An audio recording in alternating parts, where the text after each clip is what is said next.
ohun tó bá ti yá kan ò kì í pẹ́ mọ́. ní kúkúrú èdè ẹ̀jẹ̀ ń já yín sí. torí pé à ń retí ẹ̀yin pàápàá nínú ìjókòó ọjọ́ náà. ìyẹn nínú àpérò àpapọ̀ ọ̀dọ́ Yorùbá àgbáyé ọlọ́jọ́ kan tó ń bọ̀ yìí. One Day Yorùbá World Youth Conference. tí ó wáyé lọ́jọ́ àbámẹ́ta Sátọ̀dé. ọjọ́ 16 oṣù kẹjọ. ọdún 2023. tákọlẹ̀ rẹ̀ ń jẹ́ ipa àti ohùn ọ̀dọ́ fún ọ̀kan ọ̀jọ̀kan ètò orílẹ̀-èdè Yorùbá. The role and the voice of the youth to structure Yorùbá nation. bẹ̀rẹ̀ látago 11 òwúrọ̀ America Eastern Time tó ń jẹ́ agogo 4 ìrọ̀lẹ́ ní UK àti agogo orílẹ̀-èdè Yorùbá tíá. lórí ìtàkùn ayélujára Zoom ni ó ti máa wáyé. meeting ID 839-558-83292 nígbà tí password sì jẹ́ 790545. One Day Yorùbá Youth Conference yìí máa fàmì ọ̀tọ́lẹ̀ ó dájú. àwọn ìlú mọ̀ọ́ká gbàgbọ́ jọ̀gbọ́n ọlọ́gbọ́n gbogbo ni ó wà níkàlẹ̀ lọ́jọ́ náà. bẹ̀rẹ̀ látòrí bàbá wa emeritus Professor Banji Akintoye Yorùbá Nation Leader aka Oracle of our time. Prophet Ayọ̀délé Ológunlolúwa Youth Leader in all diaspora láti USA. Comrade Olúwamáyọ̀wá Òmíyọ̀ Youth Leader láti ilẹ̀ Yorùbá. lára àwọn olùbánisọ̀rọ̀ ọjọ́ náà sì ni Honourable Dr. Isaac Òkèbíọ̀rùn-Òsì CPMO Director General Dr. Tunde Amsa Assistant Director láti ilẹ̀ Yorùbá. Comrade Káyọ̀dé Emola Assistant Director láti UK. Comrade Ọláyọmí Kóìkí aka White Lion láti UK. Mrs. Morenike Babintin láti ilẹ̀ Yorùbá. Comrade Anike Praise láti ilẹ̀ Yorùbá. Engineer Chief Muda Dayo Ògúnṣọlá láti USA. Mr. Babalọlá Dàda láti ilẹ̀ Yorùbá. bákan náà láti ń fàkókò yìí sọ fún ọ̀dọ́ Yorùbá gbogbo wípé àǹfààní sì sílẹ̀ láti darapọ̀ mọ́ wa láti jẹ́ aṣojú tàbí ara wa lẹ́yìnkéyìí ìlú tẹ́ ẹ bá wà. nítorí wípé afẹ́kọ́wọ́jà ìkárí ayé ní kò pẹ́ kò jìnnà. ẹ lè darapọ̀ mọ́ àpérò yìí live lórí ìkànnì Yorùbá World Media, Ọmọborí Owó Media, Koikimedia, Yèyé Dárakowé TV, Yorùbá Kingdom TV àti gbogbo ìkànnì mìíràn tó ń sọ̀rọ̀ sókè fún ìjàgbara ilẹ̀ Yorùbá. fún ẹ̀kúnrẹ́rẹ́ àlàyé síwájú sí i tàbí tẹ́yin pàápàá bá fẹ́ darapọ̀ mọ́ wa lẹ́yìnkéyìí ìlú tẹ́ ẹ bá wà. ẹ lè pè tàbí kẹ́ WhatsApp +234-703-3355 tàbí kẹ́ pè Prophet Ayọ̀délé tí wọ́n jẹ́ Youth Leader in all diaspora gan lórí +1-803-846-1116. Yorùbá Nation Youth Ajásẹ̀yìn ló mọ irun òsì yín lé. ìkéde ń dẹ́sí ti gbẹ́ látọwọ́ Prophet Ayọ̀délé Ológunlolúwa Youth Leader in all diaspora lórúkọ gbogbo ọ̀dọ́ Yorùbá pátápátá.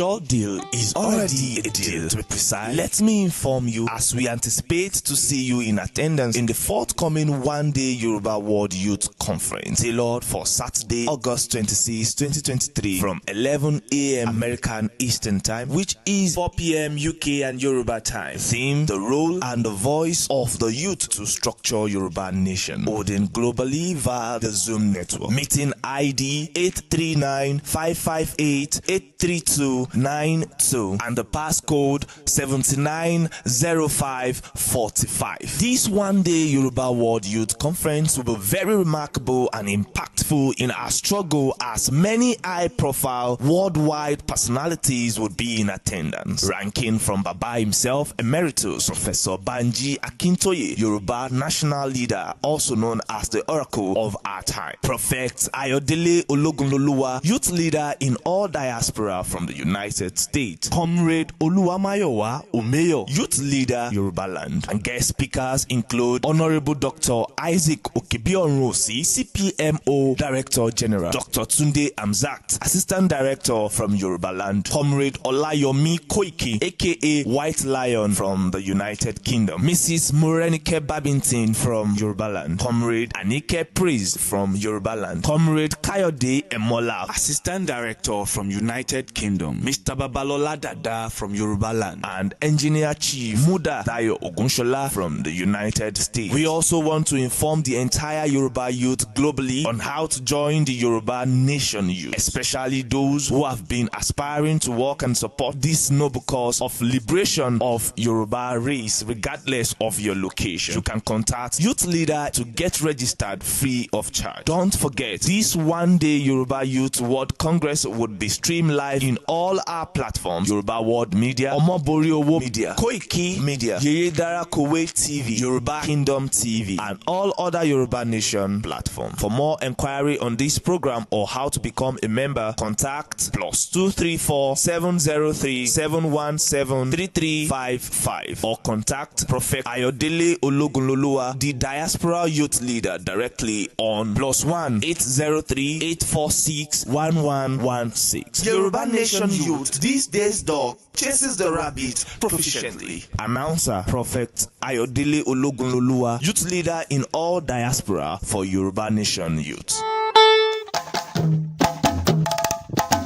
Aha! Ó yá àkókò ti tó wà yìí o. Fún ìkọ́jáde àti ìfilọ́lẹ̀ ìkànnì rédíò tiwantiwa, ìlànà ọmọ Oòduà rédíò àti ìwé tí bàbá wa Professor Banji Akintoye ṣẹ̀ṣẹ̀ kọ tán. Ìlànà ọmọ Oòduà rédíò gẹ́gẹ́ bí àkọsílẹ̀ ètò ìfilọ́lẹ̀ yóò máa wáyé lọ́jọ́ àìkú Sunday ọjọ́ 17 oṣù kẹjọ ọdún 2023. Ìlànà ọmọ Oòduà rédíò, àwọn èèyàn jàǹkànjàǹkàn tí ó wà níkàlẹ̀ lọ́jọ́ náà ló ń kà. Àwọn bíi bàbá wa Emeritus Professor Banji Akintoye, Professor Wande Abimbola, Mr. Banji Ayiloge, Dr. Abimbola Sonaike àti àwọn èèyàn jàǹkànjàǹkàn míì tá a lè dárúkọ wọn tán. Ẹ má gbàgbé wípé láago 8 àṣálẹ́ inú agogo ilẹ̀ Yorùbá àti a ní ìfilọ́lẹ̀ ìlànà ọmọ Oòduà rédíò yìí àti ìwé tí bàbá wa ṣẹ̀ṣẹ̀ kọ tó mọ̀ gbéra sọ lórí ìtàkùn ayélujára Zoom ní o. Meeting ID 860-789-30578 nígbà tí password sì jẹ́ 170737 tá ó sì máa ṣàfihàn ẹ̀ lórí Yorùbá World Media. Fún ẹ̀kúnrẹ́rẹ́ àlàyé síwájú sí i tàbí fún ọ̀kan ọ̀jọ̀kan ìbéèrè tẹ́ bá ní, ẹ lè pè tàbí kẹ́ WhatsApp wa látòrí +353-876-324-080 tàbí +234-803-542-7608. Bákan náà ni ẹ lè pè +1-587-316-8295 níbi ìfilọ́lẹ̀ ìlànà ọmọ Oòduà rédíò tó ń bọ̀ yìí. Tó ń tìwé tí bàbá wa Professor Banji Akintoye ṣẹ̀ṣẹ̀ kọ tán, gbogbo ènìyàn lápè láì dẹ́nìkan sí.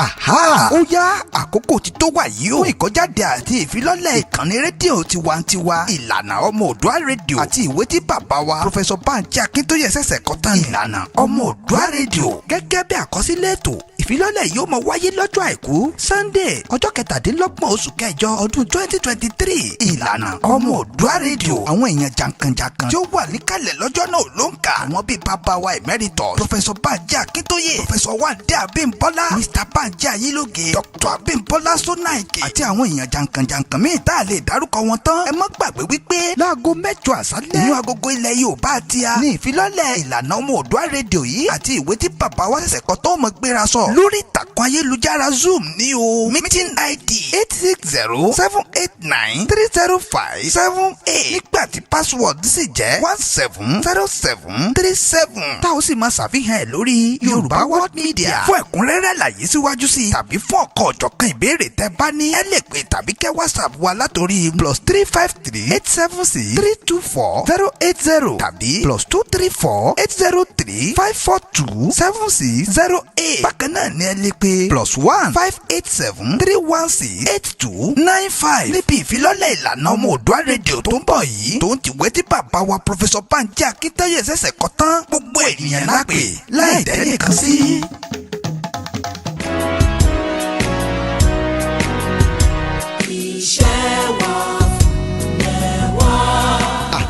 Ohun tó bá ti yá kan ò kì í pẹ́ mọ́. Ní kúkúrú èdè ẹ̀jẹ̀ ń já yín sí. Torí pé à ń retí ẹ̀yin pàápàá nínú ìjókòó ọjọ́ náà. Ìyẹn nínú àpérò àpapọ̀ ọ̀dọ́ Yorùbá àgbáyé ọlọ́jọ́ kan tó ń bọ̀ yìí. One Day Yoruba World Youth Conference tí ó wáyé lọ́jọ́ àbámẹ́ta Sátọ̀dé ọjọ́ 16 oṣù kẹjọ ọdún 2023. Tákọ̀lẹ̀ rẹ̀ ń jẹ́ ipa àti ohùn ọ̀dọ́ fún ọ̀kan ọ̀jọ̀kan ètò orílẹ̀-èdè Yorùbá. The role and the voice of the youth to structure Yoruba nation. Bẹ̀rẹ̀ látago 11 òwúrọ̀ America Eastern Time tó ń jẹ́ agogo 4 ìrọ̀lẹ́ ní UK àti agogo orílẹ̀-èdè Yorùbá tí a lórí ìtàkùn ayélujára Zoom ni ó ti máa wáyé. Meeting ID 839-558-832-9 92 nígbà tí password sì jẹ́ 790545. One Day Yorùbá Youth Conference yìí máa fàmì ọ̀tọ́lẹ̀ ó dájú. àwọn ìlú mọ̀ọ́ká gbàgbọ́ jọ̀gbọ́n ọlọ́gbọ́n gbogbo ni ó wà níkàlẹ̀ lọ́jọ́ náà. bẹ̀rẹ̀ látòrí bàbá wa emeritus Professor Banji Akintoye, Yoruba Nation Leader aka Oracle of our time. Prophet Ayọ̀délé Ológunlolúwa, Youth Leader in all diaspora láti USA. Comrade Olúwamáyọ̀wá Òmíyọ̀, Youth Leader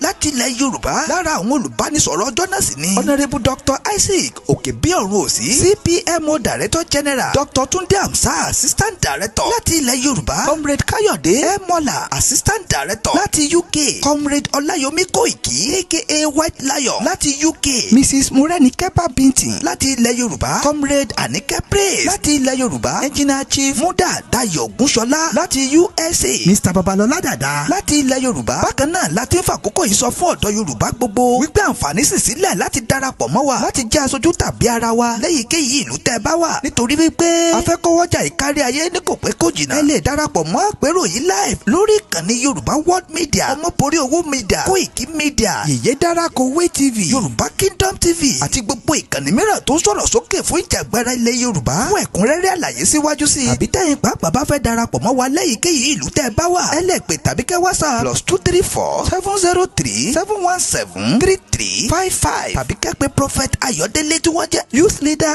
in all diaspora gan lórí +1 803 846 1116. Yorùbá Nation Youth Ajásẹ̀yìn ló mọ irun òsì yín lé. ìkéde ń dẹ́sí ti gbẹ́ látọwọ́ Prophet Ayọ̀délé Ológunlolúwa, Youth Leader in all diaspora, lórúkọ gbogbo ọ̀dọ́ Yorùbá pátápátá.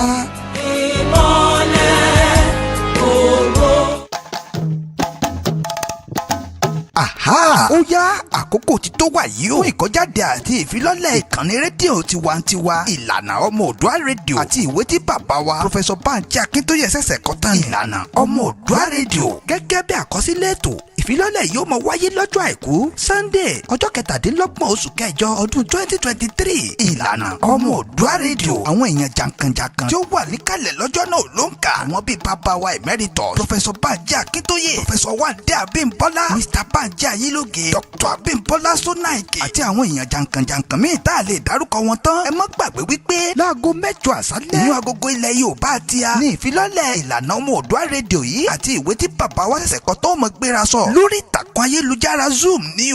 meeting ID 860-789-30578 nígbà tí password sì jẹ́ 170737 tá ó sì máa ṣàfihàn ẹ̀ lórí Yorùbá World Media. fún ẹ̀kúnrẹ́rẹ́ àlàyé síwájú sí i tàbí fún ọ̀kan ọ̀jọ̀kan ìbéèrè tẹ́ bá ní ẹ lè pè tàbí kẹ́ WhatsApp wa látòrí +353-876-324-080 tàbí +234-803-542-7608. bákan náà ni ẹ lè pè +1-587-316-8295 níbi ìfilọ́lẹ̀ Ìlànà Ọmọ Oòduà rédíò tó ń bọ̀ yìí tó ń tìwé tí bàbá wa Professor Banji Akintoye ṣẹ̀ṣẹ̀ kọ tán. gbogbo ènìyàn lápè láì dẹ́nìkan sí.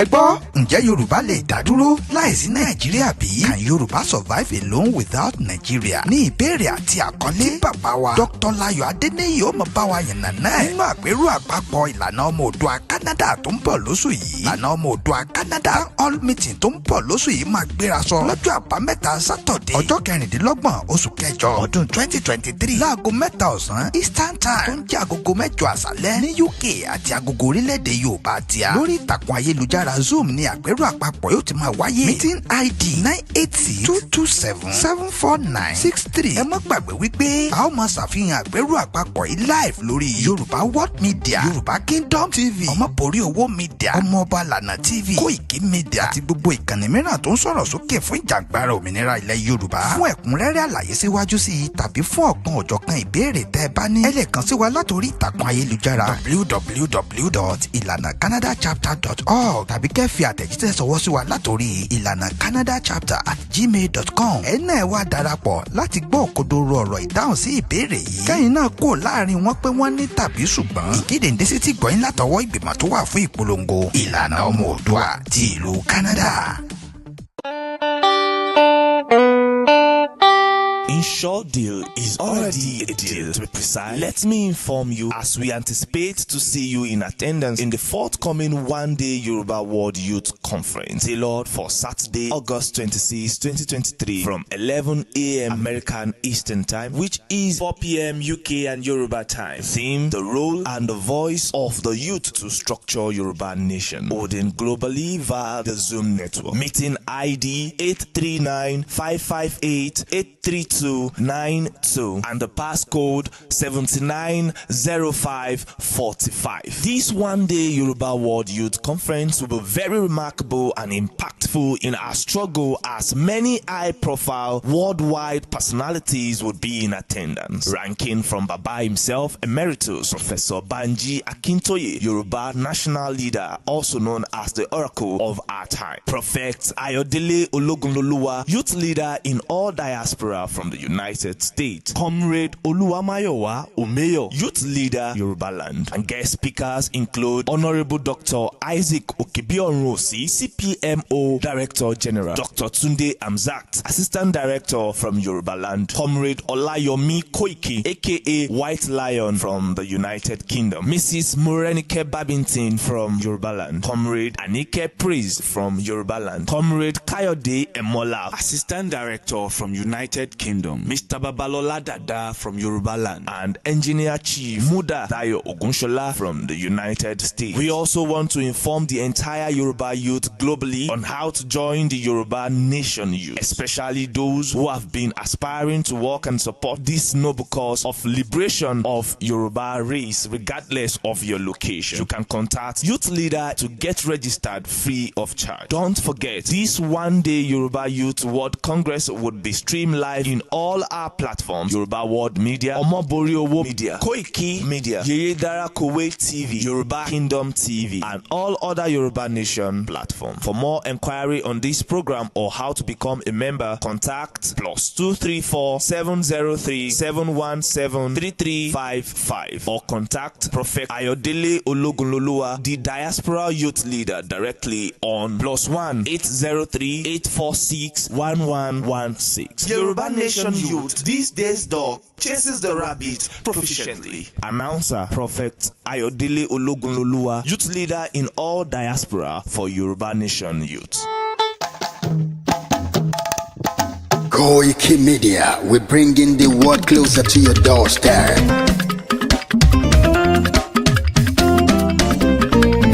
Koikimedia,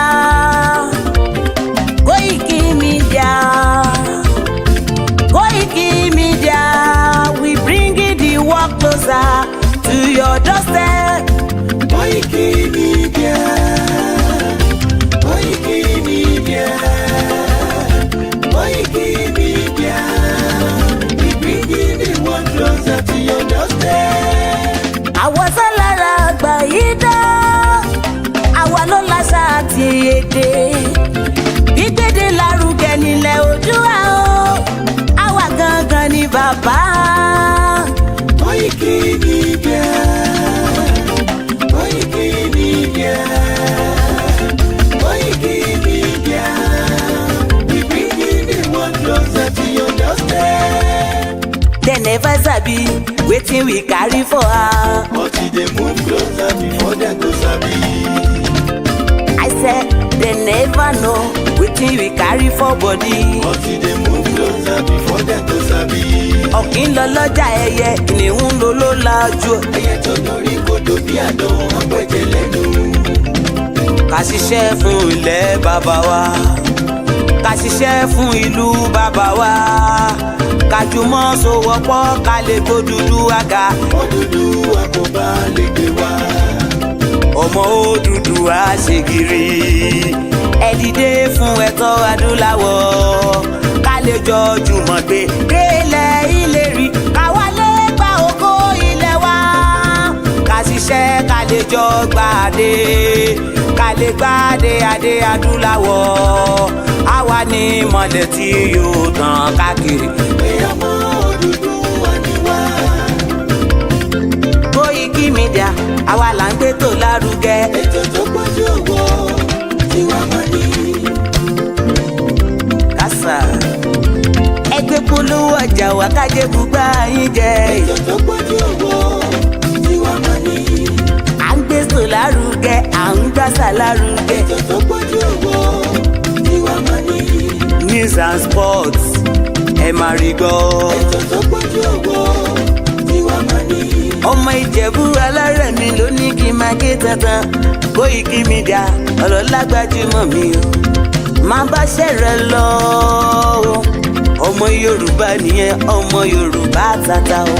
à ń gbádùn rẹ ọmọ Ìjẹ̀bú alárẹ̀mí, ṣẹ́yìn ló máa fi dìbò tẹ̀ mọ́lẹ̀ o. ẹ̀yin lọ́mọ onígbò máa ń dé máa dé, ẹ̀yin lọ́mọ onígbò máa wọ̀ o. Igbó máa wọ̀ kájòjì ò gbọ́dọ̀ wọ̀, àjòjì tó bá wọ̀ bẹ́ẹ̀ á tẹ̀lé ní ẹbọra. ẹ̀yin lọ́ máa náwó kóyìnbó tó dé, ìgbà tó yìnbó dé o, owó náà dẹ́ tún pọ̀ sí o. Koikimedia ṣàwa ní bàbá. Koikimedia àwọn ní bàbá. Koikimedia àwọn ní bàbá. Àdáńtọ́ àtúnpèrègèdè. Koikimedia àwọn ní bàbá. àwa là ń gbé tò lárugẹ, jẹ́ ká jọ gbọ́ o. Koikimedia àwọn ní bàbá. àtúnjàfẹ́tọ̀ ilẹ̀ wa, fẹ́tọ̀ ilẹ̀ Yorùbá. Koikimedia àwọn ní bàbá. ọmọ Òdùwà ni wá o, tọkàntọkàn. Koikimedia àwọn ní bàbá. ikú tí ó ṣe bí lébi òsì, àdìmú bàbá yọ. Koikimedia àwọn ní bàbá. We bring you work closer to your doorstep. Koikimedia àwọn ní bàbá. afẹ́fẹ́ tó ń fẹ́ o tó ń kan kí oko lára ni. Koikimedia àwọn ní bàbá. àpèrègèdè Olódùmarè ló fún wa ṣe. Koikimedia àwọn ní bàbá. gbogbo ayé ẹ gbọ́, àwa ní bàbá o. Koikimedia àwọn ní bàbá. ẹ máa bọ̀ wá, ẹ gbé polówó ọjà yín wá o. Koikimedia àwọn ní bàbá. òdúdú alágbèdá ní òtítọ́ lágbèdá ní. Koikimedia àwọn ní bàbá. a kì í sọ̀dálẹ̀, a kì í sọdí kẹta. Koikimedia àwọn ní bàbá. àdúró tán a tún pèrègèdè. Koikimedia àwọn ní bàbá. Koikimedia we bring you work closer to your doorstep. àwọn ní bàbá. Koikimedia is around. To give us latest. Is around o. Give us latest. Ladies and gentlemen, ẹ mú kalẹ̀ sílẹ̀, ẹ tẹ́tí ẹ gbọ́ ètò tó pọ̀jù owó. ladies and gentlemen, ẹ mú kalẹ̀ sílẹ̀, ẹ tẹ́tí ẹ gbọ́ ètò tó pọ̀jù owó. Koikimedia is around. To give us latest. Koikimedia. Koi. Short deal is already a deal. To be precise, let me inform you as we anticipate to see you in attendance in the forthcoming one-day Yoruba World Youth Conference, tailored for Saturday, August 26, 2023, from 11 a.m. American Eastern Time, which is 4 p.m. UK and Yoruba time. Theme: the role and the voice of the youth to structure Yoruba nation. Holding globally via the Zoom network. Meeting ID 839-558-83292 and the passcode 790545. This one-day Yoruba World Youth Conference will be very remarkable and impactful in our struggle, as many high-profile worldwide personalities would be in attendance, ranking from Baba himself, Emeritus Professor Banji Akintoye, Yoruba national leader, also known as the Oracle of our time; Prophet Ayodele Ologunloluwa, youth leader in all diaspora from the United States; Comrade Oluwamayowa Omeyo, youth leader, Yoruba land; and guest speakers include Honorable Dr. Isaac Okibionrosi, CPMO Director General; Dr. Tunde Amzat, Assistant Director from Yoruba land; Comrade Olayomi Koiki, aka White Lion from the United Kingdom; Mrs. Morenike Babington from Yoruba land; Comrade Anike Praise from Yoruba land; Comrade Kayode Emola, Assistant Director from United Kingdom; Mr. Babalola Dada from Yoruba land; and Engineer Chief Muda Dayo Ogunshola from the United States. We also want to inform the entire Yoruba youth globally on how to join the Yoruba Nation youth, especially those who have been aspiring to work and support this noble cause of liberation of Yoruba race, regardless of your location. You can contact Youth Leader to get registered free of charge. Don't forget, this one-day Yoruba Youth World Congress would be streamed live in all our platforms: Yoruba World Media, Omoboriowo Media, Koikimedia, Yeyedara Kowe TV, Yoruba Kingdom TV, and all other Yoruba Nation platforms. For more enquiry on this program or how to become a member, contact +234 703 717 3355 or contact Prophet Ayodele Ologunloluwa, the Diaspora Youth Leader, directly on +1 803 846 1116. Yoruba Nation Youth, these days dog chases the rabbit proficiently. Announcer Prophet Ayodele Ologunloluwa, Youth Leader in all diaspora for Yoruba Nation Youth.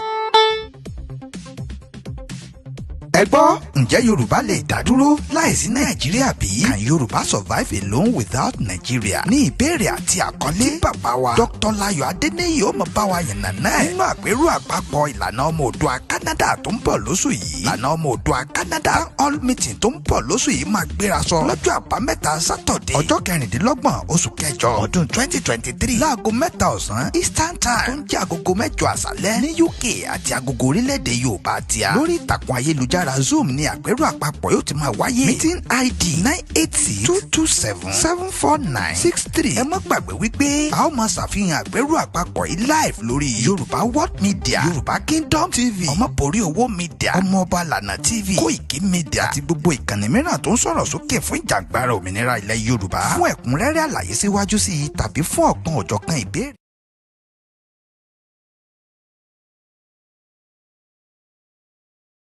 tó ń bẹ lórí ìkànnì yìí bẹ́ẹ̀ fún gbogbo kìrìsìtẹ́nì pé kí ìfẹ́ Ọlọ́run àti orí ajẹjẹ tán Jésù Kristi Olúwa wa kó máa bá ẹnì kọ̀ọ̀kan yín. Bẹ́ẹ̀ ni mo ṣe gbogbo atọ́ asúre ìwòrìwò fún gbogbo àwọn ẹlẹ́sìn kan àláyé. Kò ṣe mùsùlùmí, kò ṣe kìrìsìtẹ́nì, kò ṣe àbáláyé, gbogbo tí wọn náà bá wá gbàgbọ́ nínú ẹ̀ lórí kí ìran Yorùbá kó lè wá sí ìmúṣẹ, kí ó máa mú wọn náà ní ara dá. Lónìí kí ni tí a tún ṣe lónìí? Mo fi àsìkò yìí mo fi kí bàbá wa tọwọ́tọwọ́, mo fi kí bàbá wa tí wọ́n ń bẹ láàrin wa, Professor Adébánjí Akíntóyè, ó yẹ káàbọ̀ sí àárín wa. Bàbá láṣẹ Elédùmarè gbogbo àjẹ ìkàlẹ̀ láṣẹ Ọlọ́run. Ẹ dàgbà ẹ dàgbà yà lágbà Ọlọ́run. Ẹ dàgbà àgbàrẹ Elédùmarè, àgbà yín yóò jalẹ̀. Bẹ́ẹ̀ ni mo fi bàbá mo fi kí gbogbo ẹ̀yin àgbààgbà tẹ́ ń bẹ nínú ìkànnì yìí lónìí wípé lágbára Elédùmarè nísan ló san ọ̀sán tí ọmọ aráyé fi ń nàgà tí wọ́n lọ ka kódà tí igbó bá dí gidagida yóò san yín, yóò san èso ara yín, yóò san àrọmọdọ́mọ yín, yóò san àwọn ọmọ yín, yóò san ọmọ tẹ́ ẹ fẹ́nu bí, yóò san ọmọ tí ẹ fi ya bẹbí láṣẹ Elédùmarè ọba. Bẹ́ẹ̀ ni mo kí fi àsìkò yìí mo fi kí Professor Ologunloluwa pé wọn kò ṣe takuntakun. Mo wá fi wọn mo fi kí gbogbo kárí gbogbo àwa tá a jẹ́ ọ̀dọ́ tá a ń bẹ nínú kànnì yìí lónìí wípé lágbára Ọlọ́run òkè òkè báyìí òun náà ni ẹ̀bùn ló máa ń rù sí láṣẹ Elédùmarè. Òkè òkè báyìí òun náà la ó máa lọ nínú ìgbéga nínú ìgbéga òun náà la ó máa lọ. Ní rẹ̀yìn láṣẹ Elédùmarè. Ọwọ́ àtẹ́lẹ̀ òtítẹ́ ọwọ́ wa ò ní ti Ọlọ́run. Àkóso àmọ̀ra òkè gbẹ àbúwá ò ní gbẹ nígbà kọ̀ọ̀kan láṣẹ Elédùmarè.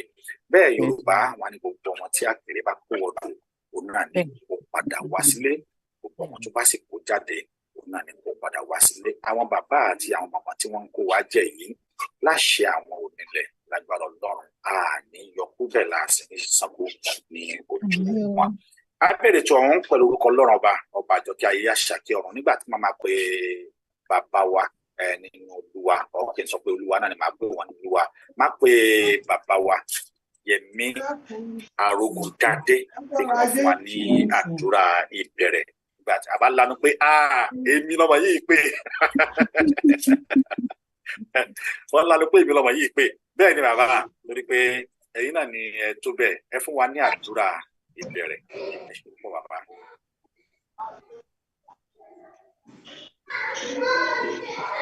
ẹ bá mi ọmọọtù bàbá yìí tẹ ní òkè wọ́n ti ọmọọtù yín sà ẹ fún wa ní àdúrà ìbẹ̀rẹ̀ sí. tó àdúpẹ́ ní ọwọ́ Olúwa ọba aláàánú jùlọ ológo dídán ẹlẹ́bùrú ìkẹ́ ọba tó ní ayé tó lọ́run tó dá wa síbi tí ó wù ú tó fi wá jẹ olórí ní ìlú Yorùbá. Olúwa gba àdúrà wa, gba ẹ̀bẹ̀ wa, dúró tì wá. Àwọn olórí wa jẹ́ kó ṣe àṣeyè. Àwa tí wọ́n kó jẹ jẹ́ kó kó wa jẹ pẹ́. Afinimọ̀nà ni ìwọ Ọlọ́run. Olúwa fi gbogbo wa mọ̀nà. Wọ́n ní àgbà tí ò bínú ọmọ ẹ̀ ń pọ̀. Olúwa jẹ́ kí ẹ̀mí sùúrù náà kójú ọ̀ máa jọba lọ́kàn bàbá wa. Ẹ̀mí ìfaradà jẹ́ kójú ọ̀ máa jọba lọ́kàn àwa tá ń tẹ̀lé wọn. Òdodo wọ́n ní ló mú orílẹ̀-èdè ṣàn, ló mú orílẹ̀-èdè yìí. Jẹ́ kí òdodo kó máa gbilẹ̀ ní àárín wa. Ẹ tó máa ṣì wá lọ́nà, Olúwa má yẹ kó wo àárín wa. Má yẹ kó rọ́nà dọ́dọ̀ wa. Ó bá dẹ̀ ń tẹ̀lò lé ní òkèèrè, Olúwa má yẹ kó ṣẹ. Tí Olódùmarè ó ní kó máa ṣẹ nínú ìgbésí ayé wa. Ìtí a tún fẹ́ ṣe ní àárọ̀ yìí àbí òwúrọ̀ yìí, Olúwa ọba Olódùmarè, ìwọ ni ọba tí o pè wá jọ, ìwọ ni ọba tó o fi sí wa lọ́kàn, nítorí ohun tí o bá gbìmọ̀ ló ń fi sí àwọn èèyàn ẹ lọ́kàn. Wíkan èrò wa ti papọ̀ mọ́ tiẹ̀, Olúwa yẹ kó ṣeé ṣe. Má yẹ ká ṣíra wa gbọ́. Èdè àìyedè má yẹ kó wo àárín wa. Ká gúnlẹ̀ lébùté ayọ̀ pẹ̀lú àlàáfíà.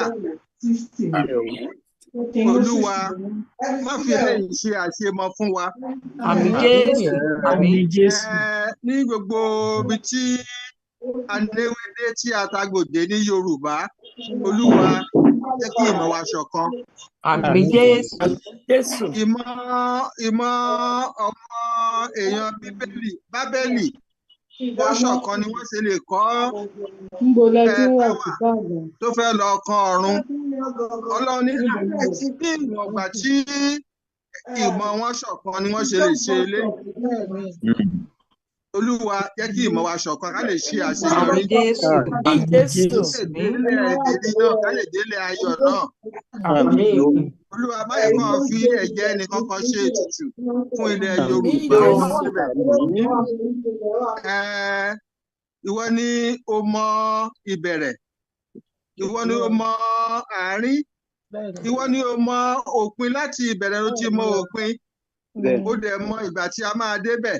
Ṣùgbọ́n àwa ìyìn tó bá fi hàn wá náà mọ̀. Púpọ̀ ni àwọn tí o mọ̀ tí ò fi hàn èèyàn tó lè kó ń ṣe wẹ́rẹ́wẹ́rẹ́. Olúwa wẹ́rẹ́ ni kí o mú wa dé ilẹ̀ Yorùbá. Ẹ̀rọ ń sàn fún wàrà àti fún oyin. Olúwa dúró tì wá. Má yẹ ká ṣàṣetì. Torí pé àṣetì ò sí f'Olódùmarè. Olúwa má yẹ ká ṣàṣetì. Má yẹ kán sọ yí pé ẹ̀rí bí tí wọ́n ṣe ṣáà sọ pé wọn ò lè ṣe. Olúwa má yẹ kó jẹ́ ọ̀rọ̀ wa. Gbọ́ àdúrà wa, Olúwa. Ìwà lẹ́yìn Olúwa. Àánú wa, Olúwa. Fún wa ní àlàáfíà. Ní àkókò tiwa. bí a ṣe dàgbà tó bá a ṣe dàgbà tó ọmọdé náà ṣì ni wá. Àwọn tí wọ́n ń bọ̀ lẹ́yìn wa yẹ kó jèrè gbogbo wàhálà tí a ń ṣe yìí. Àmín Jésù. Káwa náà jẹ díẹ̀ ká tó máa lọ. Àmín o. Káàtì ẹ̀jọ̀gbọ̀n ká jogún. Àmín. Wá jẹ ọgọ́rin tó kù. Àmín. Ní orúkọ Olúwa ọba aláàánú jùlọ, aládìpele ẹ̀san, ó ní a gbàdúrà. Àmín. Àmín. Àmín. Àmín ní orúkọ Jésù. A gbàdúrà. Àmín. Orúkọ wọn tó ní ayé, tó ní ilẹ̀, tó ní ọ̀run, tó ní gbogbo tí Ọlọ́run fà wọ́n lé lọ́wọ́, tí wọ́n ṣe ẹ̀dá wa síbí báyìí, tí wọn bí wá sí ilẹ̀ China, tí wọn bí wá sílẹ̀ tó yẹ pé ilẹ̀ Yorùbá náà bí wá sí. Olúwa gbọ́ àdúrà wa. Àmín. Dìwà mú. Àmín o. Agbára ẹ dìwà mú. Àmín. Má yẹ ká sì sọ, má yẹ ká sì gbọ́. Àmín. Ní orúkọ Jésù Kristi ni a gbàdúrà. Àmín. Àmín. Lórúkọ Jésù. Ẹ ṣé gan ni bàbá, ẹ wo bí wọ́n ṣe. Sọlú alárànbí Mustapha. Sallallahu alayhi wa sallam. Ẹ ṣé gan ni bàbá, ẹ rí bí wọ́n ṣe bá wa gbàdúrà ọ̀hún láì fi ẹyọ kan pé méjì. Ọlọ́run Elédùmarè yóò máa wà pẹ̀lú yín, yóò sì máa dúró tì yín ní agbára Ọlọ́run. Láíláì ní gbàrà wa lákòókò àti fi ètò orúkọ Ọlọ́run ọba síwájú gbogbo. Máa fi àsìkò yìí máa fi bẹ̀rẹ̀ pé kí Elédùmarè ọba àánú kó wá pẹ̀lú wa. Máa fi àsìkò yìí máa fi kí àwọn ènìyàn wa tí wọ́n wá pẹ̀lú wa nígbà tí màmá ṣe àfihàn àwọn àlejò wa tí wọ́n wá pẹ̀lú wa fún èèyàn wa ní ìṣẹ́jú díẹ̀ tí a ní gbàrà wa lákòókò. Mo fi àsìkò yìí mo fi kí comrade Káyọ̀dé Ẹ̀mọ́lá pé káàbọ̀ sí àárín wa. Bẹ́ẹ̀ ni mo fi àsìkò yìí mo fi kí ẹnjìníà Múdàdáyọ̀ pé káàbọ̀ sí àárín wa. Mo fi àsìkò yìí mo fi kí Director Dr. Túndé Amsat pé káàbọ̀ sí àárín wa. Bẹ́ẹ̀ ni mo fi àsìkò yìí mo fi kí comrade Ọláyọmí Kóìkí pé náà káàbọ̀ sí àárín wa. Mo fi àsìkò yìí mo fi kí comrade Àníkẹ́ Praise pé ẹ̀yin náà káàbọ̀ sí àárín wa. Mo fi àsìkò yìí mo fi kí Mr. Babalola Dada pé káàbọ̀ sí àárín wa. Wọ́n fi àsìkò mi kí màmá wa Mọ́rẹ́nikẹ́ Babintini Aṣáyé pé káàbọ̀ sí àárín wa. Wọ́n fi àsìkò mi kí Dr. Asid Okebiorun pé káàbọ̀ sí àárín. Bẹ́ẹ̀ mo fi àsìkò mi kí Prophet Ayọ̀délé Lóbìnrin pé káàbọ̀ sí àárín wa. Wọ́n fi àsìkò yìí mo fi kí gbogbo ẹni tí mi lè dárúkọ pátápátá ẹ̀yin náà ẹ káàbọ̀ sí ẹ̀tọ́ ìgbà pé yín ẹ jẹ́ wa.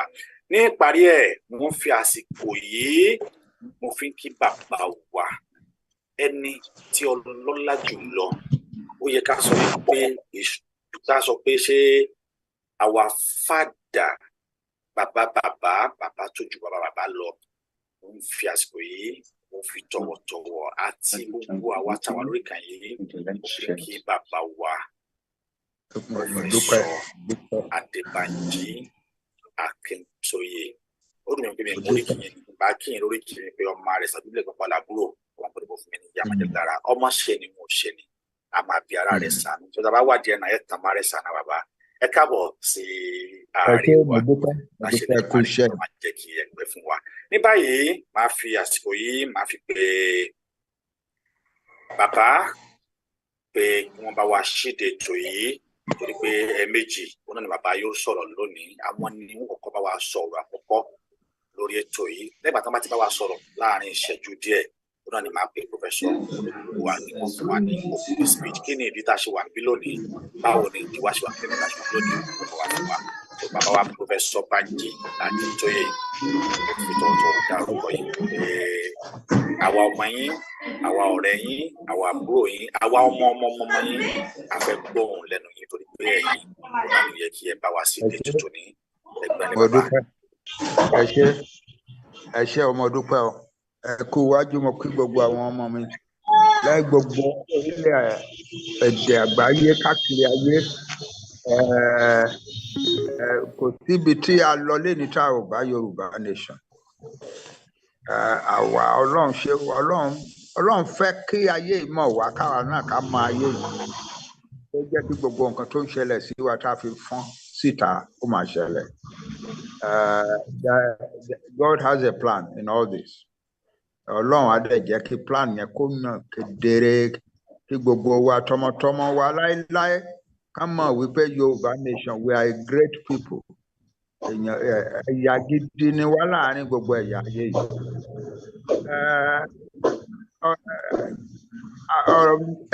Ìgbà méjì mo máa sọ̀rọ̀ ní ọ̀sán yìí ní ìpàdé yìí. Kíní kankan kí yín pé ẹ káàbọ̀. Dẹ̀ nígbà tí ẹ bá àwọn èèyàn bíi méje láti pè kó wá bá wa sọ̀rọ̀.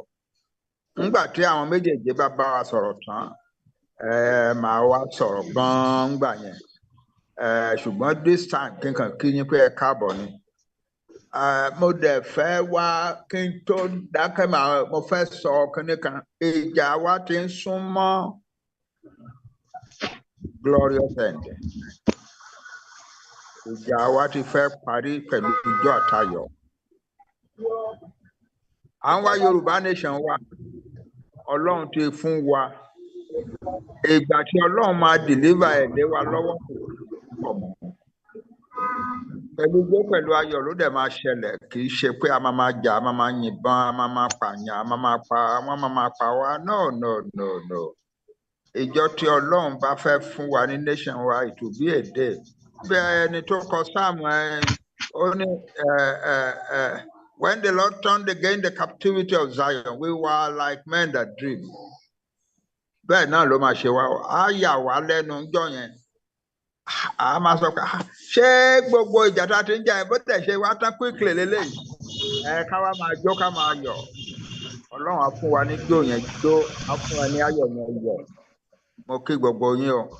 Mo kí gbogbo ẹ̀yin èèyàn mi tí ẹ kóra jọ ní ọ̀sán yìí láti ṣe ìpàdé yìí. Pẹ̀lẹ́ o, ọmọ mi ológun lolúwa. Mo kí ẹ o. Ọmọ mi Omeyo láti Nàìjíríà, mo kí ẹ o. Mo kí gbogbo yín ẹ̀yin ọ̀dọ́ wa. Ẹ̀jẹ̀ ló ta bá mi, mo kí yín sá o, ẹ pẹ́ fún wa sọ̀rọ̀. Ẹ ṣé, mo kí yín, bẹ́ẹ̀ ṣe ń ṣe yìí ó dáa púpọ̀. Ó dáa púpọ̀, ó múnú mi dùn. Ẹ ò sinmi, ẹ ò sùn, ṣùgbọ́n ẹ ò ṣe oníjàgídíjàgan ká lọ máa wá ìbọn, ká lọ máa wá òkúta táwọn máa jòló yàn. Ó dáa púpọ̀, ó dáa. Bí àwa Yorùbá ṣe rí nìyẹn. Àwa believe lẹ́nu ọkàn wa láti ìpínlẹ̀ ṣayé wá, kì í ṣe pé àwa tá a kàwé nìkan láṣẹ ń believe ẹ̀, láṣẹ ń gbàgbọ́. Àwa gbàgbọ́ wípé Ọlọ́run dá wa ní ẹ̀yà tó yàtọ̀ láàrin àwọn ẹ̀yà ayé. And that pé ibi tá a bá wà ayé ò gbọ́dọ̀ dàrú. Therefore à ń jà pé ká máa lọ máa pa àwọn ọmọ kan, ká máa pààyàn, ká máa àwa Yorùbá ò ṣe yẹn. Láti ìgbà tá a ti bẹ̀rẹ̀ láti sọ wípé peaceful struggle la fẹ́ ṣe. Ó tiẹ̀ ṣẹlẹ̀ níbẹ̀rẹ̀ yẹn because ọ̀pọ̀lọpọ̀ ọ̀nà àwọn tó ní ayé ń pè mí, ń pè wá, wọ́n ń bèrè. Ìjà yín Yorùbá a gbọ́ pé ẹ̀ ń wá country tí yín lọ́tọ̀ rí. Now you are saying it clearly. And it is being said through the mouth of no less a person than yourself. Tí a mọ̀ káàkiri ní ọ̀pọ̀lọpọ̀ bí ní ayé yìí. What shall we to expect? So mo wá kọ ìwé kan 34 pages péré ni. The Yoruba nation chooses the noble path. The Yoruba nation chooses the noble path to its noble goal. Nǹkan tí àwa Yorùbá ń wá is a noble goal. Àwa ò wá ìjà, àwa ò wá ìpè. But nínú ìwé yẹn mo tiẹ̀ sọ bẹ́ẹ̀ pé ẹnìkan kan má bú any other nation. Let us extol the beauty of our own nation before the world. And nǹkan kí nǹkan tó àbá máa ṣe, ẹ jẹ́ kí a ṣe pẹ̀lú peace in our mind and our hearts. So ìdí ẹ̀ nìyẹn tó fi wá ṣẹlẹ̀ wípé láti jọ́ta àti bẹ̀rẹ̀ kò tí ì síbi kan tó máa sọ pé àwọn Yorùbá kóra jọ sí wọ́n pààyàn wọ́n ń ṣe Ọlọ́run má jẹ́ ìyẹn ò ní ṣẹlẹ̀, kò síjọ́ tó máa ṣẹlẹ̀ sí yín.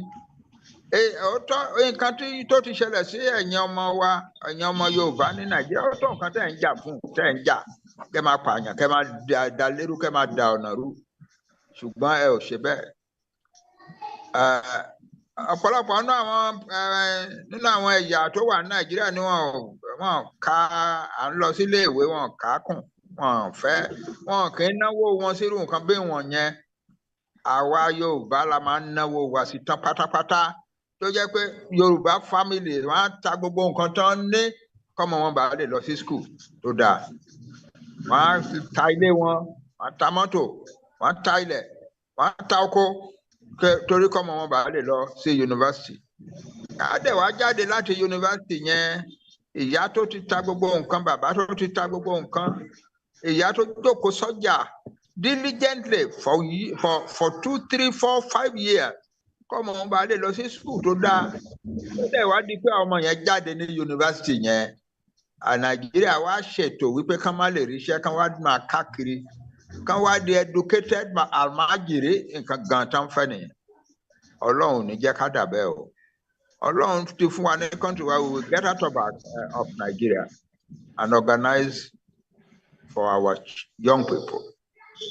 The Yoruba youth are going to surprise the world by the depth and the height of their achievement in this world. So mo kí yín púpọ̀ Ọlọ́run tó pè yín sí ìjà yìí tó ń fún yín ní ọgbọ́n wípé kẹ́ máa gbà wípé àwọn bàbá yín ti sọ pé ká má jà tẹ́ẹ̀dẹ̀ ń ṣe láìsí ìjà láì ju òkúta lu anybody láì ṣépè fún anybody tẹ́ẹ̀tì ń ṣe láti gbà yẹn Ọlọ́run àtúbọ̀ máa fún yín ní ọgbọ́n yẹn o àtúbọ̀ máa fún yín ní òye yẹn. Àṣẹ bàbá ẹ ṣé gan ni bàbá. mo kí gbogbo àwọn tẹ́ invite wá mo sọ mo ní kí n kàn kí yín pé ẹ káàbọ̀ ni mo kí yín pé ẹ káàbọ̀. Ẹ ṣé gan ni sà. ọmọ borí owó ẹ lè continue báyìí. Ẹ ṣé gan ni bàbá. Fún mi láyè fún dúró báyìí kí n bá take part kí n kájọ ṣe mo máa dúró tì yín mi ò lọ́bi kankan. Ìgbà tó bá dẹ̀ yá tẹ́ bá fẹ́ kí n sọ̀rọ̀ màá wá sọ̀rọ̀ gan-an. Ẹ ṣé o. Mo dúpẹ́ púpọ̀. Ọlọ́run ti fún yín ṣe Ọlọ́run á gbé lé yín lọ́wọ́ láìpẹ́ o. Ọlọ́run á gbé country tì yín lé yín lọ́wọ́ láìpẹ́. Country tì yín orílẹ̀-èdè Yorùbá Ọlọ́run á gbé lé yín lọ́wọ́ láìpẹ́. Àṣẹ Èdùmàrè. Ẹ ṣé gan ni bàbá a dúpẹ́ lọ́wọ́ yín. Ó ń bàbá wa alànà ti ìran Yorùbá náà ni ẹ ti gbọ́ yìí ṣeré gbogbo apápátá náà ni a ní ìṣòro àbáyé tá a bá ti ń gbóhàn ìrìn kálukú wa sì máa dùn. Àsìkò yìí ẹ jẹ́ kí n pe prophet Ológunlolúwa pé kí wọ́n fún wa ní opening speech. Kí nìdí tá a ṣe wà ń bí yìí? Kí nìdí tí wọ́n ṣe kó wa jọ? Prophet Ológunlolúwa ẹ bá wa gbọ́n sókè. Mo kí gbogbo ilé o, mo kí ẹ̀yin bàbá mi, mo kí ẹ̀yin ìyá mi, mo kí wa ní tẹ̀sọ̀tẹ̀sọ̀, mo kí wa torógun. Mo fi àkókò yìí dúpẹ́ lọ́wọ́ Ọlọ́run fún àǹfààní àti oore-ọ̀fẹ́ tí a rí gbà níwájú Ọlọ́run, torí Bíbélì sọ wípé kò sẹ́nikẹ́ni tó lè ro ohun gbà lọ́wọ́ Ọlọ́run bí kì í ṣe àwọn tá a ti fi fún láti ọ̀run. So ó túmọ̀ sí pé wíwà tá a wà níbí ilé ní àánú àti oore-ọ̀fẹ́ Ọlọ́run la rí gbà. Mo dẹ̀ fi àkókò yìí dúpẹ́ lọ́wọ́ àwọn bàbá mi, bàbá wa Oracle of our time, Professor Banji Akitoye. Mo kí yín bàbá pé ẹ̀mí yá gùn, ẹ pẹ́ fún wa, ẹ kó wa délẹ̀ lérí lágbára Ọlọ́run. Pẹ̀lú gbogbo ọjọ́ ọdún tẹ́ máa lò láyé ẹ nílò nínú ìnira o, ayé ò ní fẹ́ gbà yín. Bákan náà ni mo kí gbogbo ẹ̀yin bàbá mi, ẹ̀yin màmá mi lápapọ̀, mo kí yín. Mo kí Pásítọ̀ Kébí ọ̀run òsì, mo kí yín o bàbá, mo sì kí gbogbo ẹ̀yin ìyá mi lọ́kọ̀ọ̀kan àti ní èjèèjì. My blood brother, another family. Mute everybody.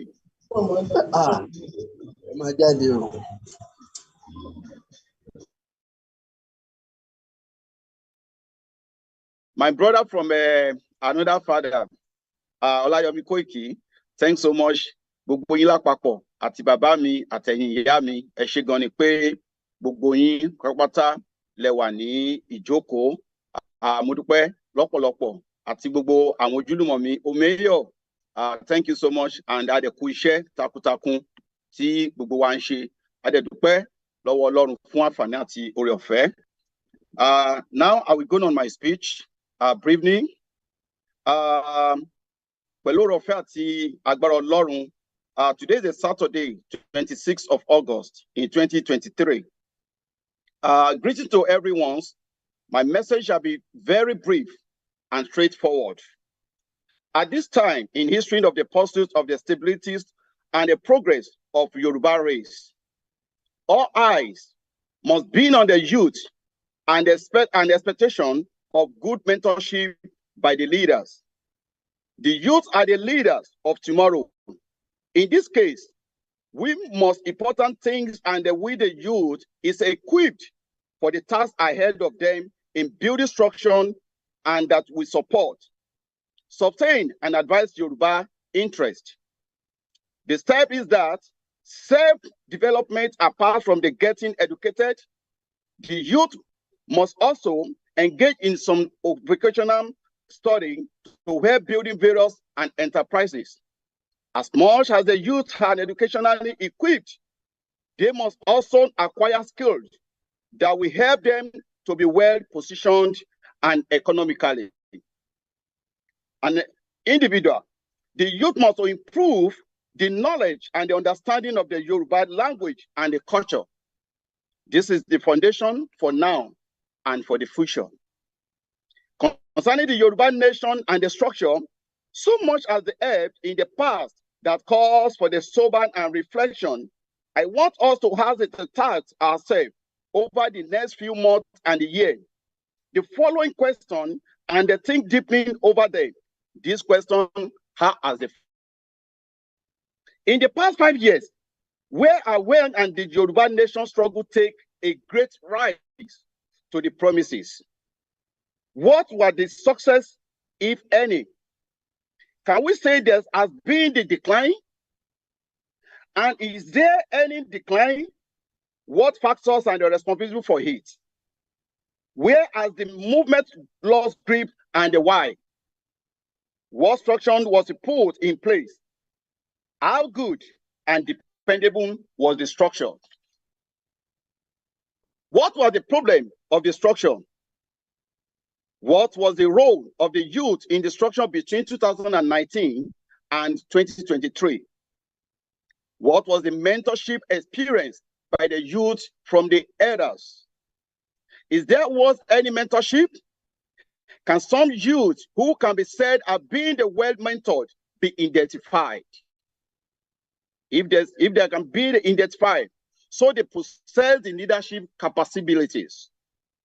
These questions are not straightforward questions that can be answered in brief. They require deep thinking, times, and a serious attention in youth discussion and the meeting. So, while the reflection they continue over time, the youth should not relent developing themselves. And the more youth are developed and the more positive personalities are being prepared to contribute to the well-being and development of Yoruba society within and without Nigeria and also in the diaspora. Developed individuals are the potential pillar. The more developed people we have, the stronger we be the body of the pillars for the progressive structure. Our connected being is the structure, and we must charge ourselves to think Yoruba first. At the times of the season, we all need to go back to our roots and then the best practice from the culture. This is the central key to the best positive structure and development of the Yoruba political and economically. On this note, I would like to end my presentation by adding this: we are the great people, but we tasked to being the objective and the questions, and to always base on our action on reality, the factors stated, and the crucials of establishment and sustain of the structure. I would like to end it here. Thank you so much, everybody. The Lord will continue to struggle to bless us, and the land shall be fulfilled very soon. I appreciate you all, both men and the women, the mommy and the daddy, and the gentlemen, all the people present today. Thank you so much. And the Yoruba nation is no going back. God bless you all.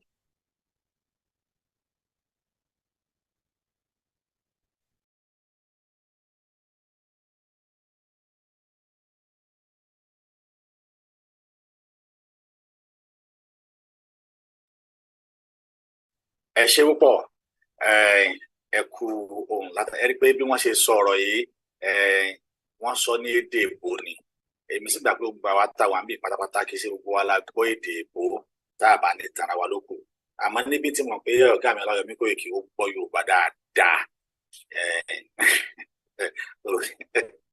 tó yẹ kí ẹ lè bá wa tú ní Yorùbá kí àwọn lè gbà torí pé lórílẹ̀-èdè ilẹ̀ Yorùbá tá à ń lọ a máa fi Yorùbá a máa sọ Yorùbá a dẹ̀ máa sọ èbó gbogbo tí wọ́n sọ látara ni pé àǹfààní bẹ fún àwa ọ̀dọ́ ó sì yẹ kí ẹ̀yin bàbá ẹ̀yin màmá wa kí ẹ sọpọ́ọ̀tì àwa ọ̀dọ́ torí pé tó wà níwájú yìí ọ̀dọ́ nìkan ló lè ṣe ẹ̀yin bàbá wa kàn kún wa lọ́wọ́ ni kẹ́ ẹ máa gbọ́ àbọ̀ àti èsì ń tabábọ̀ níbi tí ẹ bá ara wa ló tẹ́ bá ara wa sí ni wọ́n sọ pé ó yẹ kí a ran ọ̀dọ́ lọ́wọ́ torí pé ọ̀dọ́ nìkan òun náà ni ọ̀nà àbáyọ tá a fi lè tẹ̀lé lórí torí àwọn ọ̀dọ́ wọ̀nyí àwọn náà ni àwọn ìjọba múnisìn ni wọ́n máa ń rí lò tá a bá sì lè ṣe tá a rí i pé a kó àwọn ọ̀dọ́ wa a kó wọn jọ yálà nílé ni o lókè òkun ni o a rí i pé ẹnu ọ̀dọ́ kò sí ọ̀nà kan a rí i pé lílo àwọn ọ̀dọ́ wa fún iṣẹ́ aburú eléyìí yóò dínkù yóò sì lè jẹ́ kí ilẹ̀ Yorùbá kó tètè wá sí ìmúṣẹ wọ́n sì ní ibi yìí náà ni àwọn fi àdàgbáyà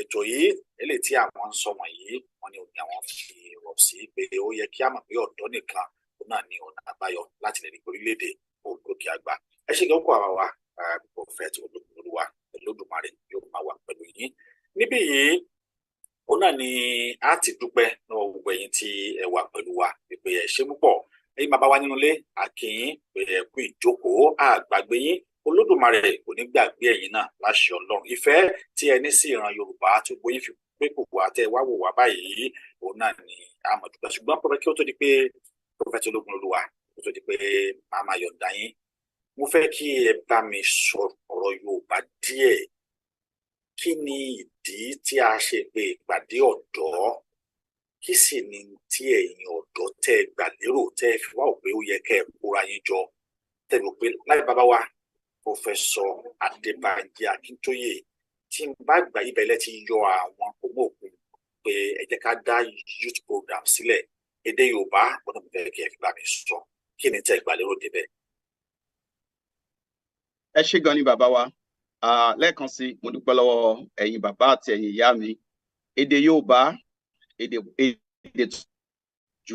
èdè tó ní ìtumọ̀ tó wuyì tó wọ ẹ̀yẹ tó sì pọn gbogbo wa lé káàkiri àgbáláyé lákọ̀ọ́kọ́ ohun tí a ń ṣe lọ́wọ́lọ́wọ́ àti tí a sì ní èrò láti ṣe a rí mi pé ètò yìí ó wà ní abẹ́ CPMO ní under the office bàbá wa Professor Banji Akíntóyè tí bàbá KABIRU sí tó sì jẹ́ director níbẹ̀ àti gbogbo àwọn alábàáṣiṣẹ́pọ̀ pẹ̀lú bàbá gẹ́gẹ́ bí ọ̀dọ́ a rí mọ̀ wípé ọ̀dọ́ gangan àwa ni a wà ní ojú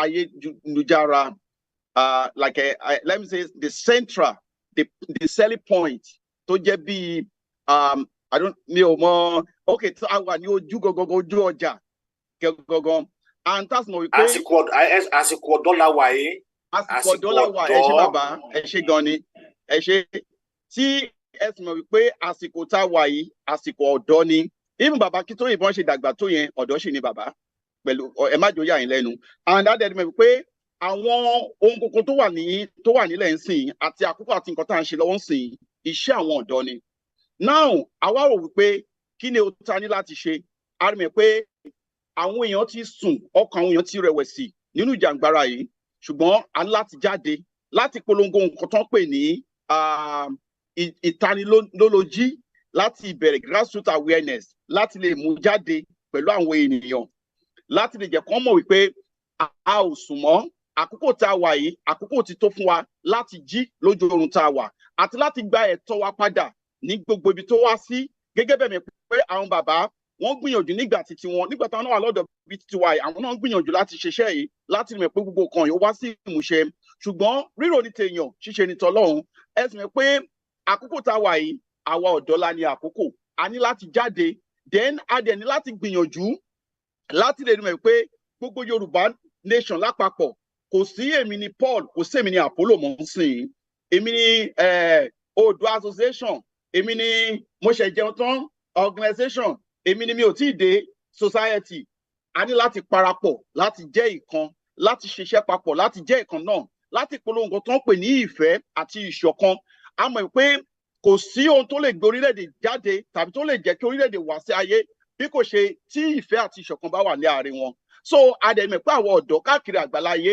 a ní láti dìde láti kíni láti ṣiṣẹ́ papọ̀ láti mọ̀ pé gbogbo nǹkan tá a fẹ́ sìn yìí a ní láti ní ohun kan èdè tó máa pè ní one voice and one mind tó jẹ́ pé ohun kan àti èdè kan àti ọkàn kan òun ni à ń ṣiṣẹ́ lọ́wọ́ sìn láti rí mọ̀ pé gbogbo wa ní àgbáláyé a parapọ̀ a dúró gẹ́gẹ́ bí ọ̀kan bẹ́ẹ̀ sì ni àwọn àǹfààní tó wà nínú àwọn nǹkan wọ̀nyí tá a bá lè gba orílẹ̀-èdè wa àti ipa tí àwọn ọ̀dọ́ tí wọ́n ní láti kó nínú ìjàngbara yìí a fi ń dá gbogbo wa lójú wípé àwọn ọ̀dọ́ gangan àwọn gan ló ní ìjà yìí àwọn gan ló ní àkókò yìí àwọn gan ló ní iṣẹ́ jù kì í ṣe pé àwọn bàbá tí iṣẹ́ táwọn bàbá kan ń ṣe àwọn bàbá kan lé foundation sílẹ̀ fún wa ni àwa tí a jẹ́ ọ̀dọ́ la ní láti dúró sórí foundation yìí wọ́n ti lé foundation ready so àwa la ní láti bẹ̀rẹ̀ sí máa mọ́lé foundation yìí láti lè mọ̀ pé a dé ibi tá à ń lọ ajá ìjà yìí láti jà àti láti ajá àjà yìí ní orí ìjàngbara tá a wà lẹ́nu ẹ̀yìn ẹ wo orí bàbá tó yìí sìn ẹ rú bàbá àwọn Arógundádé ẹ rú bàbá Adéfúyè ẹ wo àwọn ìyá tó ti wọ bí etí tí àwọn Yorùbá máa ń sọ̀rọ̀ kan wọ́n níbi tí méjọ̀ tó bá ti gbàlù tó bá ti ń jó àjòkú ní ti sájẹ́tì tó bá wà ń bẹ̀ nígbà tí àwọn bàbá ìbá lè jáde síta láti lè máa jàǹjàgbara láti lè máa fi gbogbo ewu lórí láti lè máa fi ja ìjà yìí at that age tí wọ́n wà ẹjọ́ kí ni ká ti pe àwọn ọ̀dọ́ táwa ń bẹ̀ ó yẹ ká ṣe ju báwọn náà ṣe lè ṣe lọ àwọn bàbá ti dàgbà lóòótọ́ ṣùgbọ́n Bíbélì sọ̀rọ̀ kan ó ní bí Abrahamu ti dàgbà tó ojú rẹ̀ kò rí bàbá bẹ́ẹ̀ sì lágbára rẹ̀ kò dínkù the more tí wọ́n fi túbọ̀ ń dàgbà sí agbára àwọn yẹn ò dínkù Ọlọ́run túbọ̀ fún ọ lágbára sí so àwa ọ̀dọ́ it is time for us láti kíni láti jáde láti mọ̀ pé Yorùbá nation yìí àwa ni ó wà fún àwa náà láti ní ẹ̀tọ́ láti jà ìjà láti àjà yìí ẹ ṣé gan ni olóòtú.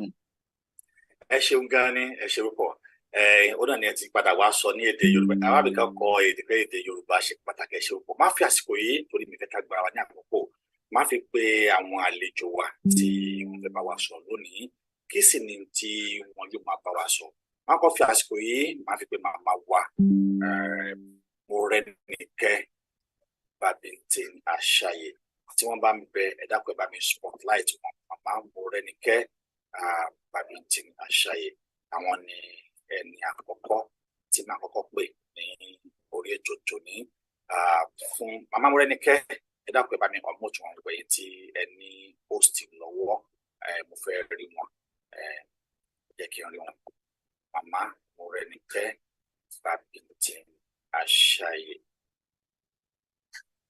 ṣé màmá ń bẹ pẹ̀lú wa.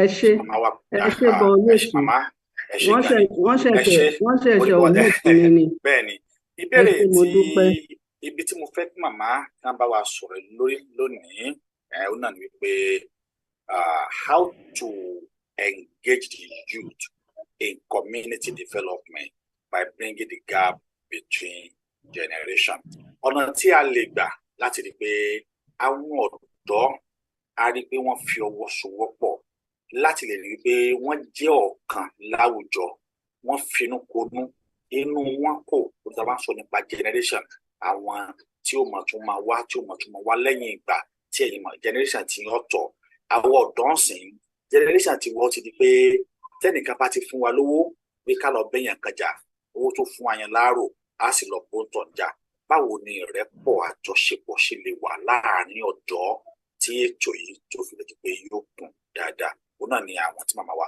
tí wọn bá wa sọ lónìí ẹ káàbọ̀ sáàrin wa màmá ẹ ṣé púpọ̀.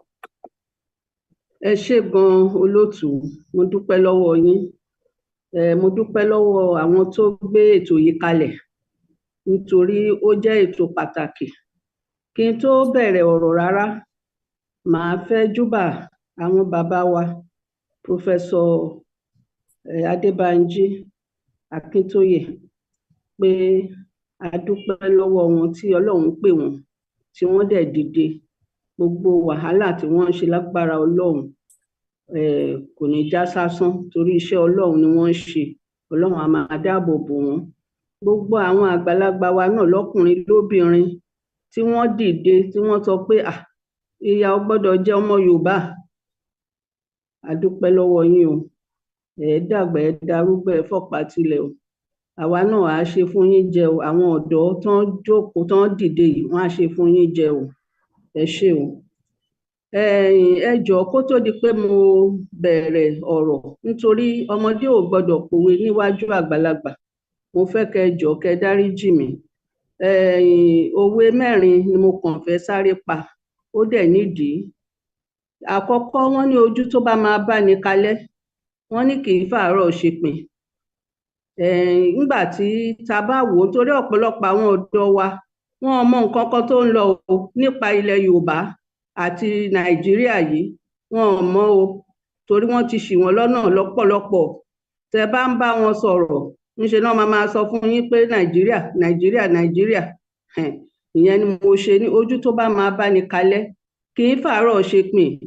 Nǹkan tó da Yorùbá àti àwọn ẹ̀yà míì pọ̀ nílẹ̀ Nàìjíríà, òun ni nǹkan tí àwọn bàbá wa Awólọ́wọ̀ tí wọ́n gbé sílẹ̀ pẹ̀lú àwọn tó kù tá a fi ṣe 1963 constitution, wípé kólúkálukú ń kọ́ kó dilé ẹ̀ mú kó dọ̀nà ẹ̀ mú, kó máa tọ́jú àwọn èèyàn ẹ̀, kó dẹ̀ máa rí wípé gbogbo nǹkan da. Tá a bá dẹ̀ rí nǹkan tí a fẹ́ ṣe pẹ̀lú àwọn tó kù, ká dáwó.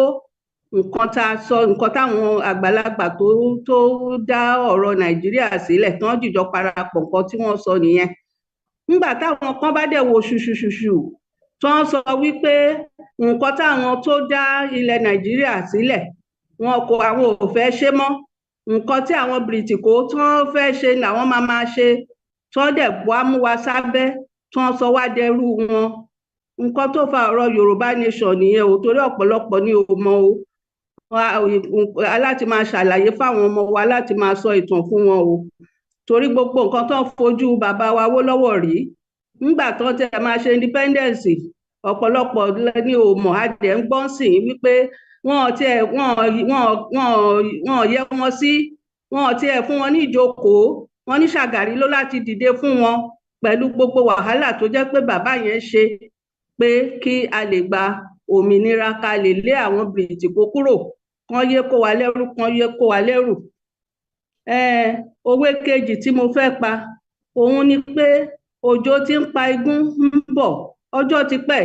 Ìyà tí ń jẹ Yorùbá ọjọ́ ti pẹ́ o, ọjọ́ ti pẹ́ gan-an ni. Tẹ bá wo àmì àwọn pólíìsì wa, àwọn tó tiẹ̀ jẹ́ pé wọ́n jọ̀gá, àwọn ará bí àwọn tòkè lọ́hùn á kàn jí láàárọ̀ ọjọ́ kan ni, tán bá pa wọ́n wá ní kán máa lọ́lé, tán bá parọ́ mọ́ wọn wá ní wọ́n á ṣàárẹ̀ wọ́n lẹ̀.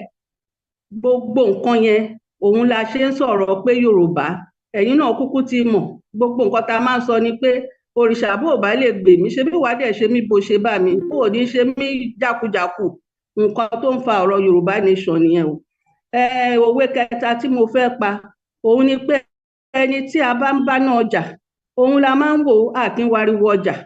Torí náà lèmi ṣe fẹ́ sọ fáwọn ọ̀dọ́ wípé ká lè jẹ́ èèyàn, káwọn ọmọ wa kó lè jẹ́ èèyàn, kì í ṣe ìjà èèyàn kan, ìjà àwọn ọmọ wa. Torí àrínsìn àwa náà ti rí gẹ́gẹ́ bí olóòtú àwọn Mr. Ọmọborí owó ṣe sọ, láti 1992, torí èmi mò ń ṣe tíṣà ń gbà yẹn, àtìgbà iná ti bẹ̀rẹ̀ sí bá àwọn ọmọ wa jẹ́, tán máa kówó fún wọn, tán máa kó ìbọn fún wọn, tán máa kó oògùn olóró fún wọn, tí gbogbo nǹkan dàrú, tán bẹ̀rẹ̀ sí ṣe cult kiri ní skul, kàkà kan kọjú mọ́ ìwé tán lọ kọ́, wọ́n á bú tíṣà, wọ́n á lọ dènà de tíṣà, wọ́n á ṣe oríṣiríṣi. Gbogbo yẹn ó ń fa nǹkan tá a ṣe ń wò wípé Yorùbá gbọ́dọ̀, tá a bá ṣọ́ra, kì í ṣe pé a máa gba láàrú nìkan o, wọ́n á máa fẹ́ fi wá kó ẹrù. Èyí tó dẹ̀ parí ọ̀rọ̀ òun ni pé ọgbọ́n kọ́ ó ju agbára lọ. Nǹkan tẹ̀mí ṣe ní ọgbọ́n ju agbára lọ, nígbà tó jẹ́ pé a ṣì ń jà sìn, à ń sọ pé ẹ̀tọ́ wa, a fẹ́ nǹkan wa, fẹ́ ìlú wa. Ibi tí àwọn èèyàn wa wà ń sìn, àwọn Yorùbá náà wà ní gbogbo state wa. Ní sọ pé kò kàn wá, a fẹ́ káwọn ọ̀dọ́ kán sọra ọwọ́ pọ̀, kán mọ bọ́n ṣe máa lọ máa bá gbogbo àwọn mínísítà tó bá wá láti ilẹ̀ Yorùbá, àwọn gómìnà, àwọn representative wa, àwọn commissioner, gbogbo nǹkan tó bá tọ́ sí wa la máa gbà torí ẹ̀tọ́ wa ni, kì í ṣe pé bóyá à ń bẹ̀bẹ̀, ṣùgbọ́n ẹni tí ò bá béèrè wọ́n kọ sínú ìwé mímọ́ Matthew chapter 7:7 wọ́n ní kànlẹ̀kùn àá ṣí fún ẹ, pè mí, Ọlọ́run ní pè mí màá dẹ́ ẹ lóhùn, béèrè màá fún ẹ gẹ́gẹ́ bí ìbéèrè ẹ̀. Ṣùgbọ́n tá a bá jókòó tá à ń rò pọ́n máa ṣe wọ́n níṣe o, ṣètòrí náà lèmi fẹ́ pé ọgbọ́n ńkọ́ ó ju agbára lọ, ṣe ni ká yá kóra wa jọ, gbogbo nǹkan tá a bá máa gbà tó máa ṣe wá láǹfààní, tó máa ṣe àwọn ọmọ wa láǹfààní, ó di dandan kí a gbà, ká béèrè o, bọ́n bá fún wa ká béèrè ká lè rí pa gbà. Nípa ọ̀rọ̀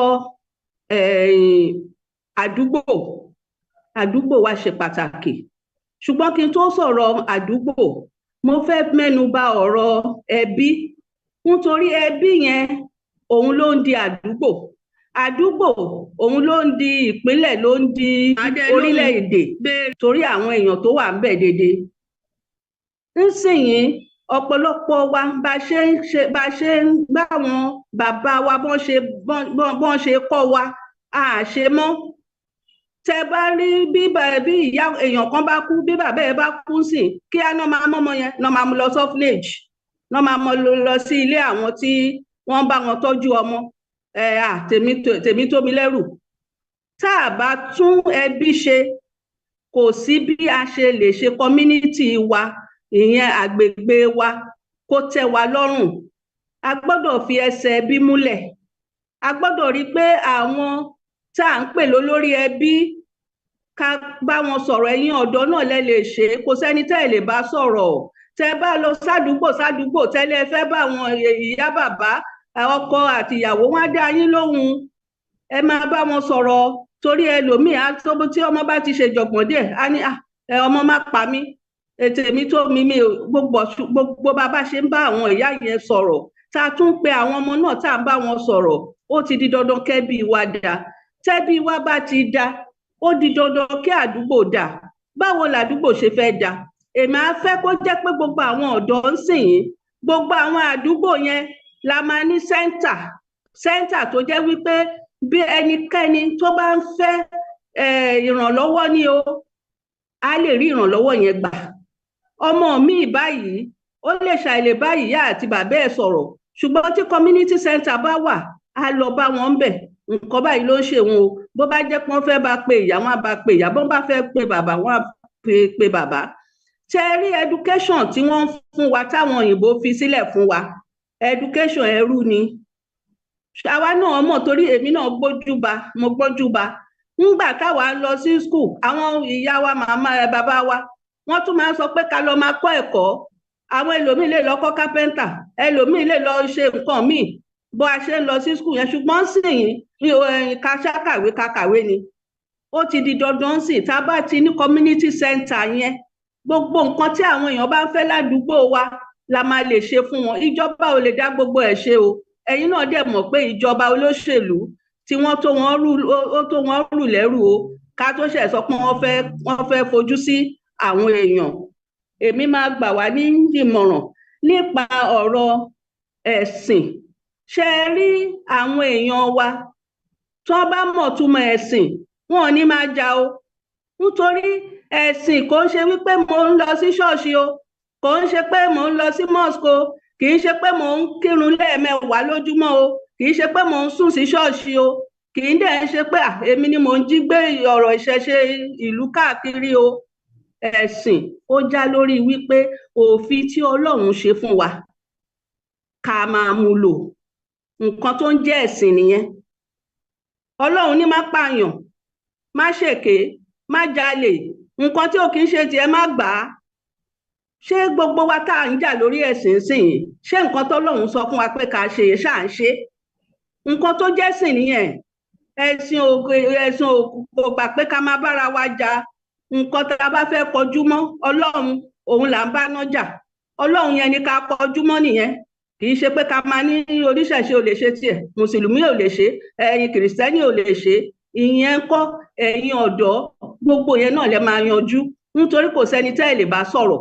bẹ́ẹ̀ bá pàgbàlagbà dá yín lóhùn torí wọ́n mọ̀ wípé ẹ̀yin náà lẹ lè túnṣe kò gbogbo àwọn tó ti dàgbà ń sìn agbára mélòó ni wọ́n ní ṣùgbọ́n ẹ̀yin ẹ lè rìn sódò ẹ lè rìn sókè ẹ lè rìn sísàlẹ̀ Ọlọ́run Olódùmarè á dẹ̀ fún yín ṣe.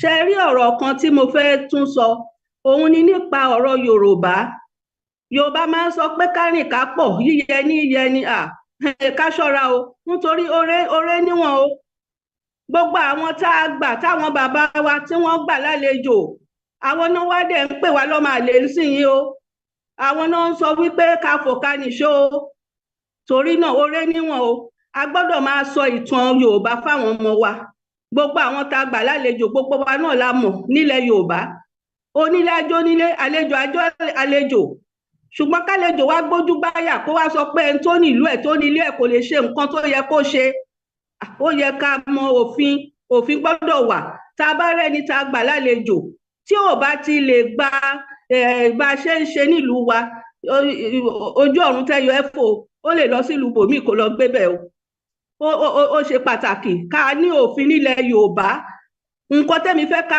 mọ̀ ni wípé ilẹ̀ Nàìjíríà yìí Ọlọ́run kọ́ ló so wá pọ̀ o èèyàn ló so wá pọ̀ o ẹ dẹ̀ ti mọ̀ wípé ilé tọ́lọ́run ò bá kọ́ kò sọ́gbọ́n kó má wò ó torí náà ṣe ń sọ ń sìn wípé ẹ̀yin ọ̀dọ́ ẹ nípa ńlá tẹ máa kó tẹ máa ṣaragírí torí kì í ṣe tiyín nìkan àwọn tó dàgbà náà gbogbo wọn náà ni wọ́n máa wà lẹ́yìn yín ẹ ṣé olóòtú mo dúpẹ́ o. ẹ ṣé gan ni bó tilẹ̀ jẹ́ pé ẹ mánéjì ìṣẹ́jú tí a fún yín bó ti mọ̀ yín ọjọ́ ti pẹ́ ẹ jẹ́ kí n fi àsìkò yìí kí n fi kí màmá wa Mọ́rẹ́nikẹ́ Babinti Àṣàyè mo dẹ̀ tún fi àsìkò yìí mo fi bàbá Akíntóyè náà mo fi kí màmá tí ń bá wa bọ̀ ọjọ́ ti pẹ́ Ọlọ́run sì ní pé lónìí òun náà ni wọ́n fojú kan bàbá ẹ ṣé gan ni ẹ kú òun láti àtàárọ̀ ẹ rí báyìí wọ́n ti bá wa sọ ọ̀rọ̀ eléyìí tí àwọn ọ̀dọ́ tí a fi lè jẹ́ ìṣọ̀kan láàrin community mo rí gbogbo ẹ̀yin tí ẹ náwó ẹ dákun àsìkò tí a máa dáhùn béèrè fáwọn tó náwó kò tí ì tó mo recognize ìpín bíi orí ọwọ́ bẹ́ẹ̀ ni Táíwò àti àwọn tó náwó mo recognize yín ṣùgbọ́n táwa yìí ẹ̀ka kọ́kọ́ mójútó náà á padà máa béèrè tàbá ti dásìkò tí ìbéèrè yóò ti máa wáyé ẹ ṣé gan ni màmá má fi àsìkò yìí má tún fi lọ sí ọ̀dọ̀ ẹni tí má pèsè kejì pé kí wọ́n tún bá wa sọ̀rọ̀ torí mo ń yànnàná ọ̀rọ̀ ọ̀hún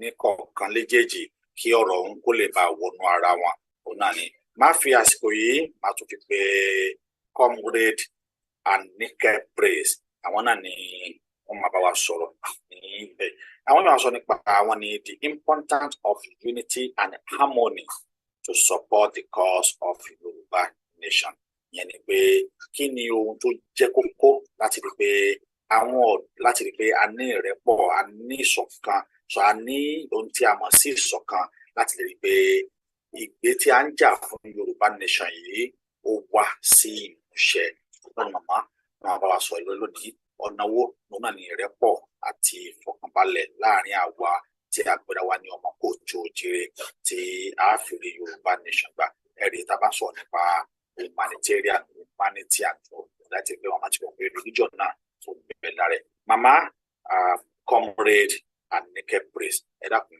ẹ bá wa ọmọ tó wọn ẹ káàbọ̀ sí orí ètò láàrin ìṣẹ́jú márùn péré ẹni pé wọn manage ìṣẹ́jú márùn tí wọn ẹ̀yin náà ẹ bá manage ìṣẹ́jú tí a fún yín kó má ju ìṣẹ́jú márùn lọ ẹ ṣé púpọ̀. Comrade Anike ẹ dákun tí wọn bá wà nílé ẹ jẹ́ kí wọn lè sọ̀rọ̀ ẹ bá mi ọmọ tó wọn. Wọ́n ṣẹ̀ṣẹ̀ ọmọ tí mi ẹ ṣé sà mo kí gbogbo ilé o mo kí gbogbo ọmọ káàárọ̀ òjìrè mo ṣèbà ládéládé mo kí gbogbo lóyè mo kí bàbá wa ẹni ọ̀wọ̀ jùlọ bàbá Professor Banji Akíntóyè bàbá ẹ ti dàgbà ẹ dògbó ẹ dẹ̀ kó wa jẹ̀pẹ́ ẹ ní kó wa dànù mo kí gbogbo ẹ̀yin atọ́kùn ètò láì gbà wá ní àkókò jù orúkọ tèmi ni arábìnrin Anike tí gbogbo èèyàn mọ̀ ní Iron Lady Anike Praise mo kí gbogbo wa lẹ́ẹ̀kan sí. láàbọ̀ ṣé a lè rí ojú yín. tó sọ̀rọ̀ lẹ́ẹ̀kan sí. ṣé a lè rí ojú yín. ẹ má bínú mo wà ní ẹnu iṣẹ́ ni mo kàn sáré fi táìmù sílẹ̀ fún program. tí mo fẹ́ mọ̀ náà nìyẹn tẹ̀síwájú. ẹ ṣé Yes, thank you very much. So, according to topic tí a fẹ́ sọ̀rọ̀ lé lórí, the importance of unity and harmony to support the cause of Yoruba nation. A fẹ́ sọ̀rọ̀ lórí agbára ìṣọ̀kan. A rí i pé ọ̀rọ̀ tí àwọn ìyá wa tún bá wa sọ yìí, tí ò bá sí ìṣọ̀kan yìí ń bẹ̀, kò sí bá a ṣe fẹ́ ṣe é. Kí làwọn tá a dẹ̀ ń pè ní ìṣọ̀kan? A lè rí ìṣọ̀kan, unity as a togetherness of someone or something to become one. In our marriage arithmetics, one ọ̀kan àti ọ̀kan ẹyọ kan ni nínú ètò ìgbéyàwó, torí tó bá ti di méjì, it will become a problem. But nínú ètò ìṣirò, tá a bá fi ọ̀kan kún ọ̀kan, èjì ló máa jẹ́. Now in this struggle, kí ni ìwúlò ìṣọ̀kan yẹn? A gbọ́dọ̀ jẹ́ ọ̀kan ni, òun ló lè fi wúlò fún wa. Àwọn àǹfààní wo gan ló wà nínú pé ká jẹ́ ọ̀kan? Àkọ́kọ́, it brings about teamwork and cooperation. Ó máa ń mú kí àjọṣepọ̀ àti ìfọwọ́sowọ́pọ̀ kó wà. Nígbà tí ìṣọ̀kan bá wà, la lè jọ ṣiṣẹ́ pọ̀. Ṣùgbọ́n tó bá ti ń di pé lágbájá ṣe tiẹ̀ kémi ṣe tèmi, kò lè sí àjọṣepọ̀ rárá. Fún àpẹẹrẹ, a rí nínú Bíbélì gan nígbà tí wọ́n fẹ́ kọ́ ilé ìṣọ́ Bábílónì. The Bible recorded it wípé wọ́n wà ní ìṣọ̀kan. Èyí tó dẹ̀ fẹ́ ṣe yẹn, wọ́n rí ṣe. Ọlọ́run pàápàá rí wípé àwọn ènìyàn wọ̀nyí, ilé tó ń kọ́ wọ́n fẹ́ kan òun. Ìgbà náà ni Ọlọ́run dà wọ́n lédè rú. Ká lo eléyìí gẹ́gẹ́ bí àpẹẹrẹ. Àtìgbà tédè wọn ti dàrú yẹn, a rí ibi tí Bíbélì ti kàkọsílẹ̀ rí wípé their aims and objectives wípé wà fulfilled. Definitely in this struggle, tá a bá yọ ìṣọ̀kan kúrò, in tá a fẹ́ ṣe a lè rí ṣe. Kò sọ́gbọ́n tá a fẹ́ dá sí. Torí nígbà tí àwọn tó ń kọ́ ilé ìṣọ́ yẹn tí wọ́n sí níṣọ̀kan, ilé yẹn ò ṣeé kọ́ mọ́ títí di èní. Kò sí ibi tá a fẹ́ ti ìṣọ̀kan sí. A gbọ́dọ̀ wà ní ìṣọ̀kan. Àwọn àǹfààní kejì tá a lè rí nínú ẹ̀, it brings about mutual understanding and respect. Ó máa ń mú ìgbọ́ra ẹni yé àti ìbọ̀rọ̀ fún ẹni wá. Tá a bá wà ní ìṣọ̀kan, ọ̀rọ̀ yín á yé mi, tèmi á yé yín. Àbí ẹ̀yin bàbá wa tẹ máa ń sọ pé ẹ má bínú o, mo fẹ́ pòwe lójú ẹ̀yin àgbàlagbà. Sorry, kíní yẹn ló shake. Ẹ má bínú. Wọ́n ní the mutual understanding and respect. Ó máa ń mú ìgbọ́ra ẹni yé wá àti ìbọ̀wọ̀ fúnra ẹni. Òwe tí mo ní mo fẹ́ pa ni pé àjẹ̀bí má mọ̀, wọ́n lóun ló ń kógun jàlú. Fún àpẹẹrẹ, tá a bá tiẹ̀ ṣera wa, tí mutual understanding bá wà, bẹ́yìn àgbà ṣe ní ṣẹ̀mí kí n bí ọba ìlógun ọ̀rẹ́. I will ask, why you do this? We call ourselves to order. Instead, ta fi máa di wípé àwa máa dì àbí kí ìpínyà wá. Ṣùgbọ́n nígbà tí ìṣọ̀kan bá wà, a máa fìfẹ́ gbà á. Lágbájá, ó ṣe nǹkan báyìí. Àwọn náà dẹ̀ ṣàlàyé, tó bá jẹ̀bi, á bẹ̀bẹ̀. Ó máa tán síbẹ̀. Agbára tó wà nínú ìṣọ̀kan tó máa ń ṣe nìyẹn. Ní ìkẹta, it brings sense of community and belonging. Ó máa ń mú kí ìmísí ìdàpọ̀ kó wà láwùjọ. That is, we feel among that no, I belong to so association. Torí ìṣọ̀kan, bí n tí ìyá wa sọ tẹ́lẹ̀ pé ká rántí ìpìlẹ̀, we have a cause for this struggle. Nǹkan kan la ní lérò kó tó di àkàndédé dìde náà kí ọkùnrin ogun wa kan tó là wá lọ́yẹ̀. Bàbá kan pẹ́ fún wa Dr. Chief Sunday ọmọ Adéyẹmọ tó dìde. Torí ìfẹ́ yẹn, àwa náà tẹ́wọ́ gbà á. Ìta nílérò yẹn la fi pawọ́ pọ̀ wípé òkè à ń ṣe Yorùbá nation. Now tí ò bá ti wá sí ìṣọ̀kan, kò sí bá ṣe fẹ́ ní sense of community and belongings láàrin ara wa. A lè sọ pé èmi náà belong sí irú ipò báyìí torí àṣọ̀kan pẹ̀lú wọn. Torí pé àjọ jẹ́ ìṣọ̀kan ni mo fi lè sọ pé yes, I'm one of Yoruba agitators. Mo wà nínú struggle yìí, ìṣọ̀kan òun ló ń jẹ́ bẹ́ẹ̀. Tá bá sọ̀rọ̀ ìkẹrin, it settle conflict resolution and dispute peacefully. Tí ó túmọ̀ sí pé ó mú ojútùú sí aáwọ̀ tàbí ìjà ní ìrọwọ́ rọsẹ̀. Tí ìṣọ̀kan bá wà, tó jẹ́ kí n pòwe lẹ́ẹ̀kan pé ṣẹ̀ní kí n bí ọlọ́gùn ọ̀rẹ́ níbi tí ìṣọ̀kan wà ní. Tí ò bá ti sí ìṣọ̀kan, you won't even give rooms to settle amicably. A di pé rárá o, kẹ́lẹ́kọ̀ọ́ pẹ̀pẹ̀ lọ́wọ́ ni o, mi ò ní gbà o, mi ò ní gbọ́ o, níbi tí ìṣọ̀kan bá ti sọnù ni. a lè má ṣe ara wa torí ahọ́n àti eyín náà ń jà ṣùgbọ́n tí a bá gba ìṣọ̀kan láàyè we give room to settle amicably á dẹ̀ bèrè ẹni tó dẹ̀ ṣẹ̀ á bẹ̀bẹ̀ á dẹ̀ fìfẹ́ gbà á. Tí a bá sọ ní ẹlẹ́ẹ̀kẹfà ó tún ń fún àjọṣepọ̀ láàrin ènìyàn ní agbára that is it strengthen up relationship tí ìṣọ̀kan bá wà láàrin wa ó máa ń mú kí àjọṣepọ̀ yẹn kó fún ní agbára sí i.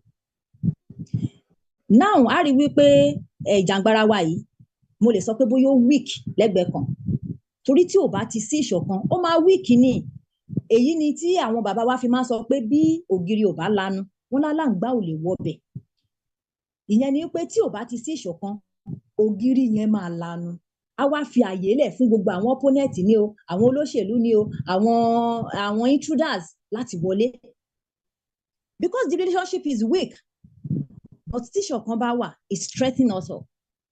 Ẹlẹ́ẹ̀keje it promotes social economy or political stability which is ó ń fi ìdí ètò ìṣèjọba múlẹ̀ níbi tí ìṣọ̀kan the power of unity and harmony tí ó bá ti ṣiṣẹ́ tó ti ń jọba ó máa ń fi ètò ìṣèjọba múlẹ̀ ìyẹn ni pé tábàlà fẹ́ ṣe àwọn ìjọba nǹkan tá a fẹ́ ṣe leléyìí o ní tá a gbé kalẹ̀ leléyìí o bá ṣe fẹ́ ràn nù ní ẹ̀ ní o torí ìṣọ̀kan tá a ti jọ agree because we both agree to do that then the cause and objective will be stabilized a máa fìdí ẹ̀ múlẹ̀ wọ́n wá wò pé ṣó mọ̀ ọ́n ṣe ni bí ẹ̀yin àgbà ṣe máa ń ní ẹni kò kú ẹ̀ báyè ló mọ̀ ọ́ lọ tí ìṣọ̀kan bá ti wà á máa fi gbà wo náà bẹ̀rẹ̀ lẹ́nu ọjọ́ mélòó agbára tí ìṣọ̀kan máa ń ṣe nìyẹn.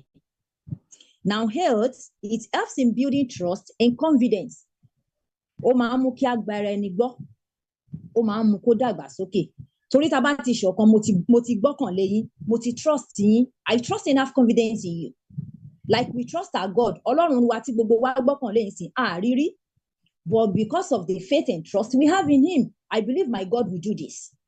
Yes, that is why we must have the power of unity and harmony. Kó lè build the trust and confidence. Ní ta fẹ́ ṣe nísìn, ta fẹ́ gbà yìí nísìn, àti ìgbà. Kì í dẹ̀ ṣe pé wọ́n ń tà lọ́jà. Kábàá ní pé tí n bá lọ sọ́jà ọjà Yemẹtu, màá lọ rà ń bẹ̀ iye báyìí ló ń tà. Wọ́n ta Yorùbá nation bí kankan. But because of the unity, we will build trust and confidence wípé yes, ní ta fẹ́ gbà yìí, a máa rí gbà. And we are working towards it. In number 9, safeguard for harms and negativity. Ó máa ń kó wa yọ nínú ewu níbi tí ìṣọ̀kan bá wà ní o. How that tá bá rí àpẹẹrẹ ẹni tí òkè o ó ń lọ lọ́nà ó rí i pé ìwò ti wà ńlẹ̀ yẹn ó fẹ́ jìn sí ṣe mọ̀ tí ìṣọ̀kan wà tá a nífẹ̀ẹ́ ara wa a máa sọ lágbájá má gba bẹ̀ yẹn o má gba bí yìí o wọ́n ti jíwò síbò yẹn o ẹ ṣé omi ò mọ̀ òun lè má mọ̀ bọ̀ nígbà tó pé kí ni dáúdà ẹ fẹ́ dà dáúdà ẹ lè da mẹ́wàá ṣé o ti ẹ̀ bá ní ọ ní ọlọ́run á mú ẹni tó ka mi láṣọ òtútù àti pọ́ńtọ̀. Don't think nobody can be useful for us. Gbogbo wa la nílò ara wa. That is why all Yoruba tribe we must be unite in unity and harmony. A gbọ́dọ̀ ṣọ̀kan. A gbọ́dọ̀ ṣọ̀kan ká má nira wa sínú. Òkè àwọn commandant wa gbogbo ìgbà tán ṣe rally tán jáde. Òkè kan wá nira wọn sínú. Tán dẹ̀ gbé ohun ìjà lọ́wọ́.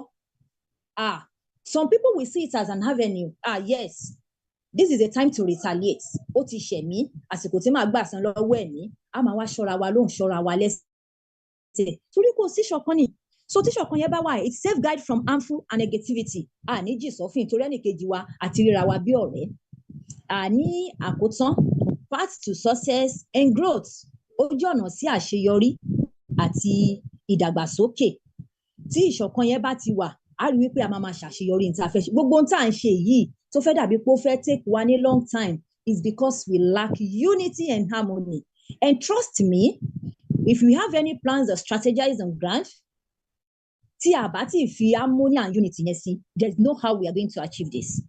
Torí tó bá ti gbé sókè làwọn kan máa gbé sílẹ̀, làwọn kan máa yọ̀ lọ́tún, wọ́n máa yọ̀ lósì. Kò ní ṣeéṣe, kò dẹ̀ sí bá a ṣe fẹ́ ṣe ọgbọ́n òdigi àfokùn tá a bá ti yọ ìṣọ̀kan kúrò ńbẹ̀. So that is the importance of unity and harmony. The reason we must unite together. Gbogbo tá à ń ṣe ń ṣe àwọn kò dá sí. Wọn ò tiẹ̀ rí bí tí ìyá wa sọ, wọn ò tiẹ̀ rí ní rí nǹkan kan pé nǹkan kan ń ṣe wọ́n. most especially people in Nigeria there àwọn kan ò tiẹ̀ lóye ẹ̀ bí ìgbà pé àwa gan là ń ṣèranù ni so tá bá ti jẹ́ kó yé wọn tí gbogbo wa tá a jọ fọwọ́sowọ́pọ̀ ibi tá à ń lọ òjìnà ibi tá à ń yà ló pọ̀ tán mọ reason tá fi ń ṣe kínní tán rí wa nírí àwọn kan àti ẹ̀tún lè mú wa wọn láwa la fẹ́ dà lú torí mo rí bó ṣe máa sọ fún brọ́dà mi pé kì í ẹ má bínú so let me round this up. Right. Overall it brings us courage ó máa ń fún wa ní ìgboyà a rí i pé ìgboyà náà ni tí a fi ní wípé okay a fẹ́ gba nǹkan báyìí gbogbo tí ò yẹ ká tojú bọ̀ tí ò yẹ ká lọ ìgboyà tá a níyẹn that confidence tó fi fún wa ní courage is because of unity so I'm dropping my pen here mo lérò wípé a ti ní àgbọ́yé kí Ọlọ́run kó dẹ̀ fi ìṣọ̀kan tó ti sọnù láàrin gbogbo ọmọ Yorùbá kí Ọlọ́run kí ó fi sí àárín wa kó má dẹ̀yìn tó fi dà wá pọ̀ kó má tù wá ká ẹ ṣé gbogbo lé. Àṣẹ Elédùmarè kí Ọlọ́run ọba tó ṣẹ̀dá wa kó dákun kó dábọ̀ kó má fi ìbínú ẹ̀ kó má fi tú wa ká gẹ́gẹ́ bí ẹ sì sọ ẹ ṣé wọ́n ti bá wa yànnà náà ní ọlọ́kanjọ̀kan. Ní báyìí màá tún lọ sí ọ̀dọ̀ ẹni tí yóò máa bá wa sọ̀rọ̀ òun náà ni Comrade Ọláyọmí Kóìkí nígbà tó yóò bá sọ̀rọ̀ pé what is the role of the youth in Yorùbá nation àwa youth ṣe gbọ́ báyìí ẹ̀rí pé kí ni ipa tí a lè fẹ́ kó Yorùbá lójúṣe wa kí làwọn responsibility tó wọ́n lára pé kí ìṣẹ́jú máa pẹ́rẹ́. Mo kí gbogbo àwa tí a ti ń bẹ lórí ìkàlẹ̀. Ẹ ọmọ tó ara yẹn ẹ ọmọ ẹ tí ọmọ.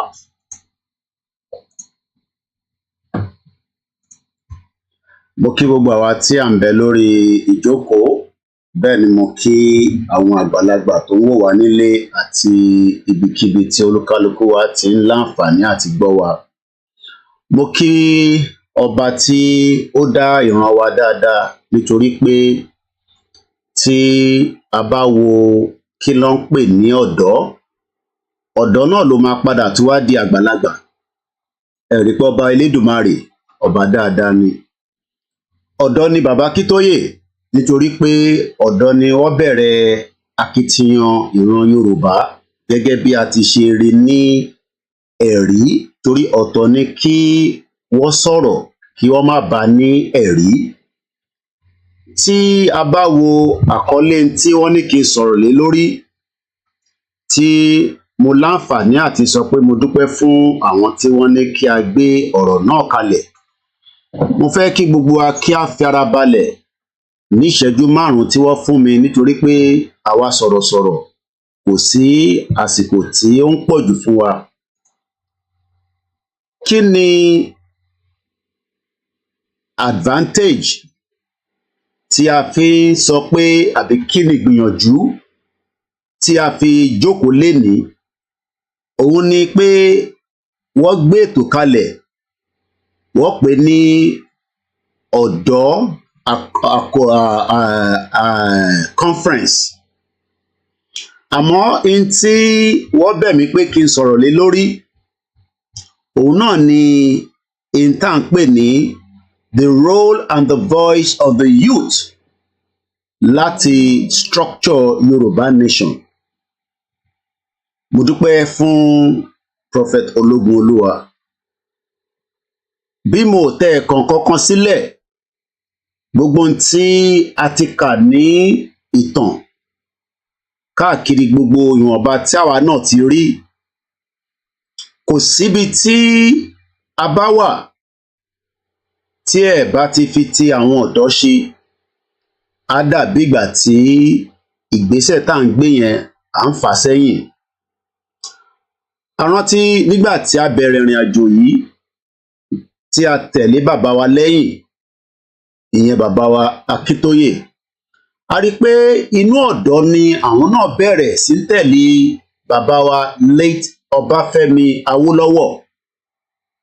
Tó bá jẹ́ pé irú ọ̀dọ́ tí wọ́n níjọ́ náà lọ́hùn bí wọn ò bá fún wọn láyè ó ṣeé ṣe kírú bàbá wa kí wọ́n má tẹ̀ jókòó irú jókòó tí wọ́n ní kí a wá wo kí ló ń ṣẹlẹ̀ gan ní orílẹ̀-èdè ibi tí Ọlọ́run ọba Elédùmarè dá wa sí dáadáa àmọ́ fún ìdí kan àbí ìdí kejì wọn ò jẹ́ kí àṣeyọrí kó wà fún wa.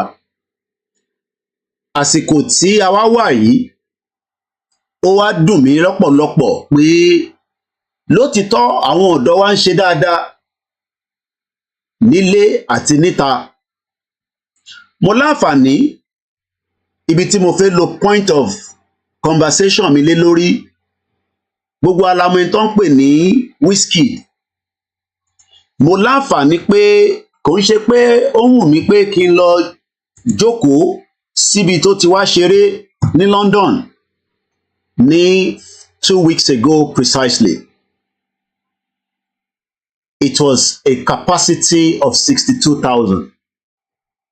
Tá bá wo àwọn tó pọ̀ tó wá sí ibi tó ti ṣeré yẹn, ọ̀dọ́ ni gbogbo wọn. Nítorí pé mo wà níbẹ̀ for more than 5 hours. Mo rí àwọn ọ̀dọ́ tó pọ̀ rẹpẹtẹ, mo láǹfààní àti engage wọn láti béèrè ìbéèrè méjì mẹ́ta lórí ìrìn àjò Yorùbá nation. Gbogbo wọn ló mọ̀ pé ọmọ Yorùbá ni, àmọ́ wọn mọ̀ tó ń pè Yorùbá nation, àbí pé a tẹ̀ ń pariwo pé a fẹ́ dá dúró. Ọ̀pọ̀lọpọ̀ àwọn tí à ń sọ yìí, àwọn ni ọ̀dọ́ tó jẹ́ generation tó ń bẹ nílùú òyìnbó. Ọ̀dọ́ tó ń bẹ nílé, àwọn náà wọ́n fi ẹ̀mí bá lọ pé n tí à ń ṣe yìí ó kàn wọ́n. Ṣé a fún wọn láyè ni, àbí kò sí n tí wọ́n design gẹ́gẹ́ bí àwọn tó ń darí ètò Yorùbá nation in terms of structure? Torí pé tí structure bá wà, a fún wọn ní voice. Mo rántí pé nígbà tí mo dé sílùú òyìnbó, gẹ́gẹ́ bí gbogbo àwa tí a láǹfààní láti rìnrìn àjò bí ó ṣe wọn ọba Elédùmarè, torí pé àwa kan tí a rìnrìn àjò náà àtàwọn tí wọ́n ti rìnrìn àjò náà, èmi á máa sọ pé ẹ̀jẹ̀ kan náà ló ń ràn láàrin gbogbo wa. Àmọ́ 1998 tí mo dé, wọ́n ń pe àwọn ẹgbẹ́ kan ní Labour Party. Labour Party yẹn ní ìtàn pè ní Young Labour. Young Labour is the youth section of the UK Labour Party. Membership is automatic for Labour Party members. Ẹ jẹ́ ká wo age bracket tí wọ́n sọ̀rọ̀ lé lórí. Age 14 to 26. It exists to involve young people in the Labour Party and ensure that the aspiration of the young people reflect in the Labour policies and power.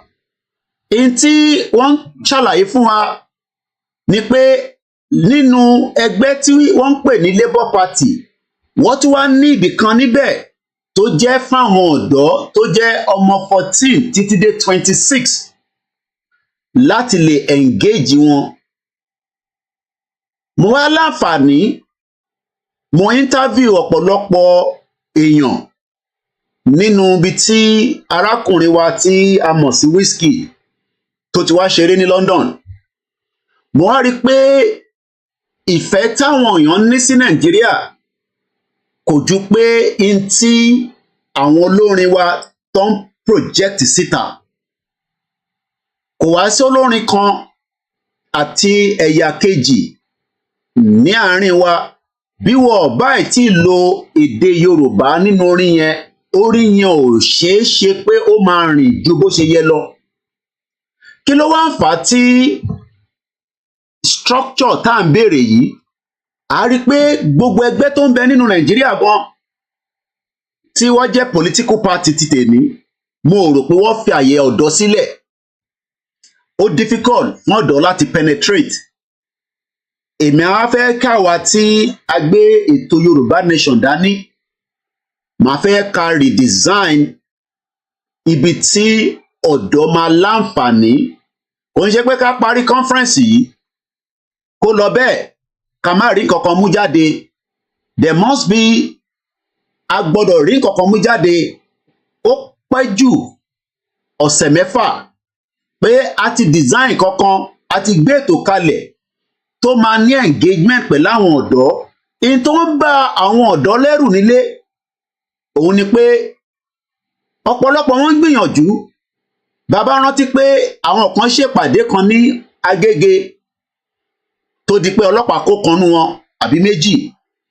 A gbọ́dọ̀ fi ọkàn wọn balẹ̀ láti jẹ́ kó mọ̀ pé n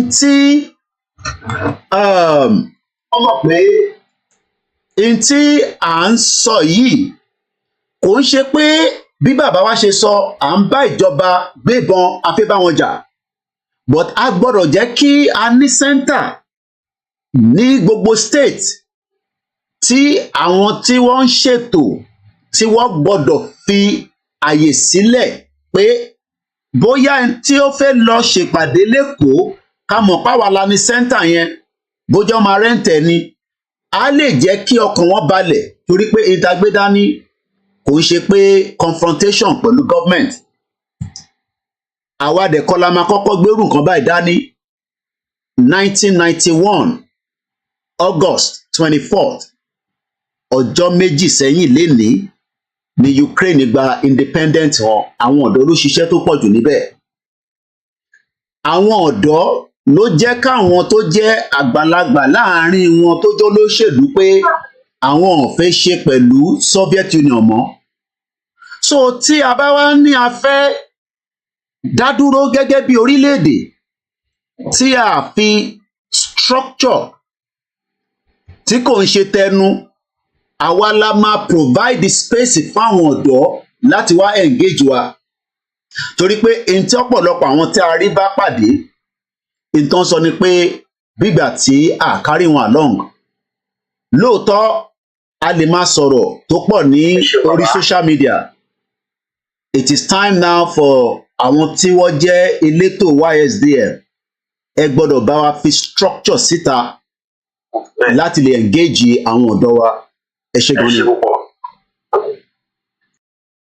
Ọ̀rọ̀ lẹ ti gbọ́ látẹnu Ọláyọmí Kóìkóyè, eléyìí tó ṣe pàtàkì ó náà ni pé kì í ṣe pé ká ṣe ètò yìí bá ṣe ń ṣe yìí kó sì jẹ́ pé ibi tí a bá ti sọ sí náà ibẹ̀ náà ni òpin yóò ti dé bá.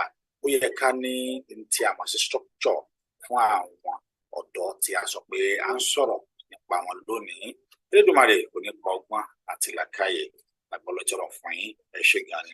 Má fàsìkò yìí náà lọ sí ọ̀dọ̀ dádì wa ẹnjìníà Múdàdáyọ̀ Ògúnṣọlá nígbà tí àwọn náà lórí grassroots wọn ni wọn bá wa sọ̀rọ̀ nípa ìyẹn ní grassroots awareness and how the nation will be forced to reckon with.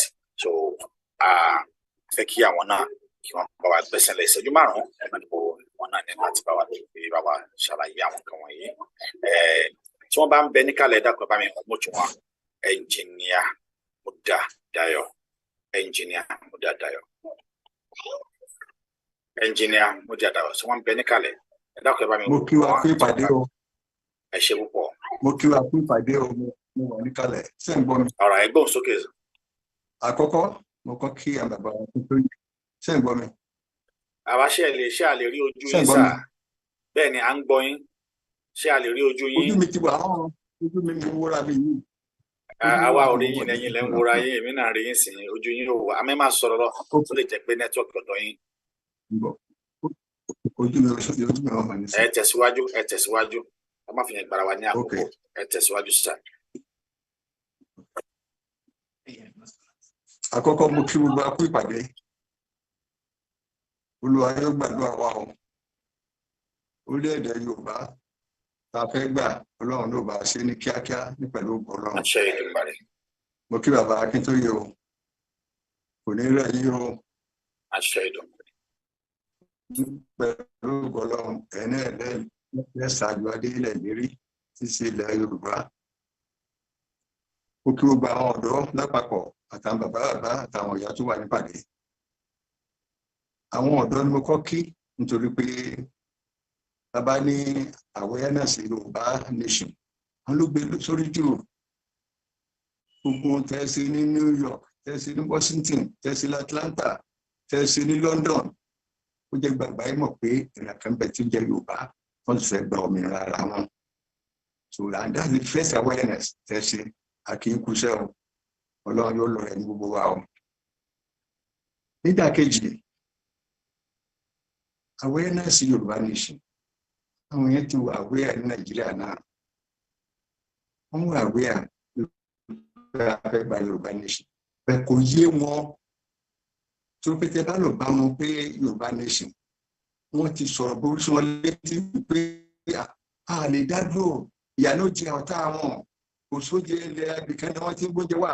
Ilẹ̀ ibìkan wọ́n ti gbé màálù wà. Oríṣiríṣi ló wà lẹ́nu wọn. Ṣùgbọ́n àwa jẹ́ kí wọ́n mọ̀. Torí pé kí ló sọ adé sọ́gbù yìí lórí àwọn kan wọ̀nyí ní la fẹ́ gbá afẹ́ kí Yorùbá nation dúró tó dúró. Gbogbo la mọ̀ pé àwọn bàbá wa ló jagun. Tó gbà wá lọ́wọ́ Fúlàní lógun Òṣogbo tó jẹ́ kí wọ́n gbalẹ̀ Yorùbá bá ṣe gbalẹ̀ Haúsá.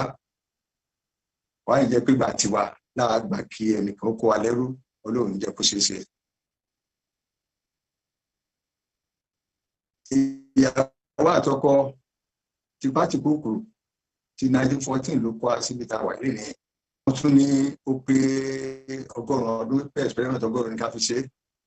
Àtúnṣe cultural assembly gbogbo àgbà pé ó dá ohun tá à ń fẹ́ ní ọ̀kan tó débẹ̀ ó wà nọ́ọ̀lẹ̀ which is second annulment fún wọn gbàgbọ́ national assembly kó ṣe. Ètò bá burú bẹ̀ jù ní 1999 constitution tí wọ́n lọ kọ fún wa. No referendum, no anything. So ara àwọn kan wọ̀nyí láàmú sọ fún àwọn tó wà nílé, àwọn ọ̀dọ́ ni, àwọn àgbàlagbà ni, ebi ò lè para Yorùbá láíláí nítorí pé gbogbo owó wa ni wọ́n ń kó lọ tán lọ ń pín l'Ábùjá. Àwa la ní tax àǹfààní tó pọ̀ jù, àwa la ní oríṣiríṣi kẹta ní tó pọ̀ jù. So a mọ̀ fi yé wọn pé ebi ò lè pa wá. Tá bá wọ àtẹ̀yìn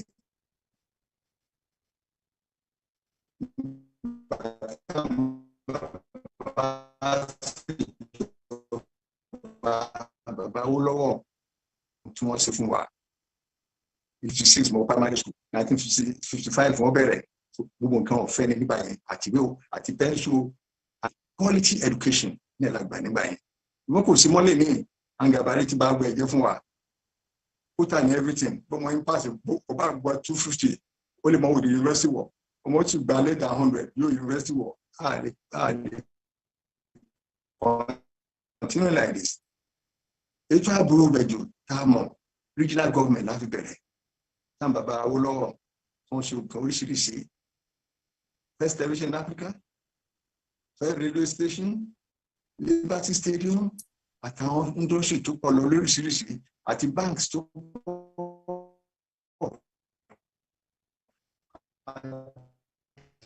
factories oríṣiríṣi àbàbá yẹn ṣe nígbà àwọn ológun dé from regional government gbogbo kẹta wà ní dáadáa wọ́n bàjẹ́ wọ́n bá àwọn university wa polytechnic náà wọ́n bàjẹ́ gbogbo kẹta àwọn sì ní dáadáa nílẹ̀ Yorùbá báyìí kó dáa wọ́n á jákè máa lọ́wọ́ wọ́n á gbé lọ center wọ́n á bàjẹ́ tẹbánẹ́tì civil defence nígbà ogun náà dálẹ̀ nígbà wọn bọ́ǹbù kìíní ní Yaba wọ́n ní sọ ká ló bẹ̀rẹ̀ road safety wọ́n tún bàjẹ́ wọ́n stop ẹ̀ wọ́n á tún kọ́ àwọn tí wọ́n sí.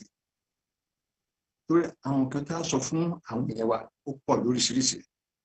Ètò ààbò rẹ̀ jù nígbà tí ológun dé the military adventurers wọ́n kàn pé state lọ ìyẹlẹyẹlẹ bó ṣe wọ́n ilẹ̀ Haúsá ni wọ́n fún lọ́pọ̀lọpọ̀. Wọ́n tún pé local government lọ kánrin ilẹ̀ Haúsá ni wọ́n tún láwọn delineate constituency àwọn òkè tí mo fẹ́ táwọn sọ fáwọn tí wọ́n ní kí ló à ń jà fún nìyí kọsùn láwọn béèrè tó máa ń béèrè lọ́wọ́ wa kí ni díẹ̀ tẹ́ fi fẹ́ Yorùbá nation lábàjẹ́ kí wọ́n mọ̀ ilẹ̀ Haúsá lè ṣe yìí tó pé wá rí jìnnì local government bẹ̀ ó pọ̀ gbogbo ilẹ̀ Yorùbá àti ilẹ̀ Igbo àti ilẹ̀ south lọ àwọn gómìnà gbogbo wọn pọ̀ jù wá lọ. So àwa ní kí la fẹ́ ẹ wo Lagos state 20 local government wọ́n ní tẹ́lẹ̀ Kano ní 20 local governments béèrè.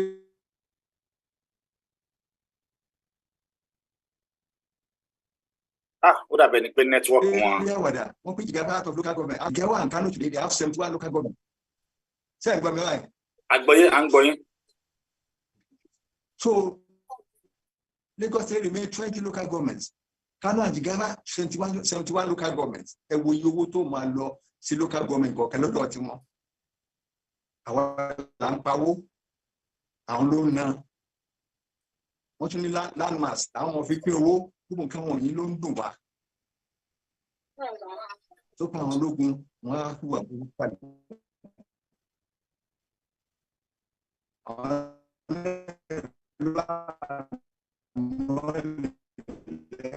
ṣé gan dáàdi wa ẹ ṣe àdúpẹ́.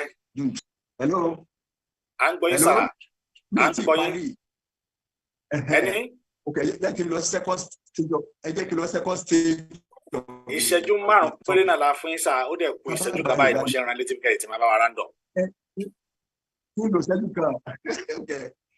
Bẹ́ẹ̀ ni ìṣẹ́jú kan péré kù.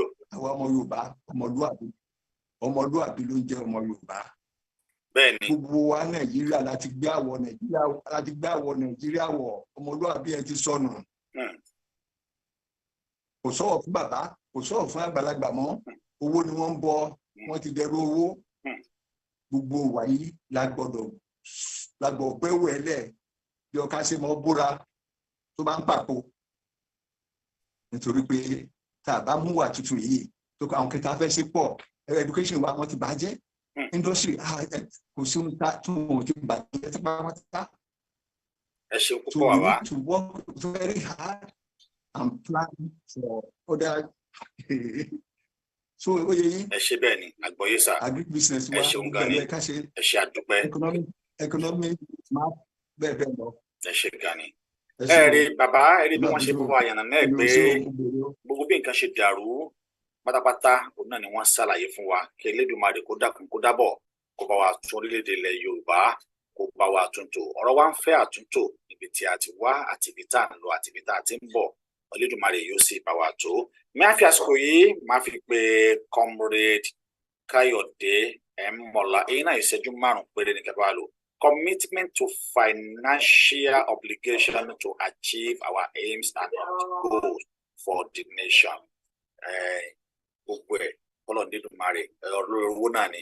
Ẹ̀mọ́lá kì í pété bá ń bẹ ní ibi ìyẹ́dàkùn ẹ bá wa náwó tàbí kí ẹ gbóhùn sókè. Comrade Káyọ̀dé Ẹ̀mọ́lá ṣe wà pẹ̀lú wa òun rí yín tẹ́lẹ̀tẹ́lẹ̀ àmọ́ mi rí yín báyìí Comrade Káyọ̀dé Ẹ̀mọ́lá ṣe wà pẹ̀lú wa tí wọn ò bá sí pẹ̀lú wa tí wọn bá bí mi rò pé wọn rẹ̀ pé wọ́n ti jáde kí wọ́n tó dé ẹ jẹ́ kí n fi àsìkò yìí kí n lọ sí wọ́n wà pẹ̀lú wa àti nìkan on mute. Ok ẹ wà mọ́tò yín sà ẹ wà mọ́tò sà. Torí pé a fẹ́ kí àwọn ènìyàn wa a fẹ́ dá wọn lágara rárá àtọ̀ ṣé wọ́n wà pẹ̀lú wa ó yẹ kí wọ́n ti ọmọọtọ àwọn. wọ́n wà ní participants but it's all right. Ó dáa tí wọn bá ní àǹfààní àti sọ̀rọ̀ ẹ jẹ́ kí n sáré lọ sí ọ̀dọ̀ bàbá wa Babalọ́lá Dàda. Intent you know the benefit of us having a nation of our own. Yoruba one tẹni àkísàbá yìí òun náà ni ti ata ohun tó bá jẹ́ tẹni náà ni Babalọ́lá Dàda ohun tí ẹ bá wa sọ òun ni pé benefit of us having our nation of our own. Ọmọ sọ̀rọ̀ yín Babalọ́lá Dàda èmi ò rí yín ní tí ń bá rí yín máa ọmọ tí Babalọ́lá Dàda. Babalọ́lá Dàda èmi náà rí wọn rábẹ̀ ni pé wọn ò sí pẹ̀lú wa. Tọ́ àwọn àlejò wa tí ó yẹ kí wọ́n bá wa sọ ó kù àwọn méjì péré tó yẹ kí wọ́n bá sọ̀rọ̀ pẹ̀lú tó ń bẹ lọ́wọ́ mi báyìí àmọ́ tí a ti rí wọn kí wọ́n wọlé pẹ̀lú wa. Ní báyìí màá máa fi àsìkò yìí màá máa fi pé ọ̀rọ̀ ráńpẹ́ òun náà ni màá fẹ́ kí bàbá wa torí pé tí àmì fẹ́ kí á dá bàbá dúró lọ títí màá fún bàbá wa Isaac òkè bí ọ̀run kò sí ní ìṣẹ́jú 3 péré pé bẹ́ẹ̀ ni ìṣẹ́jú 3 péré kí ẹ fi torí pé mo fẹ́ kí ẹ bá wa sọ̀rọ̀ torí pé kí ni tí ń jẹ́ ọ̀dọ́ kí sì ni ọ̀nà tí ọ̀dọ́ fi lè darapọ̀ láàrin ìṣẹ́jú mẹ́ta péré bàbá wa Isaac Ebiorun sí ẹ ṣé púpọ̀. Ẹ ṣé púpọ̀, mo kí àwọn bàbá wa, all protocols observed. Actually, mo ti plan láti introduce ọ́fíìsì àwọn ọ̀dọ́, àwọn coordinators méjèèjì tí wọ́n ṣiṣẹ́ takuntakun, bàbá wa Comrade Omeyo àti Prophet Ológunlolúwa. Well done on behalf of Baba Akitoye tí wà lórí àga and the whole office of the leadership, Central Program Management Office. Congratulations for this outing. Ama tẹ̀síwájú, ẹ ṣé gan ni. Ta ni ọ̀dọ́? Ẹni tó bá wà young at heart, ó ní ọ̀dọ́. Láyé ìsìn kì í ṣe age mọ́. When you are young at heart, you are still vibrant, you are still productive. Yeah, you tí lọ park síbì kan, MOT in service dáadáa, engine ò tí knock, windscreen ò tí fọ́. You can still add value to your people, to yourself, and to your life. You are a young person. It is coming from the inside. Àti inú ló ti jáde wá, kì í ṣe láti ta. So, ẹni tó bá ń ṣe yẹn o, as far as tó wà productive, ọ̀dọ́ ni. Ṣùgbọ́n ní orílẹ̀ tá à ń sọ fún ti Yorùbá nation, gbogbo àwọn ọ̀dọ́ wa tó wà productive, gbogbo yín la need báyìí. Àwọn nǹkan tí ẹ láti mọ̀ ni wípé foundation yín leléyìí o, foundation yín leléyìí. Tẹ́ bá jẹ́ kí anybody lórúkọ ìjọba kan kó bàjẹ́, it is bàjẹ́ for life. You live only one life. You cannot afford the foundation of your life to be messed up by anybody whatsoever, any government whatsoever. You got to arise and stand up. Yeah? It's very, very important. You have only one life. It's your foundation, and time is going. Or John Law, what you don't do today now, you postpone to tomorrow, it's gone. As you are growing older. Yeah? Your environment defines you. Your environment defines you. Here, Nikoba is 25 years old, in Nigeria, and Nikota be the same day. So not just 25 years old. Now America, I've been in UK. They will compare life and méjèèjì pọ̀. And now we pay environment who are very important. It carries over 80%. It defines you. Ìjọba dẹ̀ ló ń define it. Àwọn nǹkan tí ìjọba Nàìjíríà ò lè ṣe fún yín fún ọ̀dọ́ kankan láyé, wọn ò lè ṣe. Òun ni Yorùbá country fẹ́ ṣe. What Nigeria cannot do for you is what your country, Yoruba nation country, wants to do for you. Then there are so many. Yeah, advanced country. Bàbá ṣe rí báyìí gan, ìṣẹ́jú márùn-ún náà ní padà fún ẹ ti lò ìṣẹ́jú mẹ́ta yín pé ẹ̀wẹ́ ayé wa lò ìṣẹ́jú méjì sí ìṣẹ́jú márùn-ún náà lẹ́ lò. Ó lágbára, mo jẹ́ fẹ́ share screen títẹ̀ fi àwọn èèyàn wa.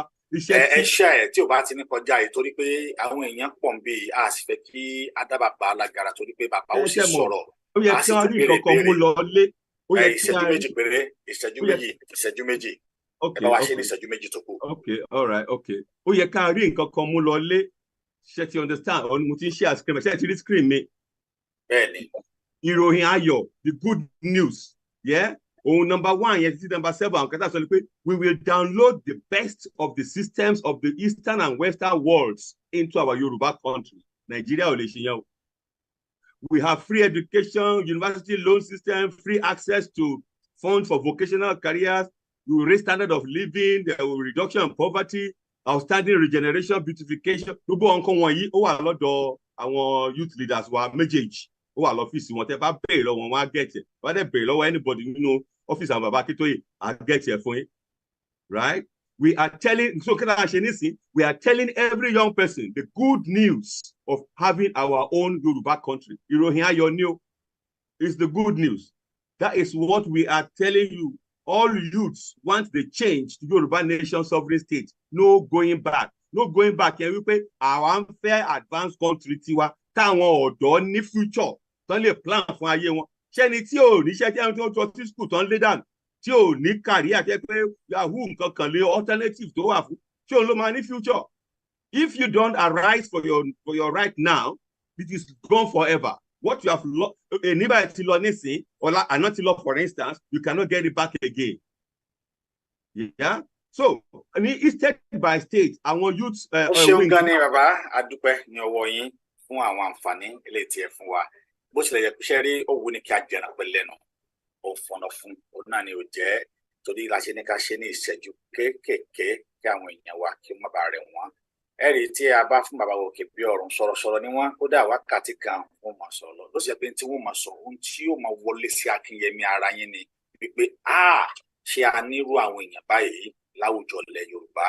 Àwọn bàbá òkè bí ọ̀run ẹ̀dá pé wọ́n bínú ìṣẹ́jú péréte náà ni a fẹ́ ṣe kó bá lè ní nítorí bàbá náà ó sì padà sọ̀rọ̀. Má fi àsìkò yìí má fi pe Òmíyọ̀ òun náà ni youth leader tí ó ń bẹ nílẹ̀ Kóòtù Òjìrì. Ìṣẹ́jú mẹ́ta péré òun náà ni màá fún Òmíyọ̀ pé kó bá àwọn ọ̀dọ́ sọ̀rọ̀ nítorí pé àwọn oníǹkan àwọn ni wọ́n ń ṣe nǹkan lónìí. Kí ni tí ó fẹ́ bá ọ̀dọ́ sọ láàrin ìṣẹ́jú mẹ́ta péré? Comrade Òmíyọ̀. Comrade Òmíyọ̀.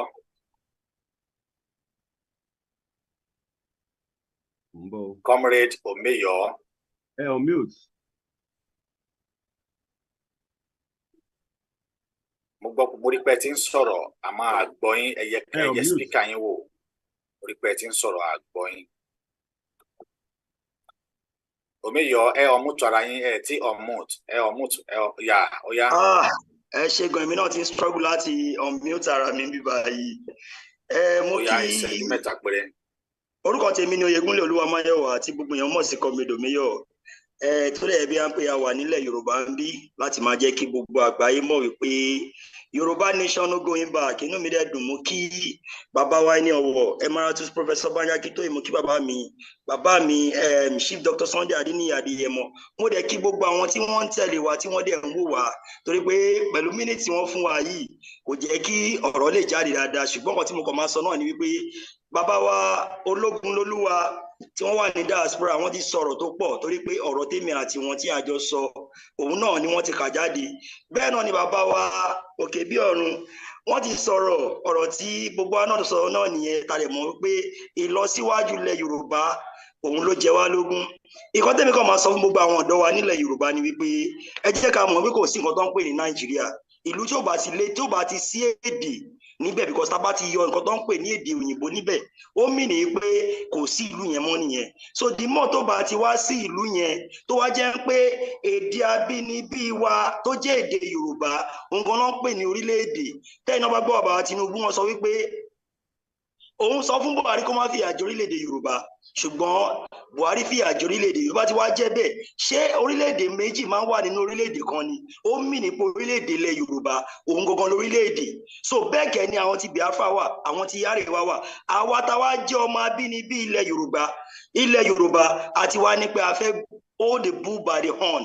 So the more tá bá ti wá hold the bull by the horn ó mì nípa ti fẹ́ gba nǹkan tó ń pè ní àṣà ìṣe wa gbogbo nǹkan tó yẹ bí apá fi ń jẹ́ Yorùbá àti gbà padà. So now nísìnyí gbogbo nǹkan tó wá jẹ́ bí apá wọ́n ní tọwọ́ ọmọdé tó bá ti tẹ̀kù dà wọ́n ní kò ní béèrè kú tó máa pa bàbá ẹ̀ lọ́wọ́ ní tàbí kò ní béèrè kú tó máa pa bàbá ẹ̀ bẹ́ẹ̀ ni. So the more tó bá ti wá di pé ọwọ́ wa ti tẹ̀kù dà báyìí àwa ọ̀dọ́ àwa làwa máa jà fúnra wa torí pé àwọn bàbá wa wọ́n ti gbìyànjú tó jẹ́ bàbá wa Professor Banji Akintoye àti bàbá Májàsọ́lá Ìgbòho àwọn náà ni wọ́n jẹ́ kí unity wà. Ẹ jọ̀ọ́ torí Ọlọ́run torí ti bá ní nǹkan tí mo kọ sílẹ̀ ó pọ̀ but 3 minutes ò lè tó ọ̀kan mo yí ní sáré sọ gbogbo ọ̀rọ̀ yìí kó lè yé gbogbo àwọn tó yẹ pé wọ́n ti bìlì bí ìyàwó tí wọ́n sọ wọ́n ní 1960 constitution wọ́n ní pé òun ni ó dìwà papọ̀ tá fi ń jẹ́ Nàìjíríà tó bá ti wá jẹ́ pé bí wájú ò bá ṣe lọ wọ́n lẹ́yìn àṣẹ padà sí àwa tí wá mọbi tá ti bọ̀ nísìnyí bá ti mọbi tá ti ń bọ̀ iwájú òde wá ṣe lọ máa fẹ́ padà síbẹ̀. So ẹ jọ̀ọ́ torí Ọlọ́run gbà wá ọ̀dọ́ tí àwa káàkiri gbogbo ilẹ̀ Yorùbá ẹ jẹ́ ká mọ̀ wípé lọ́wọ́ yìí nísìnyí ilẹ̀ Yorùbá a lè tẹ̀kẹ́ a lè tọrọ délé tẹ̀ gbé kẹ́nìbọ̀dì kó wà bá wa bàjẹ́ kò sí wọn tó ń pè ní ẹ̀sìn wọn ní ìwà lẹ̀sìn. Bí mọ́tò bá ti wá jẹ́ pé ìwà lẹ̀sìn ó fi hàn wípé àwa Yorùbá àkàndá kan ni wá ó dẹ̀ mí ní wípé ìwà tí à ń wù òun lọ́lọ́run á fi dá wa lẹ́jọ́ torí pé àwa tí ò dá ìwà tó jẹ́ pé ìbẹ̀rù òbí ìbẹ̀rù Ọlọ́run òun gangan because wọ́n níbi tó bá ti lè respect bàbá ẹ̀ tó respect ìyá ẹ̀ wọ́n ní pọ́jú apẹ́ lórí ilẹ̀ tọ́lọ́run fún ẹ̀ ó tó bá ti wá rí bẹ́ẹ̀ ó mì ní pé a ti ń fún àwọn tó jẹ́ pàwọn bàbá wa àti ìyá wa ti ń bọ̀ fún adẹ̀ ti ń bẹ̀rù Ọlọ́run. Ẹ ṣeun Comrade Òmíyọ̀ ẹ̀yin náà ti padà lo ìṣẹ́jú márùn-ún torí pé mi ò ní ṣẹyẹ ẹ̀yin náà ti lo ìṣẹ́jú márùn-ún ṣé tó yẹ kí n ṣe bẹ́ẹ̀ ni wípé a lè ní àwọn èèyàn wo lè rí nǹkan mú lọlé torí mo rí pé àwọn èèyàn pọ̀ lórí àkìtì kò sí wàhálà bá mi Yorùbá wọ́n ní oníkan làjọ ṣe bàbá Akíntóyè ni wọ́n ń ṣe nǹkan lónìí. Bàbá ni wọ́n wá bá wa sọ̀rọ̀ lẹ́yìn náà fún àwọn tí wọ́n wá mo recognize màmá wa pin bí ẹ káàbọ̀ sórí ètò àságbè àwòsàsà mo kí ẹ̀yin náà lọ́wọ́ apàdà àgbàbọ̀ padà àti Ọlábàmbọ̀ èso pé náà ní padà jẹ́ kí ẹ dáhùn. Professor Banji Akíntóyè ni wọ́n báyìí wọn yóò bá wa sọ̀rọ̀ láàrin bí Ọlọ́run bá ṣe fún bàbá ní agbára sí láti pé kí ni tí ọ̀dọ́ gbọ́dọ̀ gbé ṣe.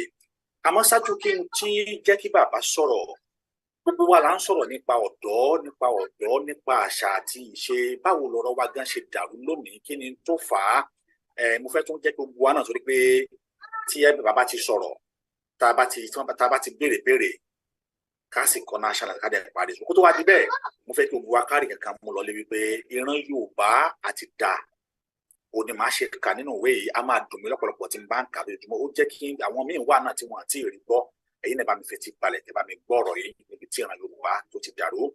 Arákùnrin kan tí wọ́n ń pè ní Lord Macaulay ló kọ ìwé yìí sí British Parliament ní February 2nd, 1835. Ó ní I have travelled across the length and the breadth of Africa and I have not seen one person who is a beggar. Ẹ máa di àwọn kókó orí ibẹ̀ ní àbọ̀ padà bá fi ọ̀rọ̀ sí ìran Yorùbá kì í ṣe alágbe ọ̀dọ́ a máa ń ṣiṣẹ́ ní ibẹ̀ ní àbọ̀ tí wàá padà bá wà mọ́rọ̀ ó ní I have never seen who is a beggar, who is a thief. Such words I have seen in this country. Such high moral value, people of such caliber, that I do not think we will ever conquer this country. About that, I do not think we will ever conquer this country. Fún alára náà ló ń sọ fún àwọn parliament bẹ́ẹ̀. Ó ní unless we break the every backbone of this nation. Wọ́n ti break it already. Economic, culture, education, system, wọ́n break it. Of this nation, which is a spiritual and cultural heritage. And therefore, I propose to British Parliament that we replace our old and ancient education system and culture. For if the African think that all that is foreign and English, and English is good and greater than their own, only they will lose their self-esteem, their native culture, and they will become what we want them to be, a true dominated nation. Ẹ rí i pé tí a bá ń yọ àmọ́ yọ àwọn kókó nínú ìwé yìí èmi kọ́ ni mo kọ́ ó wà ń bẹ̀ mo lè send ẹ̀fẹ̀ tó bá nídìí it was written by British Parliament on 2nd of February 1835 by Lord Macaulay. A rí i pé ibi tí ìgbésí ayé àwa Yorùbá tó ti dá láì gbọ́dọ̀ lóko ni. Bàbá Professor Banji Akíntóyè agbójẹyìn dà ẹ̀yin ni ẹni floor báyìí àwa ọmọ yín a fẹ́ gbọ́ torí pé tá a bá ń sọ nípa ọ̀dọ́ ẹ̀yin ti lo ọ̀dọ́ ṣáájú ẹ ń sọ nípa àwọn àtàkàn Awólọ́wọ̀ ọ̀ràn yín sẹ́kàn sí Brazil ẹ wà ń bẹ́ẹ̀ tí ìparí ó tó sọ pé ẹ tún kọrí sí ìlú lónìí o ẹ tún lọ láì tí ó sì sówó máa ń wo àwọn ìtàn bí àbáṣe sọ ni tó látara dẹ̀ ó yẹ kí àwọn ọ̀dọ́ ká lè rí ẹ̀kọ́ kan látara yín bí àwa náà ó ṣe bẹ̀rẹ̀ láti rí i pé a ṣera wa ní ọ̀kan àti ìsúná lẹ́yìn ilé tá a bá ti sọ̀rọ̀ tán gbogbo ẹni tí ẹ bá ní ìbéèrè yìí ò gbọdọ̀ kọjá tí a gbé kalẹ̀ fún ọ̀dọ́ ẹni tí ìbéèrè ẹ bá ti kọjá ọ̀rọ̀ lórí ọ̀dọ́ lónìí nígbà tá a bá béèrè pé báwo ni Yorùbá Nation ṣe dúró a jẹ́ pé a gbé ètò Yorùbá Nation wá lónìí ètò ọ̀dọ́ ìbéèrè yìí ò sì gbọdọ̀ kọjá ètò ọ̀dọ́ bàbá àgbọ̀jẹ̀yìn dà ẹ̀kọ́ pọ̀ ó yẹ ẹ bá wa sọ̀rọ̀ sí. ẹ ṣé ọmọ mi ọmọbìnrin owó mo dúpẹ́ o inú mi dùn fún ẹni mo dúpẹ́ púpọ̀ lọ́wọ́ yín pé ṣe ètò ẹni ó dáa bó ṣe dáa yìí mo kí àwọn ọmọ mi méjèèjì tó kó ètò ìjọ Ológunlolúwa àti Omeyo mo sọrí mo wúkọ́ kékeré kan lọ bàtà á lọ ó ti ń lọ Ó better ju tàná.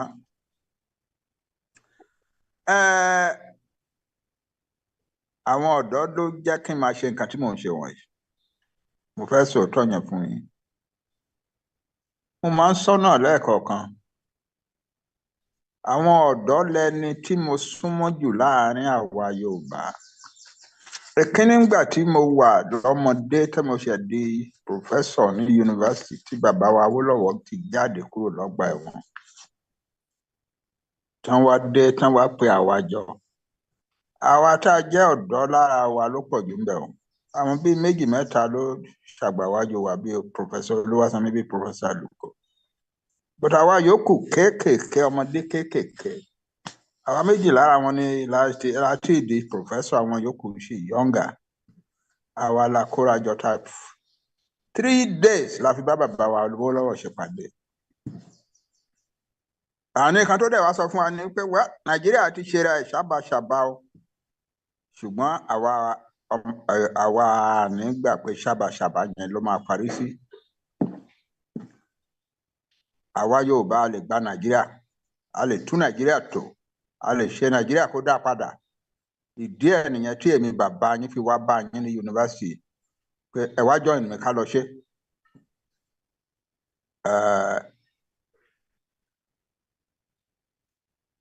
Ìjọ tó ga nìwọ̀nyẹn. Bàbá wa tó ń sọ yẹn jáde lẹ́nu, he had suffered enormously from Nigeria. Òun wọn ló lead Nigeria to independence. Òun gan ni the philosopher láàrin àwọn tó ń tán pera wọn ní bàbá Nàìjíríà wọn yòókù. Pé ká kàn lọ sí ìpàdé ká pariwo ká ṣe ká make owó díẹ̀díẹ̀, bàbá wa ò ṣe yẹn. At the age of 47, less than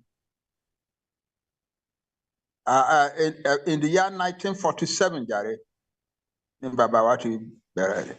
That is, he was only 30-something years old. Ìgbà tí bàbá wa Awólọ́wọ̀ máa fi di leader wa tó máa di premier wa ní 1952, he was only 44 years old, 46 years old, 47 years old, thereabout. Ẹyọ 9 kúrò nínú 52, 43 years old. Ni bàbá wa di premier wa. And from that moment, he was committed to nothing other than the good quality of life for Yoruba people. Kò ní lè lọ bá bàbá wa Awólọ́wọ̀ kẹ́ sọ pé mo ń fẹ́ wá iṣẹ́ kan, mo ń gba contract kan, mo ní kẹ́ wá ràn tẹ́ bá rí wa tá a bá jókòó, tá a bá dẹ̀ jókòó, a máa ń jókòó ńgbà mìíràn from morning till the next morning. Ọ̀rọ̀ bí Yorùbá nation, ọ̀rọ̀ bí Nàìjíríà ṣe máa dá a láṣẹ. Ó dé stage kan tí èmi àti a few of us ní Ifẹ̀ tá bẹ̀ sí lérí wípé ní gbogbo ètò tá à ń ṣe ní agbẹ́ bàbá wa Awólọ́wọ̀ yìí. We are on the way to building Nigeria into the black man's world power of modern times. We were on the way, we were very hardworking about it. Ọmọ bòrò owó sọ story jọ, mo sọ story yẹn fún yín jọ kan. Ọmọ kan wá pè mí pé bàbá, kí ni bàbá Awólọ́wọ̀ fún yín tí ẹ fi máa ń ready láti make gbogbo sacrifice wọ̀nyẹn? Bàbá ní kẹ́ lọ sí Brazil. Ẹ wà ní Brazil. Wọ́n pè yín láti bẹ̀ pé kẹ́ sáré dé Argentina. Ẹ lọ sí Argentina for about 4 or 5 days. Ẹ tún wá padà sí Brazil. Ẹ wá do bí ọ̀sẹ̀ kan sí ní Brazil. Ẹ ṣe nǹkan tẹ́ ẹ ní ṣe tán, report yẹn ti kọ́ ti ready. Ẹ wá pé bàbá mo ti ṣe tán, mò ń bọ̀ lé. Títí àárọ̀ tún la mo máa délé, mo máa kúrò níbí lénìí àbí láàárọ̀ la. Bàbá dẹ̀ tún wá ní pẹ̀lẹ́ ọmọ mi. Ṣé o rántí pé wọ́n ní wọ́n ń ṣe conference kan ní small businesses, World Council of Small Business Development ní California. Ó máa bẹ̀rẹ̀ ńbẹ̀ lọ́túnla. Ẹ̀gbọ́n ẹ̀ Sam Àlùkò ti lọ bẹ̀. Ó máa débẹ̀ títí alẹ́ ọ̀la. Ìbá dẹ̀ dáa ká ní ìwọ náà lọ join wọn o.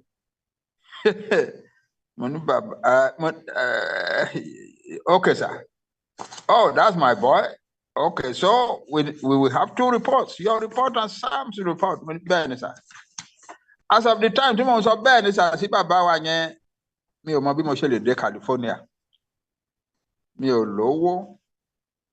lówó má gbogbo tí tó wà lọ́wọ́ mi mo ti ná tán mo ready láti step onto the plane the next morning kí n máa bọ̀ ní Nàìjíríà ní bàbá tún ní kí n wá máa kọrí kì í ṣe pé wọ́n ní kí n dúró ní East Coast of America nírú New York àbí Washington DC no tí n bá dé America màá wá travel across the whole continent of America to the Pacific coast. So ngbà tó ọmọ yẹn pè mí pé kí ni bàbá lọ́wọ́ fún yín tẹ́ fi ṣe gbogbo wàhálà tó wọ̀nyẹn mo ní nǹkan tó fún wa náà ni pé ara ẹ̀ ó fún wa ní ara ẹ̀ bàbá wa ò wá nǹkan méjì ju pé kó ṣáà dáa fún àwọn èèyàn wa improvement in the quality of the life of our people kò dẹ̀ sí bí nǹkan náà ṣe lè difficult tó bàbá wa ready láti ṣe. Kò sí bí sacrifice yẹn ṣe pọ̀ tó tí bàbá wa ò lè ready tí bàbá wa tó máa hesitate at all. At his age, he will sit down at a meeting with us from morning till 7 p.m. in the night. Gbogbo àwọn yòókù a máa dìde lọ máa tọ̀ lọ máa ṣe kinní kankan bàbá lè dìde lẹ́ẹ̀kan àbí nǹkan. Ó lè ṣàìdìde rárá. Gbogbo wa jọ kan èmi àti Professor Ọ̀kẹ́ àwa dúró. Àwa lọ bá bàbá ńgbà tá a jáde tán pé bàbá ẹ máa ṣe ń lo ara yín yẹn bàbá ní ẹ̀yin ọmọ mi mo dúpẹ́ we have to do it like that kó tó lè dáa bá a ṣe fẹ́ kó dáa. He was ready to make all the sacrifice. So ńgbà tí bàbá pè mí níjọ́ yẹn ní Brazil tá ń sọ fún mi wípé kí n wá múra kí n tún máa lọ sí California ní the coast, the Pacific coast, the other coast, west coast of America. Mi ò lè sọ no sí wọn. The reason I can't say no to him is that èmi mọ̀ pé bàbá fúnra rẹ̀ will make any sacrifice on behalf of our people. That was what was pushing us. Yeah. Within 2 years, bàbá rán mi lọ sí Singapore. Wọ́n rán mi lọ sí India because àwọn India ṣe constitutional reform wọn tán tó fi di Indian Union. Pé ká lọ wò ìyẹn náà la reproduce sí program wa ní Unity Party of Nigeria. Wọ́n tún rán mi lọ pé kí n wá lọ wo South Korea. Wọ́n rán mi kí n lọ wo Taiwan. Wọ́n rán mi kí n lọ sí the Philippines. All those are in Asia. Then in Europe, mo lọ sí the Scandinavian countries and so on. Why? Because I was serving a man I had great confidence in. I knew he would never hesitate if he were in my position. He would never hesitate. That's the reason I was behaving like that. And in the end, I wrote the manifesto of the Unity Party of Nigeria. I was only a young man. I wrote the manifesto in 1968. No, I'm sorry, in 1978. In 1978, I was 43 years old.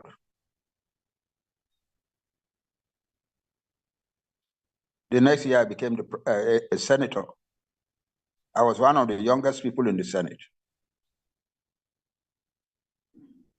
And if you ask Chief Awolowo today, of the people who went to the Senate in 1979, when your children won election and went to the Senate, whom will you regard as your real hero among them? I have no doubt that Baba will say, Ọmọ tó ń pè ní Banji Akintoye.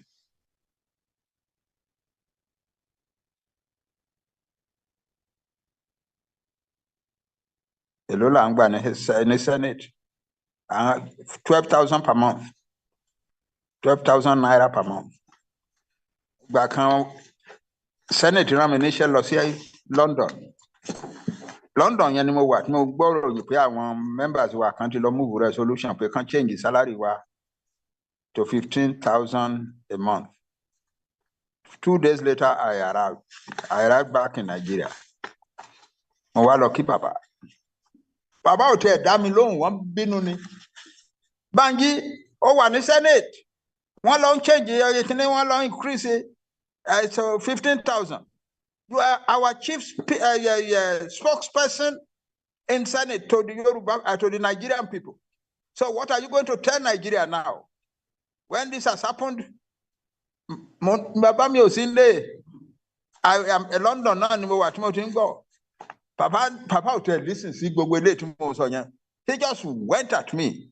Mama lo wa jáde wá pé bàbá ọmọ yín ò sí nílé ńgbà tán ṣe yẹn ẹ̀gbọ́n nǹkan tó ń sọ ni ó lóun ò sí ló wà London. Ṣé bí report London yẹn náà ló fẹ́ wá fún yín báyìí ẹ fi sílẹ̀ fọmọ ìsílẹ̀ bàbá. That is the kind of people we were. A people whose lives were totally given to our people. Totally. That's my origin. That's my roots in the politics of this world. Improvement in the quality of the life of my people is everything to me. Tó bá wá bá mi tó gbé program mìíràn kan wá pé bàbá àwọn kan fẹ́ ṣe contract kan ẹ jẹ́ ká lọ gbà á ẹ jẹ́ ká lórúkọ yín ká lọ gbà á ní Abuja kan. I don't know how to respond to you. I don't. Because I am not for such things. It has become the vogue to say, Lagbaja Logowo, Lagbaja to make Owo, Lagbaja to shake neck, and people say that about me, I just laugh. People who are close to me know that it is all one horrendous joke. I don't need that kind of money. I don't even need much money. I live a very simple life. I live a very simple life. By the grace of God, if I make the mistake making more than I should eat, so I'm very careful how much I eat.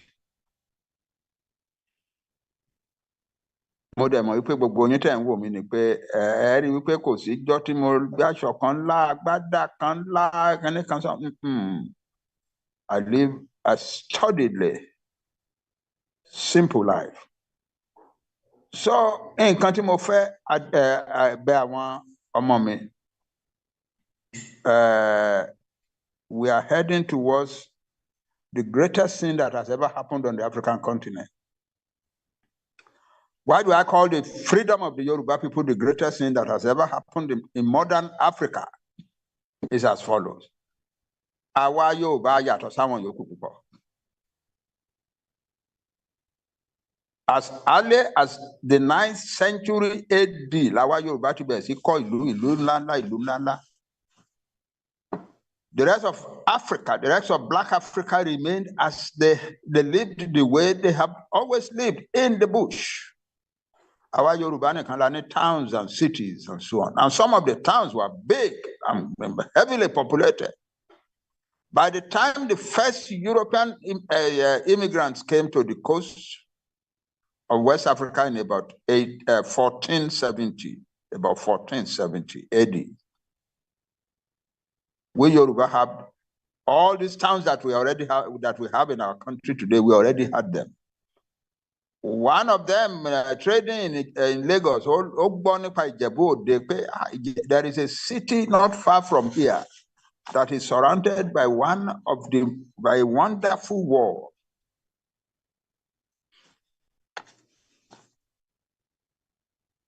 The Ijebu wall is there. Or most of it has been destroyed by people who don't be like laterite bank and so on. But some of it is still there. And in the 1990s, one professor from Scotland, because of what he has been reading about that war, he researched on it. And he says that the Ijebu war is one of the largest things that were created in the ancient world. That Tambaro, the amount of material, the amount of earth and stones and rock to move, the human beings will move in order to create the Ijebu world. Tamba compare among the same kind of things, rocks, earth, stone, etc. Don't move to create the Great Pyramid of Egypt. That the Djibouti wall is much bigger than the Great Pyramid in Egypt.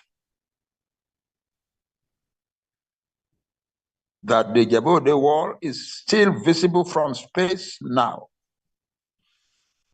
And as part of it that have succeeded, Ọlọ́run ló mọ irú instrument, Ọlọ́run mọ irú technology tí àwọn bàbá wa ń lò tán fi create that kind of straight down digging. Touch is smooth they need. How many people in terms of human labor did they have to create such a wall? What kind of technology were they using? And I'm not saying that the Djibouti wall is the only one that was that big in Yoruba land. There was so much in Ila-Orogun, for instance. Ila-Orogun had such a great wall that people began to call it itself Ila Yara. Yara lawa Yoruba pe wall. One young man was made the Olowo for war in the 18th century, and he built a great wall for his war. So it's all over Yoruba land. We are not an ordinary people. We are a very, very special people.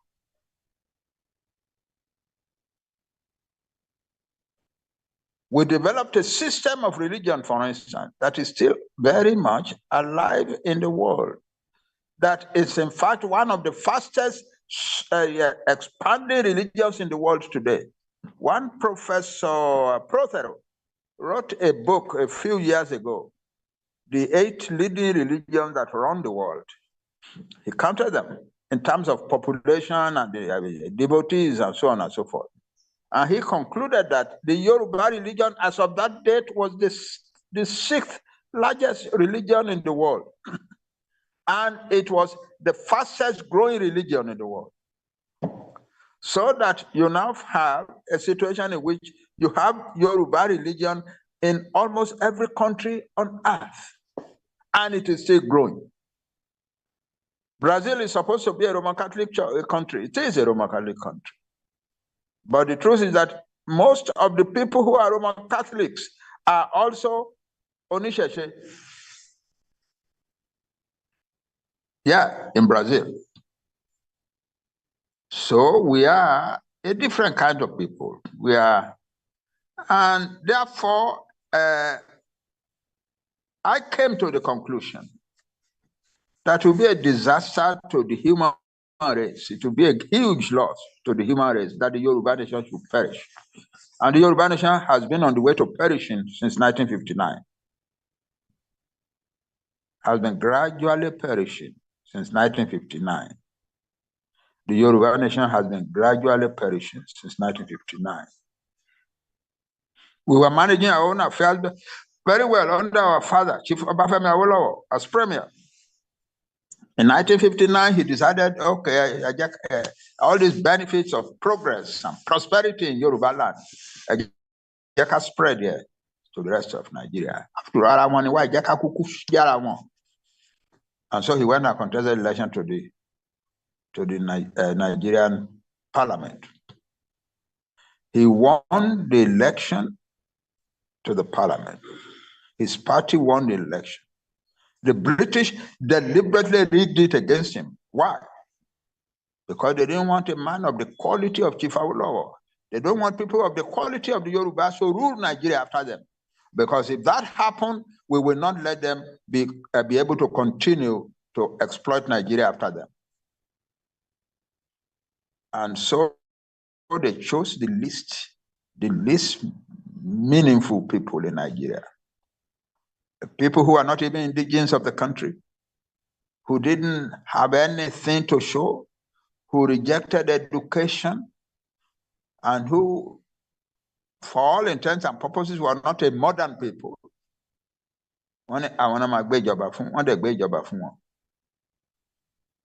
Èèyàn kan lára wa lẹ́ẹ̀kan ó dárúkọ pé ń jọ́ tán ṣe independence. Díẹ̀ ló kù kán má díẹ̀ ló kù kí àwùjọ bàbá wa Awólọ́wọ̀ má ní ìjókòó ń bẹ̀ èèyàn kan ló láti dìde láti ọ̀fà ẹ̀ níjókòó. And as soon as Nigeria became independent, they began to plot against Yoruba land in a big way. The end result of it was that in 1962, they managed to deceive Chief Akintola and turned him against his own people, against Chief Awolowo. They gave him the impression, oh, you are a better human being, you are a more humorous person. Awolowo was, we don't want a person like that. So Akintola became deceived and began to see himself as a better leader than Chief Awolowo. And he plunged the Yoruba nation into slavery.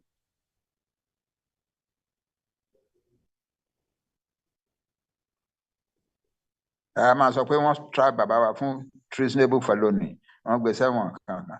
Kì í ṣe treasonable felony náà fẹ́ try bàbá fún originally. They wanted to try him for treason, find him guilty and execute him. Our families a few noble families in Britain, ló lọ sí Parliament, ló lọ sí House of Chiefs, the House of Lords. Tán lọ sọ fún wọn wípé nǹkan táwọn British officials fẹ́ ṣe ní Nàìjíríà ó mà dẹ̀ kọjá ojú ẹ̀, ẹ má jẹ́ kó ṣeé ṣe o. That's why they changed it to treasonable felony. It's felony, but it ó farajọ treason there. But the real crime for which they wanted to charge him from the beginning was outright treason, whose only punishment is execution.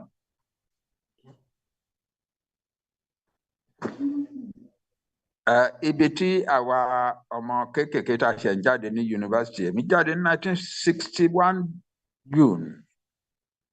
My wife and I graduated the same day in Trenchard Hall in June 1961. And actually, she took her certificate before mine because, you know, she did a degree honors history. So she took her certificate, BA certificate, about 15 minutes before mine. A few weeks later, we got married.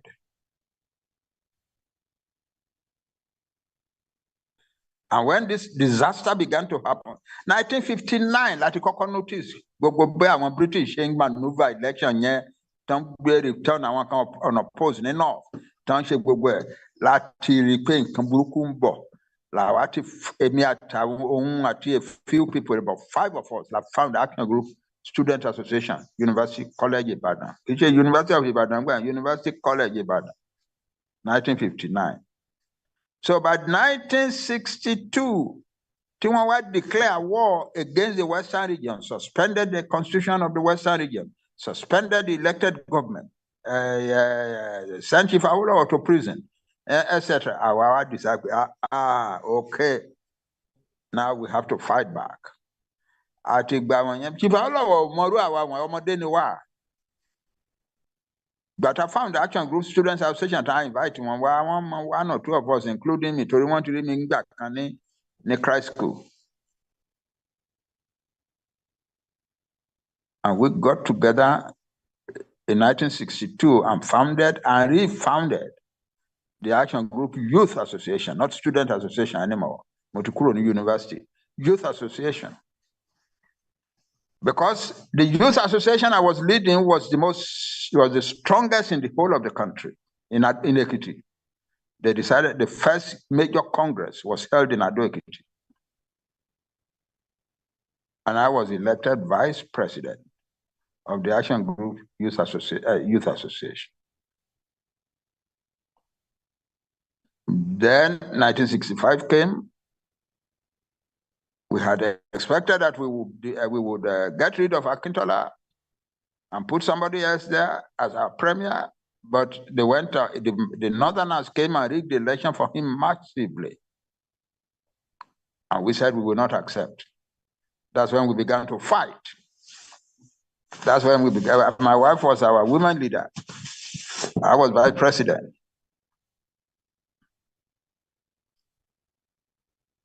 We started to fight in October 1965. And our lives were in danger all the way. At this stage, so a person like me ò dare láti sùn sí ìlú kan náà 2 nights running. Kí n sùn bẹ́ẹ̀ lálẹ́ kó tún dalẹ́ ọ̀la kí n tún sùn síbẹ̀ náà. And finally, some military boys took over. And I was able to go back to my studies. It was not that easy. My wife is telling me, he said, you are telling the story as if it is that easy. It wasn't that easy. Because the day I was returning to the university after the coup, I wasn't sure that they would take me back. Yes, I have done good work of research and so on, but I was afraid. My legs were shaking. I was driving my small Volkswagen car, and I was shaking behind the steering because I feared that they've been looking for me. They had sent telegrams to my home in Adokiti. I sent telegram to my uncle, the way of Adokiti, and so on and so forth. But I saw the telegram, but I did not respond. I just kept fighting. But mercifully, they took me back. And I was able to go on and complete my PhD. And became a university lecturer, an assistant lecturer for a start, then lecturer, then senior lecturer, then finally university professor. Grade 1. That's where, soon after that, Baba came out of prison. And he was sucked into the Gawan military government. And Baba, sorry, Baba.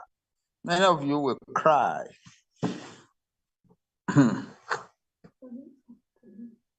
Baba had nothing. Thank God, Mama were there. And Mama said to us, 2 of us, but we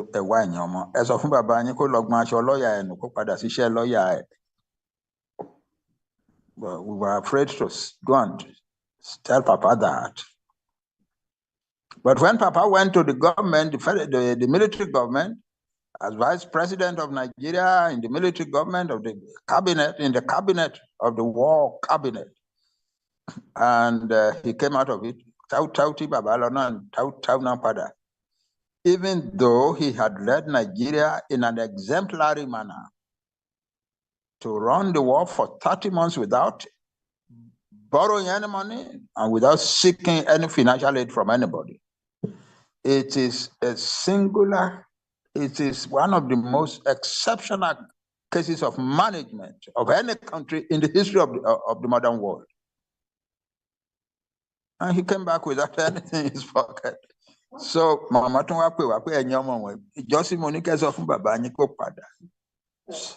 so I would like to buy Baba. I had the dark father, Lomashi lawyer knew. Tebati, I Jackie no award no pay Baba wa.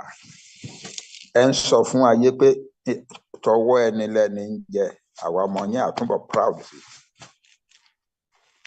And Papa looked at our faces and saw that we were serious, and he said, okay, I will go back to. Ìjọ Papa ń padà tí wọ́n lọ make arrangement wọ́n ti lọ rent office lẹ́kọ̀ọ́ wọ́n ti ṣe. Ìjọ tí wọ́n padà lọ wọ́n ní gbogbo wa la gbọ́dọ̀ bá wọn lọ sí court. We all went with our father to the court that day. And so that's the story. That's my background. That's why I love our youth. They are the closest persons to me in the history of my life. I have done no other job than teach young people in universities. Help them to make a big meaning out of their lives. And so when from about 1989, 1992, the Yoruba youth began to end up in the streets. I was very unhappy. University graduate, some of them with masters, some of them even with PhD, were ending up in the streets. They were becoming a Yoruba educated Almajiri. But I didn't know I would lead the struggle. I just knew that I would tell the story and excite other people to lead the story, the struggle. I wasn't, when I was coming home in 2015 December, I wasn't coming to lead. I was coming to tell the story and excite other people to lead the struggle. But without telling me, without even mentioning it to me, tell us of Lord elect me as your leader. I knew I couldn't escape. It took me a whole month to make up my mind to say yes. But you have an ally in my home. My wife Julia said, "Well, I want my woman can't show." Oh, there's no see one. Yeah, me there's no see. Absolutely not. And I'm glad that I did not say no. And I'm grateful to you for doing something for me. A lady, iba horrify me junipeki elomaja. Kaloma pick dead body from the streets. I would never have forgiven myself.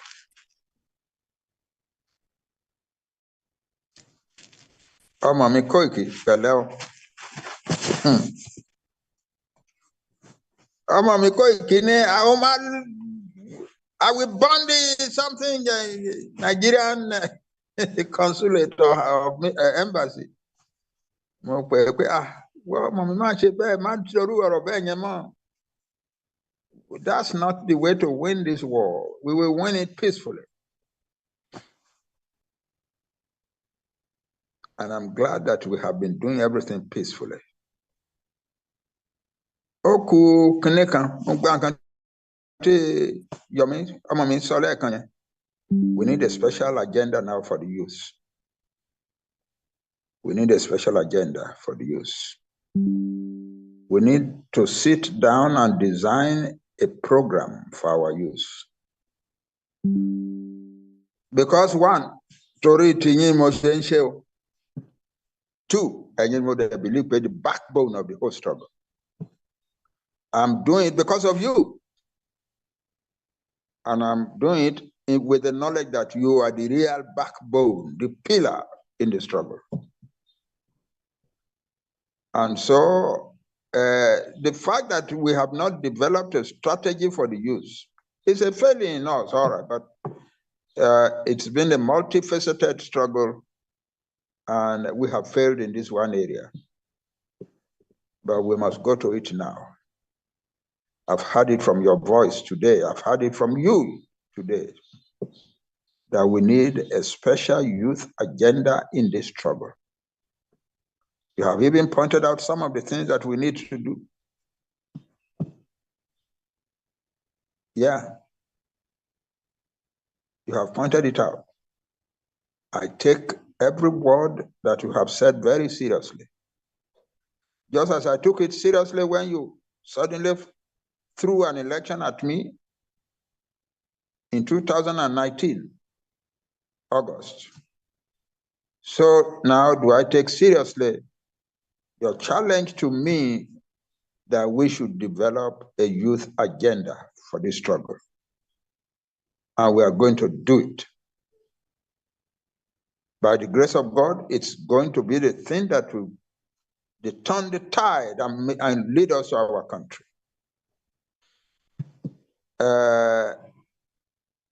In the past 3 days, Sutobe, because when I am fired up with great ideas, I don't give up until I have fully expressed myself. I have just written a 30-page,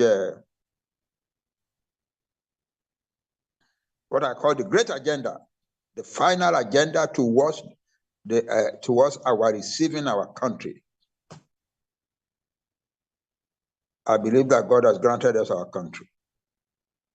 I believe that all that we need to do to get it is to show greater unity.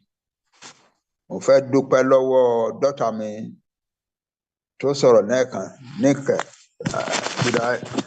Where is my Obalola? Give me that paper there. All right. Let me watch a bit more conclusive one there.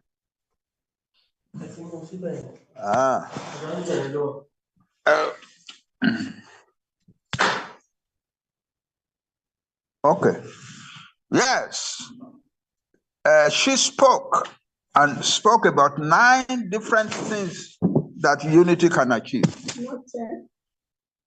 The most important thing that unity can achieve is you win the heart of God. That's the greatest thing. We need to win the heart of God now so that God will deliver our country to us. He has granted it. He's waiting for us to be worthy of receiving it. So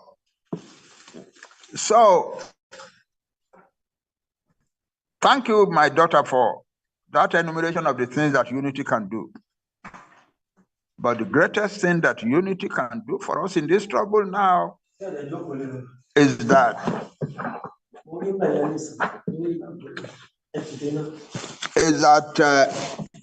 we will win the heart of God and we will have our country delivered to us.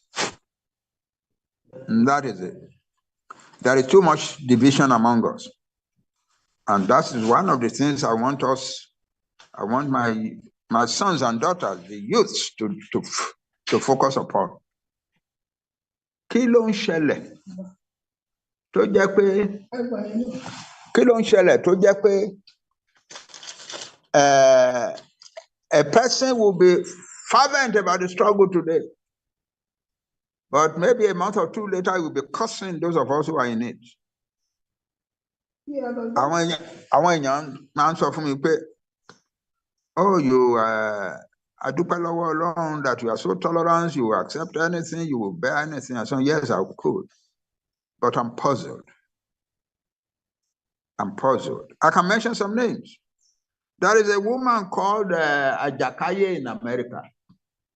She used to be one of our foremost women in this struggle. At some point about 2 years ago, she bought a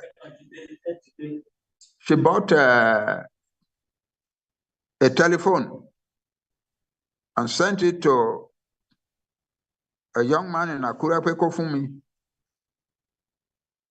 And I was very grateful for that. I didn't need another telephone at that time. And the young man who was given the telephone needed the telephone badly. So I said, okay, you take it.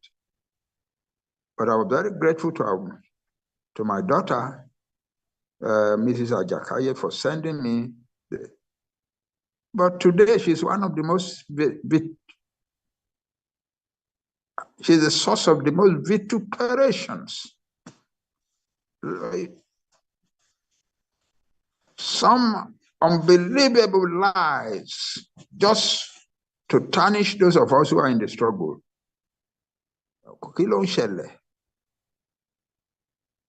There's another woman in Kogi State, Mama Kogi, Yakogi. She too used to wake up in the morning and pray for me. Then at some point she just suddenly turned around.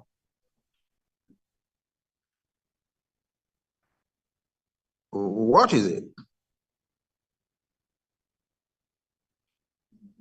A few weeks ago, many weeks ago, somebody phoned me and said, this young man in Turkey,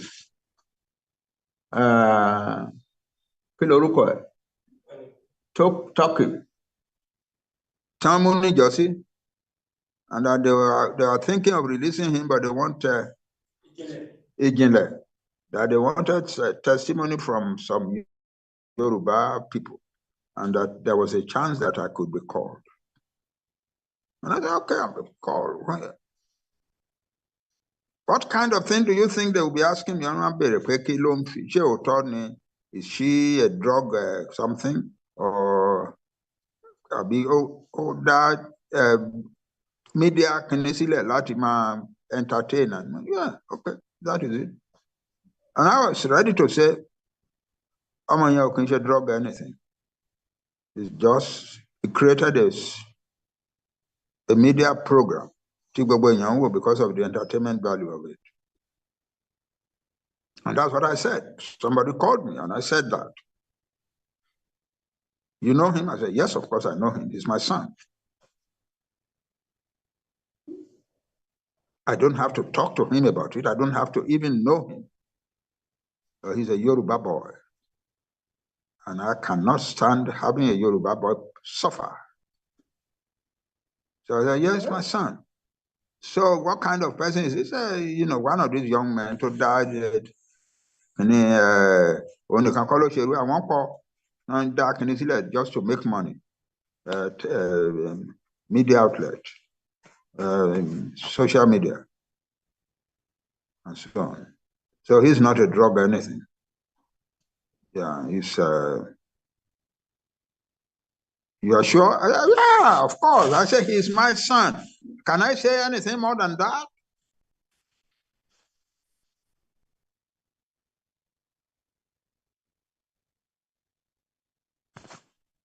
That's my relationship with all the youth of Yoruba land.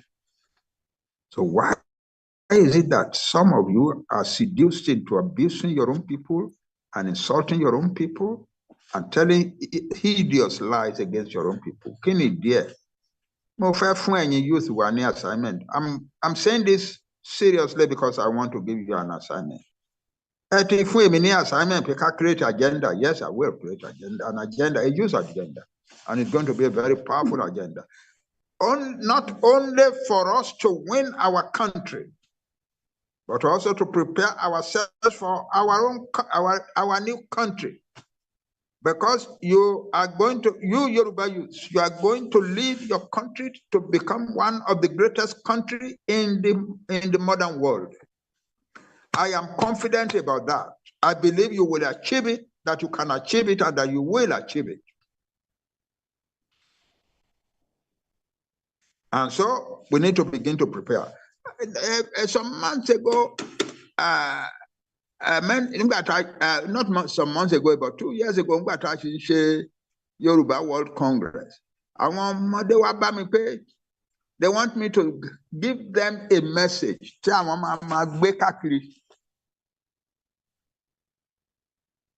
And I wrote this message for them. Young sons and daughters of the Yoruba nation, young heirs of the Oduduwa heritage, children and grandchildren of Obafemi Awolowo, we shall soon win the war for our sovereign country, separate from Nigeria. Yoruba nation now, no going back. Meanwhile, while the battles rage for our Yoruba nation, let each Yoruba youth cherish positive thoughts and desires, because those are the powerful assets with which you will build your new country. Do not think that the only way you can make a success of your life is to run away to other countries. Your own Yoruba homeland is rich in countless resources and opportunities.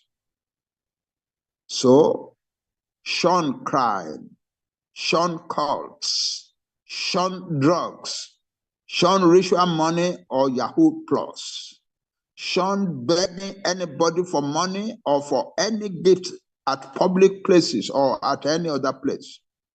Such begging is an insult to your person.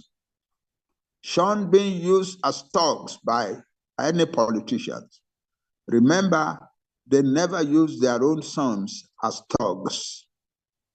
Shun prostitution or hookup.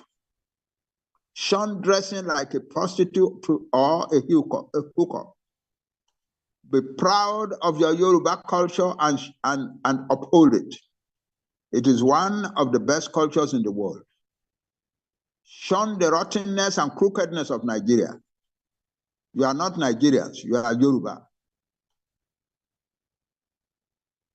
Open wide your eyes and see the positive opportunities around you.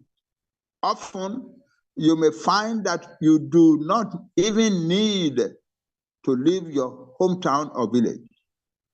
Start where you are.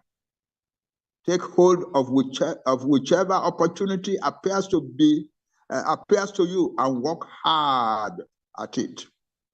Use what you have. Explore help that may be available. Have confidence in yourself. Trust in your God. Be honest and fair in your dealings with other people. And help or no help, hold tenaciously to whatever you have chosen to hold. If you happen to find yourself going through fire, keep going. Never quit. Never, never quit. You can make a success of your life here.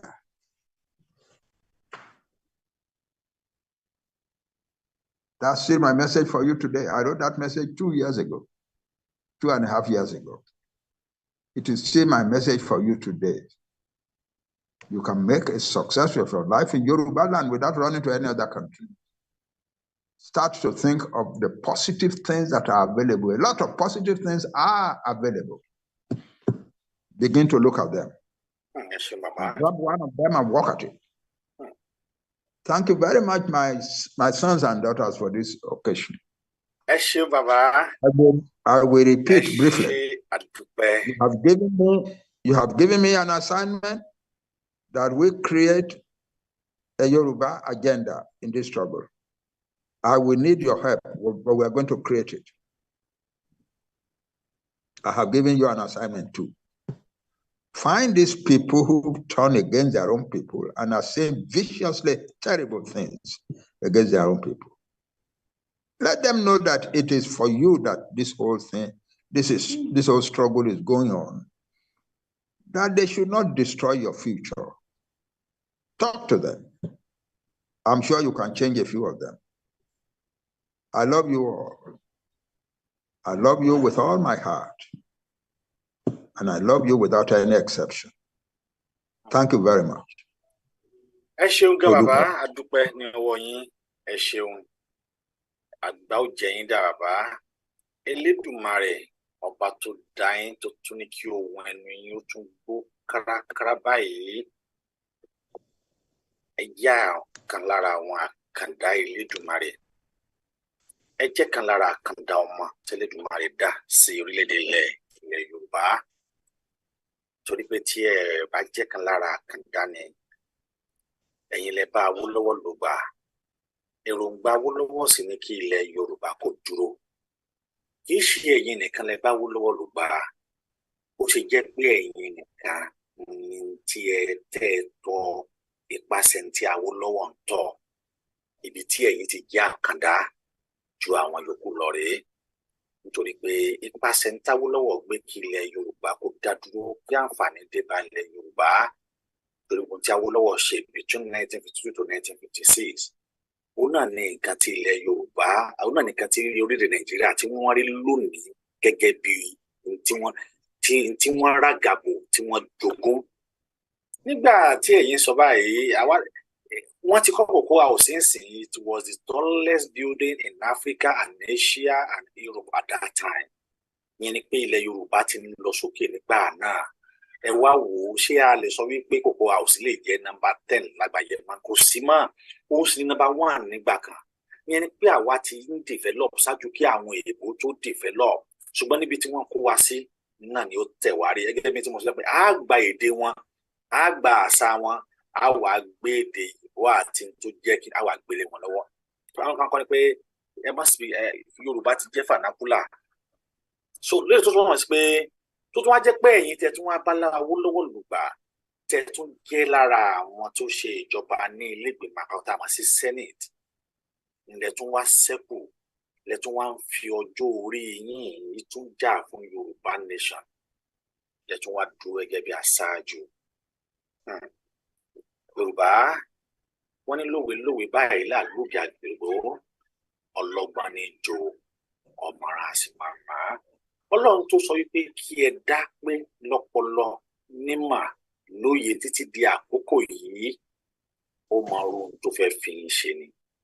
Ìtọ́lọ́run sì ń lóhun fún yìí yóò lóyìn délẹ̀ lágbára Ọlọ́run tí ilẹ̀ Yorùbá tí yóò sì wá sí ìmúṣẹ. Torí pé lára àkàndá tọ́nà fẹ́ sọ wípé ẹ ṣe òun náà lẹ ti ń ṣe yìí. Mo sì ní àwọn pé tí òkú gan bá máa ń wẹ̀yìn wò Awólọ́wọ̀ ọ̀gbọ́n rí wípé n tóun fẹ́ kí ó ṣẹlẹ̀ ló ń padà wá ń ṣẹlẹ̀ yìí. Lágbàáyé lónìí wọ́n mọ̀ pé Yorùbá fẹ́ lọ àfẹnì tí ò bá mọ̀ lókù. Ẹ̀sìn lára aṣẹ tẹ́ ṣe sílẹ̀ lónìí ló ń jà lọ nílẹ̀ Yorùbá lónìí national anthem Yorùbá ni wọ́n ń kọ. Kódà ó ti àwọn tí wọ́n jẹ́ olóṣèlú tí wọn ò gbà wá gan wọ́n ń ṣe program wọ́n ń ṣe rally wọn Yorùbá national anthem ni wọ́n kọ́ ń bẹ̀. Ẹ ti fi àpẹẹrẹ rere ẹ ti fi lélẹ̀ lágbára Ọlọ́run àwọn ọmọ yín náà mú jèrè iṣẹ́ yìí ní agbára Ọlọ́run. Bó bá ṣe wá wò kẹ́pẹ́ láyé tó Professor Adébánjí Akíntóyè ẹ ní fi ọwọ́ yín gbé ọmọ sí láṣẹ Elédùmarè. Bẹ́ẹ̀ lẹ́ẹ̀ sì ní fi ọwọ́ yín gbé ọmọ àtẹnubí àtọmọ àtẹnulẹ́yìn gbé sí láṣẹ Elédùmarè. Gbogbo ẹ̀yin ọ̀dọ́ ẹ jẹ́ kí n sáré fún yín ní ọ̀rọ̀ kékeré kan ṣáájú kí Professor Olúwa kí wọ́n tó wá sọ kẹ́yìn tí ẹ fẹ́ béèrè kẹwàá náwó. Ọ̀dọ́ ẹ jẹ́ ká kọ́ lọ ronú wò wípé olóyè Sunday Igboho ó ń jà wípé kí wọ́n má pa ìlú ní ìyá mọ́ kí wọ́n má bá àwọn ìyàwó wa àti àwọn sísá wa sùn lóko mọ́ kí àwọn Fúlàní kí wọ́n má jẹ wá ní ẹrú ká má mú wa lẹ́rú mọ́. Ṣùgbọ́n ẹni tó ń jà pé kí ẹ̀yin kí àwa kí àwọn òbí wa kí wọ́n yè káwọn ìyá wa kí wọ́n yè ìjọba Nàìjíríà wọn ṣe kí ni wọ́n pa ìyá tiẹ̀.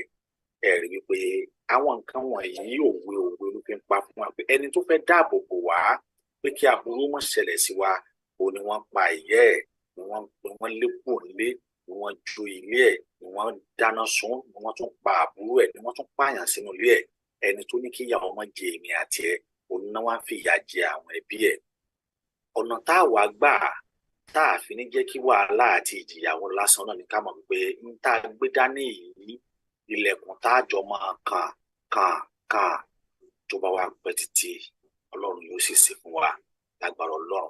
Torí pé tí olóyè Sunday Igboho bá dúró pé òun ò ní ìyá mọ́ ní kọ̀ọ̀kan rántí pé àwọn Nàìjíríà ni wọ́n pa ẹ̀yà ó sì ń sọ pé kí wọ́n má pa ẹ̀yà tèmi àti ẹ̀ kí wọ́n má pa ẹbí tèmi àti ẹ̀ ṣùgbọ́n kí ni wọ́n ṣe wọ́n dá ìyá tiẹ̀ légbodò.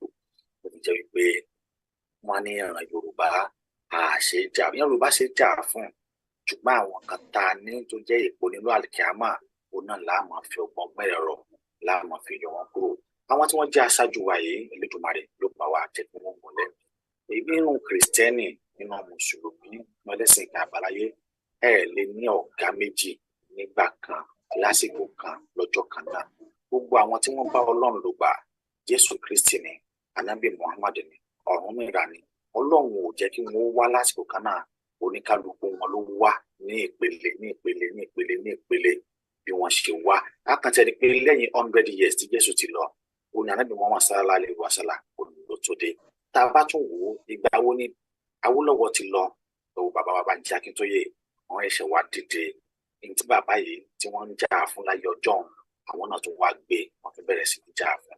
Ilé tó mọ̀ sí pé dandan ni fún ìran Yorùbá orílẹ̀-èdè ilẹ̀ Yorùbá ó dá dúró láṣẹ Elédùmarè. Gbogbo ẹ̀yin bàbá tẹ́ wà nílé lónìí àtẹ̀yin bàbá nígbà tá a bá gba ilẹ̀ òmìnira Yorùbá a ò ní dìde ìṣẹ́jú kan fún yín ìṣẹ́jú yín ní òṣè ẹ̀yin náà jẹ́ gbádùn bẹ̀ láṣẹ Ọlọ́run.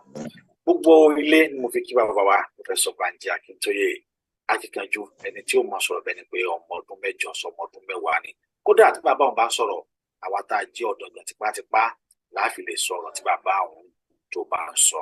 Ọba tó ní kí ọpọlọ yín kó pé kò ní dá ìlú ọpọlọ ló láṣẹ Ọlọ́run. Elédùmarè tó ní kí ojú yín ó wà lónìí kò ní gba ojú lọ́wọ́ yín o. Ọba tó ní kí ẹ máa rí etí yín lò kò ní gba etí ọ̀hún lọ́wọ́ yín láṣẹ Ọlọ́run. oríkèéríkèé sanra yín ìkankan mẹ́ ò ní lọ lé ṣáájú bẹ́ẹ̀ tó lọ ẹ pẹ́ fún wa ẹ gùn lẹ́mìí lágbára Ọlọ́run á sì rí pẹ́ láyé nàgbọ́n bá ṣe wà òkè pẹ́ tó ẹ ní máa sáré ọmọ ẹ ní máa tọmọ ọmọ àtọmọ àfẹnú bí àtọmọ àfàbẹ bí láṣẹ Elédùmarè ẹ ṣe gan ni bàbá ẹ bẹ sọ wípé ìbéèrè tí ẹ bá béèrè lónìí ẹ rí i pé bàbá sọ̀rọ̀ nípa tá a mọ̀ sí unity àwọn tí wọ́n ti nífẹ̀ẹ́ wọn tẹ́lẹ̀tẹ́lẹ̀ tí wọ́n ya lóde tí wọ́n fi ya kúrò ara ìsífẹ̀ẹ́ òun náà ni wọ́n sì dárúkọ àwọn ìyàwó méjì kan ibi tí ìfẹ́ bá ti wà wọ́n ní ibi tí ìfẹ́ bá wà yàrá kótókó ó gba 20 boys ìtumọ̀ tí ọ̀dọ́ tí a ṣe níṣẹ́ tó pọ̀ láti ṣe nìyẹn Ọlọ́run yóò sì ràn wá lọ́wọ́ Professor Ológunlolúwa gẹ́gẹ́ bí ètò yìí kò yẹ kí a tún pè yín mọ́ torí màmá fẹ́ dúró lórí ní tí n bá ṣàdéhùn fún yàn àmọ́ gẹ́gẹ́ bí ẹ ṣe ní ẹni gbólóhùn ìṣẹ́jú méjì láti bá àwọn ọ̀dọ́ sọ tó sì jẹ́ pé torí yín òun náà ṣe ń ṣe tuntun mi ó yá mo fún ìṣẹ́jú méjì lẹ́yìn náà kí màmá wa Queen B kan máa múra sílẹ̀ fún ìbéèrè wọn tí ìbéèrè ọ̀hún tí gbòsì kọlọ̀ kọjá ń ta àti torí ẹ̀ ń ṣe ètò tòní ẹ dákun ẹ jọ̀ọ́ lẹ́yìn náà ìbéèrè yín ní sọ ìbéèrè kan fún èèyàn kan péré ìbéèrè kan fún èèyàn kan péré lẹ́yìn ìgbà tí Prophet Ológunlolúwa tí wọ́n bá dé sọ̀rọ̀ tán ìbéèrè tẹ́sí ìbéèrè òun náà ní tí a mọ̀ sí ìfẹ́ láàrin àwọn ọ̀dọ́ ìbéèrè yín gbọ́dọ̀ tó bá ti kọjá bẹ́ẹ̀ á jẹ́ pé máa kọ́ ti rú níbẹ̀ máa kọ́ ti nìyẹn off ẹ ṣe púpọ̀ Professor Ológunlolúwa. Ẹ ṣé gan ni gbogbo ilé lẹ́ẹ̀kan sí mo fi àkókò ìdúpẹ́ lọ́wọ́ bàbá wa Professor Banji Akíntóyè fún ọ̀rọ̀ tí ẹ ti bá wa sọ látàárọ̀ àgbàyàn adalẹ́ bàbá ẹ pẹ́ fún wa bákan náà ni bàbá wa olóyè májàsọlá Ìgbòho ṣá ẹ ṣé Ọlọ́run á ràn yín lọ́wọ́ bàbá tó dẹ̀ sì ń sọ̀rọ̀ látàárọ̀ náà ìyẹn bàbá ọmọborí owó ẹ kú iṣẹ́ takuntakun alágbára Ọlọ́run òun yóò ní sá ayé òsì ní mú yín lóhùn mo fẹ́ fi àkókò yìí sọ fún wa wípé ẹ jọ̀ọ́ káàkiri orígun mẹ́rin àgbáláyé èmi àti co-brother mi that's the comrade Omeyo lájọ ń sọ ọ̀rọ̀ yìí jáde ẹ jọ̀ọ́ káàkiri àgbáláyé gbogbo ẹ̀yin èèyàn wa tẹ́ wà ní other country tẹ́ dẹ̀ mọ̀ pé ẹ lè jẹ́ aṣojú àwọn ọ̀dọ́ níbẹ̀ afẹ́kẹ́ kàn sí wa láti lè jẹ́ ká mọ bá ṣe máa jọ ṣiṣẹ́ papọ̀ a need àwọn èèyàn wa káàkiri orígun mẹ́rin àgbáláyé káàkiri Germany, Canada, Spain, Russia, anywhere all over the whole world a need ẹ̀yin èèyàn wa tó lè ṣiṣẹ́ pẹ̀lú wa ńbẹ̀ láti lè jẹ́ aṣojú wa ẹ jọ̀ọ́ ní a sì mọ̀ wípé ètò yìí wá ní abẹ́ ọ́fíìsì òun bàbá wa Professor Banji Akíntóyè dáyọ̀ sí CMPO pẹ̀lú ògo Ọlọ́run tí bàbá wa Dr. Isaac Okebioro sì tó jẹ́ director ńbẹ̀ ẹ jọ̀ọ́ a need gbogbo ẹ̀yin èèyàn all over ìyẹn number one number two ẹ jọ̀ọ́ ẹnikẹ́ni nínú ẹ̀yin èèyàn wa tẹ́ bá ní contact pẹ̀lú àwọn ọ̀dọ́ wa tó jẹ́ olórin ẹ jọ̀ọ́ ẹ lè kàn sí mi ọ̀kẹ́ kàn sí Omeyo bákan náà either me or comrade Omeyo tẹ́ bá ní contact pẹ̀lú àwọn ọ̀dọ́ wa tó jẹ́ olórin lágbàáyé ẹ ṣé. Then last but not the least rally ń bọ̀ ní next month that is a world mega rally tá máa ṣe ní United Nations ní orílẹ̀-èdè America ní bíbá yìí rally kò yọ ẹnì kankan sílẹ̀ o it's all over gbogbo wa in collaboration with the YSDM and all the world media pátápátá ni wọ́n ṣe agbátẹrù rally pẹ̀lú Yorùbá Nation Diaspora Mega Rally pẹ̀lú gbogbo àwọn ẹgbẹ́ tó kù káàkiri àgbáláyé and bákan náà dẹ̀ ni a sì fi àkókò yìí sọ fún wa wípé àkókò ti tó fún wa gẹ́gẹ́ bí ọ̀dọ́ láti jáde tán yányán gbogbo àwọn tí ó bá lè gbójú jáde tó dẹ̀ ní ìgbìyànjú dáadáa ta lè jáde fún rally we have rally all over now and we have a lot of agenda ní orí tébù wa ta ní láti ṣe ta dẹ̀ ń gbìyànjú láti ṣe ń sìn gẹ́gẹ́ bí ọ̀dọ́ all over the whole world ta dẹ̀ ti ń ṣe láti fẹ́ bẹ̀rẹ̀ rally ń sìn a máa bẹ̀rẹ̀ káàkiri all over Germany, Canada, Spain, Russia, Portugal, France, everywhere all over the whole world now.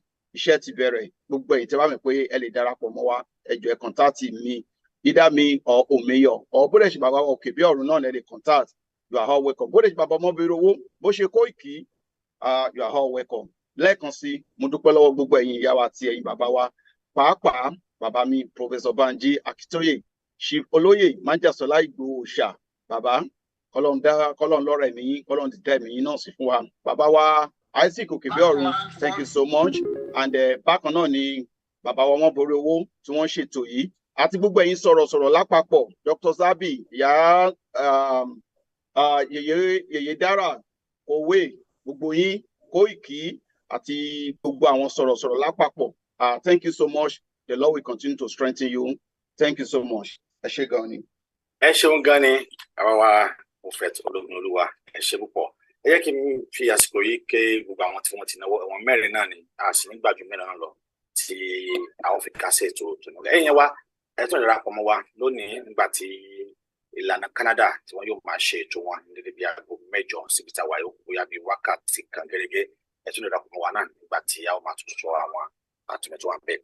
Ètò ọ̀hún yóò mọ wáyé láàrin wákàtí táwa yìí ẹni agbára Ọlọ́run ẹ máa rí èmi àti Kóìkí náà tí àjọ máa tún lọ túbọ̀ ètò ọ̀hún ẹ darapọ̀ mọ́ wa bẹ́ẹ̀ náà a sì túbọ̀ ẹ̀rẹ́ kọ̀ọ̀kan bẹ́ẹ̀. Queen B láàrin ìṣẹ́jú kan péré ìbéèrè kan fún èèyàn kan Queen B ẹ̀nà kí máa wá kí àṣàgbé wọn múra sílẹ̀ ìbéèrè mẹ́rin náà lágbà tí a sì fi parí ètò yìí. Queen B ó yá ẹ bá mi unmute Queen B. Ẹ káàsán gbogbo ilé o, ẹ káalẹ́ ẹ kúrọ̀lẹ́ kú according to the time ibi tí gbogbo wa wà. Mo dẹ̀ kí gbogbo àwọn bàbá mo rí àwọn bàbá onírun funfun àti àwọn màmá nínú ìkànnì. Ó ń distract mi jọ rẹ̀. Nǹkan kan tí mo kàn fẹ́ béèrè ni pé ẹ jọ kí ló fa division? Kí ló dé tí ẹ ní òmìnira ò gbọ́dọ̀ complete? Màmá Queen B mo sọ fún pé ètò tí a fẹ́ ṣe lónìí fún ọ̀dọ́ òun náà ni ó wà fún. Yorùbá wọn ní ìdálù òun náà ni ìṣèlú. Ètò tí ẹ ti lè béèrè tó bá jọ mọ́ ọ̀rọ̀ Yorùbá nation tó bá ti wáyé ẹ béèrè. Kí ni àǹfààní ọ̀dọ́ òní tí mo pè tó tò ní fún? Bó sì jẹ́ pé èmi ni mo á pè ètò yìí ẹ ti violate rules and regulation of this program. Ẹ ṣé púpọ̀ àgbáyé òdàlẹ̀. Màmá wa Àṣàgbé ó kàn yín ẹ̀wọ̀n mú tọ́ra yín. Mama wa Àṣàgbé ó kàn yín ẹ̀wọ̀n mú tọ́ra yín. Mama wa Àṣàgbé Ọlásẹ̀sán Lawal ẹ̀yin ni ó kàn ẹ béèrè yín. Mama wa Àṣàgbé ẹ béèrè yín. Mama Àṣàgbé mo ti fún yín ní òtún kékeré ọmú tọ́ra yín ẹ béèrè yín. Ó dàbẹ̀ ni pé wọ́n sí bẹ́ẹ̀. Ẹ̀yin kẹ́kẹ́ kan sọ́dọ̀ ọkùnrin àti ọmú tọ́ra yín. Ìbéèrè kan fẹ́yàn kan ẹ̀ṣẹ́. Ẹ má bínú Àṣàgbé kọ́ àṣegbé àwòrán-ṣàṣà ni. Àwòrán-ṣàṣà bàbá àṣegbé bóyá ìbéèrè yìí. Mo kí bàbá wa mo kí Májàsọ́lá mo kẹ́yìn tẹ́ gbé fún kalẹ̀. Mo lè ká wọn lóye tuntun. Ìbéèrè papọ̀ má bá ni mo mú wá. Inú mi dùn gbà tí bàbá wa ń sọ̀rọ̀ wọ́n pa ìtàn. Ẹ̀yà bóyá nẹ́tíwọ́ọ̀kì wọn torí pé àgbọ̀ wọn mọ́. Ẹ ọ̀ mú tara yín sà ẹ ọ̀ mú sà ẹ ti mú tara yín. Àṣegbé àwòrán-ṣàṣà ẹ ọ̀ mú tara yín. Ẹ ọ̀ mú tara yín. Ẹ dákẹ́ bá wa ṣe ìbéèrè yín ní ṣókí ẹ ọ̀ mú tara yín sà ó yẹ ẹ ọ̀ mú sà. Ẹ bá wa ṣe ìbéèrè yín. Àdèmọ tó lè wà fa wàhálà mi ò tara mi kí ló dé tá gbọ́ mi. àti ń gbọ́ yín sà àti ń gbọ́ yín. Ohun tí mo fẹ́ gbà wá níyànjú àtọ̀dọ́ àti gbogbo ọmọ Yorùbá látàrí ọ̀rọ̀ tí bàbá wa sọ nípa ẹ̀sìn wa à ń jà fitafita láti bọ́ lóko àjàgà amúnisìn olóṣèlú èyí tí Fúlàní ti jẹ wá lérè kọ́lọ̀ kó gbà á lọ́wọ́ wọn èyí tó tún wá kún ó ní àjàgà ẹ̀sìn.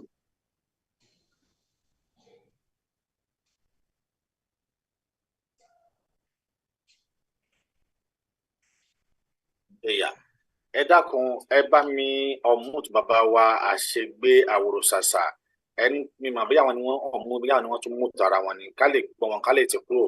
Ìṣẹ́jú kan péré ni mo fẹ́ fún wọn kí wọ́n fi béèrè ìbéèrè wọn wọ́n tún ti wà mú tẹ̀lé báyìí. Ó láti jẹ́ pé àwọn ni wọ́n ń tẹ̀ lọ́dọ̀ wọn lọ. Ó yá àwọn ni wọ́n ń tẹ̀ ẹ́. Àbá àwòrán-ṣàṣà ẹ ọmú tara yín sà. Ọlọ́run á fún wa. Ọwọ́ wọn kan kíní yẹn. Lórí agbọ́dọ̀ fún àbá kí wọ́n lọ ọmú tara yín a ò gbọ́dọ̀ máa dá wọn dó pípẹ́ lórí prógámù mọ́. Láṣẹ ní pé ìbéèrè 4 péré òun náà ni a ó gbà ẹ ọmú tara yín I need 30 minutes, sir. 30 minutes. Sorry, another program up at 9 o'clock. By program mi na tún. Ó dáa, àbáwá olùsàsà, mo mọ̀ pé ọ̀dọ́ ó náà ní ẹgbẹ́ bá sọ̀rọ̀. Ẹ sì fẹ́ gba ọ̀dọ́ nímọ̀ràn látàrí dé yìí akọnilẹ̀ Oòduà náà lẹ́yìn náà. Ìmọ̀ràn yín àwọn ọ̀dọ́ náà ti gbọ́. S Lawal Ọlánẹsẹ̀ Lawal ẹ ṣe púpọ̀ ya. Ìbéèrè yín ní ṣókí. Ẹ̀yin bàbá wa mo ti kí bàbá wa mo fẹ́ sọ Banji Akíntóyè Ọlọ́run jẹ́ kí àgbà wọn túbọ̀ lálẹ́ fún wa iṣẹ́ ara wọn kúbi ara wọn ẹ̀jẹ̀ ara wọn ìgbọ́ ara wọn Ọlọ́run ní fi dè wọ́n ní gbẹ̀kùn. Ànábì Ìsá kó àwọn ọmọ iṣẹ́ nípò nínú oko ẹrú Fáráò kòkó wọn díẹ̀ lórí bàbá wa ó kó wa díẹ̀ lórí o pẹ̀lú àṣẹ náà àti bàbá olóyè Sunday Igboho àdúrà bàbá tí a fi inú kọ̀ọ̀kan fẹ́ sí ọ̀rọ̀ ilẹ̀ Yorùbá tí yẹnsẹ̀ ti wà ilẹ̀ Yorùbá ó dúró pẹ̀lú àṣẹ náà àtẹ̀mí àti ìmọ̀lẹ́fẹ̀lẹ́ ká wá sí àwa tí ìlànà wàhálà ilà ìlàlọ́tì ọ̀làwọ̀n ilẹ̀ Yorùbá.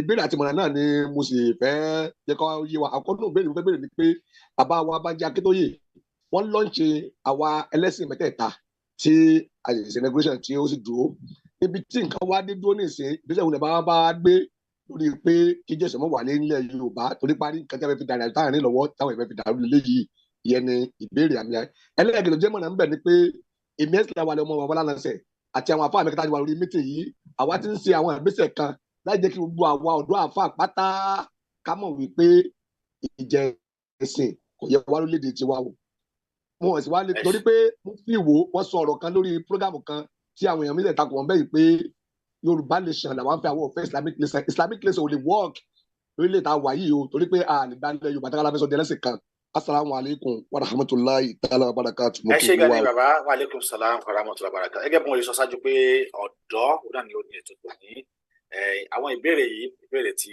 bàbá tí wọ́n dá lọ tàbá wá sórí program ni ọ̀dọ́ báwo ni ọ̀dọ́ ṣe lè ṣe àjọṣepọ̀ youth program ní youth tòní ìbéèrè tí wọ́n béèrè yìí ìbéèrè tí ó ṣe pàtàkì ni láàrin ìjọba ẹ̀sùn àmọ́ jẹ́ kí n bá wọn ṣe báyìí bóyá kí bàbá Akíntóyè kan bá wa dán ẹ̀ ní ṣókí mo fẹ́ bá wọn reframe ẹ̀ torí pé ìbéèrè tí wọ́n béèrè tó jọmọ́ ọ̀rọ̀ ẹ̀sìn láàrin ọ̀dọ́ báwo ni ìjẹ́ ẹ̀sìn kò ṣe lè padà láàrin àwa ọ̀dọ́ Professor Banji Akíntóyè ẹ bá wa dá kí ìbéèrè wọn kó má kọjá lọ báwo ni ìjẹ́ ẹ̀sìn kò ṣe lè fàjà láàrin àwa ọ̀dọ́ tí a fi ní àgbọ́yé ẹ̀sìn wípé kò yẹ kí ẹ̀sìn kó dá ìjà sílẹ̀ láàrin wa ẹ ṣe pọ̀ bàbá mo bá wọn reframe ọ̀rọ̀ yẹn ni torí tó ṣe pàtàkì kó jẹ́ láàrin àwa ọ̀dọ́.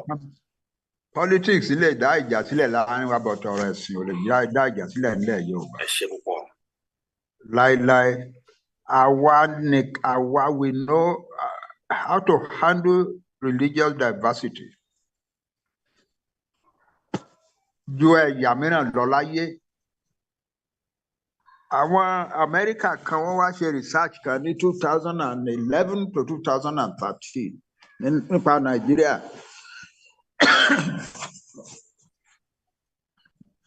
Nǹkan tó ń sọ nípa Yorùbá nation àti ẹ̀sìn ni wípé the Yorùbá nation are a model of religious harmony in the world.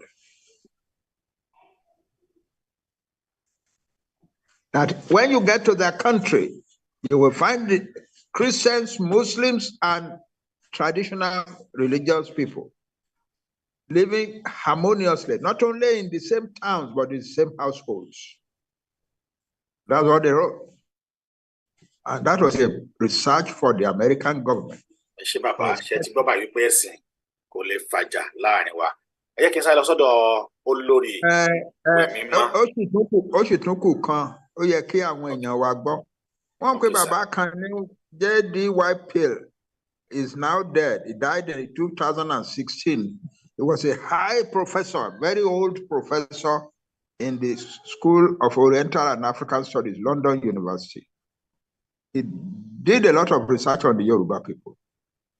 And he came to the conclusion where our Yoruba, they know how to handle religious diversity more than any other people in the world. And they are very proud of it. They are very proud of their religious harmony. The our so mama repeat the sentence kan tó sọ tó yẹ kí gbogbo àwa Yorùbá ká gbé kalẹ̀ mọ́ ògiri nílé wa. Only the kind of tree that has produced the poisonous fruit that we are seeing Boko Haram and Islamic fundamentalism in northern Nigeria can never grow in Yoruba soil, can never germinate in Yoruba. Ẹ ṣeun gan ni bàbá ẹ rí báyìí. Torí ẹ sọ lọ ẹ sọ fáwọn èèyàn wa religious harmony làwa mọ̀, religious conflict kì í ṣe ti Yorùbá. Àwọn tí wọn fẹ́ ká ní Yorùbá nation, àwọn láti north náà fẹ́ ká ní Yorùbá nation, àwọn ló ń encourage Yorùbá people to go into religious conflict, but we can never go into religious conflict. It will fail. Their plan will fail because it has always failed. From time to time, la máa nílùú wọn. There was a young man, professor ní Èkó, tó kọ́ group kan jọ tán pèrè àwọn ní orúkọ kan báyìí. Ǹjẹ́ gbórúkọ wọn mọ́? Lè gbọ́ wọn àbá torí pé tí wọ́n dá kalẹ̀ fún lórí irọ́ ni. Yeah, they cannot succeed in Yoruba land. Ngbà tí mo ṣe jáde university, uncle mi kan, cousin mi kan, ó kó àwọn ọmọ kan jọ, wọ́n di turban mọ́rí nírọ̀lẹ́, wọ́n máa káàkiri ìgboro, gbogbo ẹni tí ò bá ti ṣe tí wọ́n iná dandawi, wọ́n wá ìgbà tó yá gbogbo àwọn ará Adó wá ń pè ní dandawi. Ó ṣe dandawi pẹ̀lú àwọn ọmọ ẹ̀ for many months, for many years.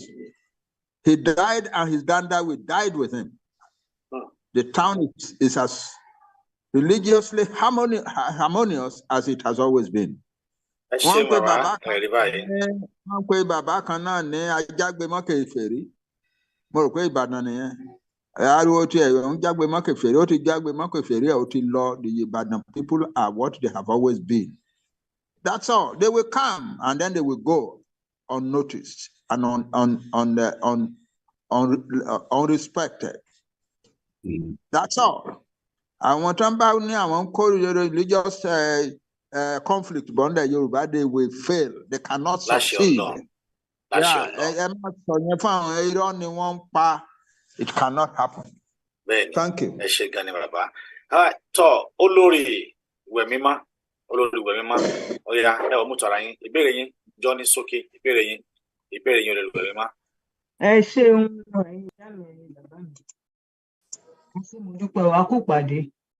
Mo kí bàbá wa, Professor Banji Akintoye, ẹ ṣé mo dúpẹ́ sà, ọjọ́ yín á dalẹ̀. Ní fàìsàn lọ́gbọ̀n. Ẹ ṣé. Mo fẹ́ gba àwọn ọ̀dọ́ bíi tèmi ní ìyànjú pé gbogbo akitiyan bàbá wa, àwọn ìyá wa, ká má jẹ́ kó lọ lásán. Àwa náà gbọ́dọ̀ ní nǹkan tá a máa ṣe. Ẹ jẹ́ ká determine pé a fẹ́ ṣe kinní pẹ̀lú àwọn bàbá wa. Kò ń ṣe nǹkan tá a lè ṣe. Ṣùgbọ́n ó ṣe mí láàánú pé kò sí àwọn tí àwọn ọ̀dọ́ lè fi ara tì ní ilé báyìí, because àwọn tá a rò pé bóyá láyé àtijọ́ tí wàhálà bá fẹ́ ṣẹlẹ̀ nílùú, ọba náà máa ń lọ ké sí. Wọ́n á lọ sáàfin ọba ló máa fi wọ́n lọ́kàn balẹ̀. Níbo làwọn ọ̀dọ́ wa fẹ́ kọjú sí báyìí? Kò sí. Ṣùgbọ́n mo mọ̀ pé Ọlọ́run wà fún wa. Ẹ jẹ́ ká determine pé ìyà tá à ń jẹ yìí kó jẹ́ pé orí tiwa náà máa fi ṣàṣemọ. Ọlọ́run á dẹ̀ fún wa ṣe. Ẹ ṣé mo dúpẹ́ sà. Ẹ ṣé gan ni, lágbára Ọlọ́run bí ó ṣe rí nu. Lẹ́yìn náà kí n pe Táíwò Thomas, ọ̀yá ẹ̀yin náà kí Prince Asake kan máa múra sílẹ̀. Ní sókè ìbéèrè yín. Táíwò Thomas. Ẹ wá mú tọ́ra yín.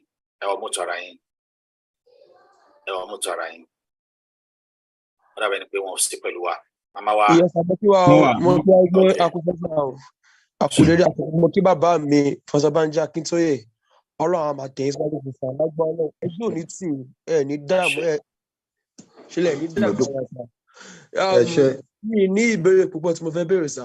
Mo kàn fẹ́ ẹjọ́ àwọn bàbá tó wà in charge of this program so that àwọn ìbéèrè tí wọ́n béèrè lábẹ́ aṣọ tí à ní fi sí afẹ́fẹ́ kó bá fi ẹ̀rọ ìbánisọ̀rọ̀ wọn síta kí á lè bí wọn ní abẹ́ aṣọ. Òun nìkan tí ẹ ṣé gan sá. Ẹ ṣé gan ni. Prince Asake, ọ̀yá ní sókè. Prince Asake.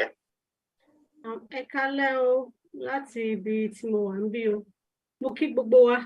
Mo kí bàbá mi Banji Akintoye. Ẹ pẹ́ fún wa sà. Mo kí ẹ̀yin bàbá mi àtẹ̀yin ìyá mi tí ó wà ní orí prógrámù yìí wípé a kú ètò. àkókò lè dà tí gbogbo wa ń ṣe á dára fún gbogbo wa pẹ̀lú ògo Ọlọ́run. Àmọ̀ràn kékeré ni mo ní gẹ́gẹ́ bí a ṣe mọ ìlú tí a ti wá tí a dẹ̀ mọ situation of things wípé àwọn èèyàn wa wọn kì í fẹ́ ṣe nǹkan láláì rí wípé wọ́n rí benefit ń bẹ̀. This especially àwọn ọ̀dọ́ yẹn tá bá ṣàkíyèsí nǹkan tí àwọn olóṣèlú tó fi ń kó àwọn ọ̀dọ́ wa nǹkan kékeré ni wọ́n fi ń kó wọn wọ́n fi ń gbà wá lọ́wọ́ wọn nǹkan kékeré ni bí owó bí oúnjẹ because ṣe rí nígbà tá a bá sọ pé program yìí ń sìn nǹkan tá a fẹ́ ṣe yìí a fẹ́ gbé ètò ọ̀dọ́ kalẹ̀ so a need láti káwa náà múra láti ṣe nǹkan tí ó máa jẹ́ kí wọ́n fà sí wa because inú group tiwa a open student group because I discover pé most of àwọn students yẹn lòmíì òun ló rán rẹ̀ lọ school so a máa ń ṣe data fún wọn every week àbí every eléyìí ẹ bá wa jẹ́ kí a gbé wá sí orí aṣọ ọ̀nà sọ pé ètò ọ̀dọ́ ọ̀nà ni ètò yìí ẹ dákun ẹ kàn sí bàbá wa prophet Ológunlolúwa ibẹ̀ ni a ó ti sọ torí pé a fẹ́ kí Yorùbá wọn ti ní bánu sọ ọ̀nà ni ètò Yorùbá nation sìn Yorùbá wọn ẹ dákun àti ìgbé tó tẹ̀gbé dání tó dáa ni tó sì wà ní ẹ jẹ́ ẹ kàn sí wa ní abẹ́ aṣọ a ó sì jẹ́ kí àwọn tó wà ní ìgbàanú ẹ̀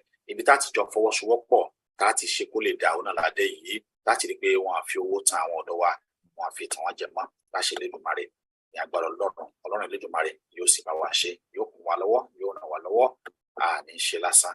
Mo kí bàbá Professor Banji Akintoye Yorùbá wọn ló ní ká jẹ́ pẹ́rẹ́ nu ọ̀pọ̀lọ̀ fún náà ni ò jẹ́ mo fi bàbá mo fi kí gbogbo ẹ̀yin tí ẹ wà lórí ìkùnrin tí ẹ wà lórí ìjókòó ní àti àtàárọ̀ láti bí wákàtí sílẹ̀ tẹ̀ tí bá wa ṣe ètò Ọlọ́run Elédùmarè yóò máa dúró tì yín yóò sì máa pẹ̀lú yín agara òní dẹ̀ ẹnì kọ̀ọ̀kan yín látòrí bàbá wa Professor Banji Akintoye mo fi wọn kí gbogbo ẹ̀yin bàbá àtẹ̀yin màmá mo fi wọn kí yín pé lágbọ́dọ̀ Ọlọ́run àní ṣe lásán mo kí n láyè má lọ lásán máa dárúkọ ọ̀yàn bíi àbí mẹ́ta àbí mẹ́rin kẹlẹ́ mọ̀ pé mo recognize present yín níbi lónìí mo fi àsìkò gbọ́dọ̀ bàbá wa Olúṣẹ́gun Ọbátúnṣe ẹ ṣé bàbá bí wọ́n ṣe jókòó náà wọ́n jókòó wọ́n sì ń farabalẹ̀ tó wa látàárọ̀ wọ́n fọwọ́ lẹ́nu pé Yorùbá nation ó dá lágbọ́dọ̀ ẹ ṣé bàbá àgbáyé ó dalẹ̀ bẹ́ẹ̀ mo fi àsìkò gbọ́dọ̀ bàbá wa Lísídà Ògúndójú ẹ ṣé gan ni ẹ káàbọ̀ sí àárín wa láti àtàárọ̀ mo kí bàbá Ọlá Tais ẹ ṣé gan ni mo kí yín mo kí bàbá wa Yẹmí Arógundádé ẹ ṣé púpọ̀ mo kí màmá wa mo sì dẹ̀ pé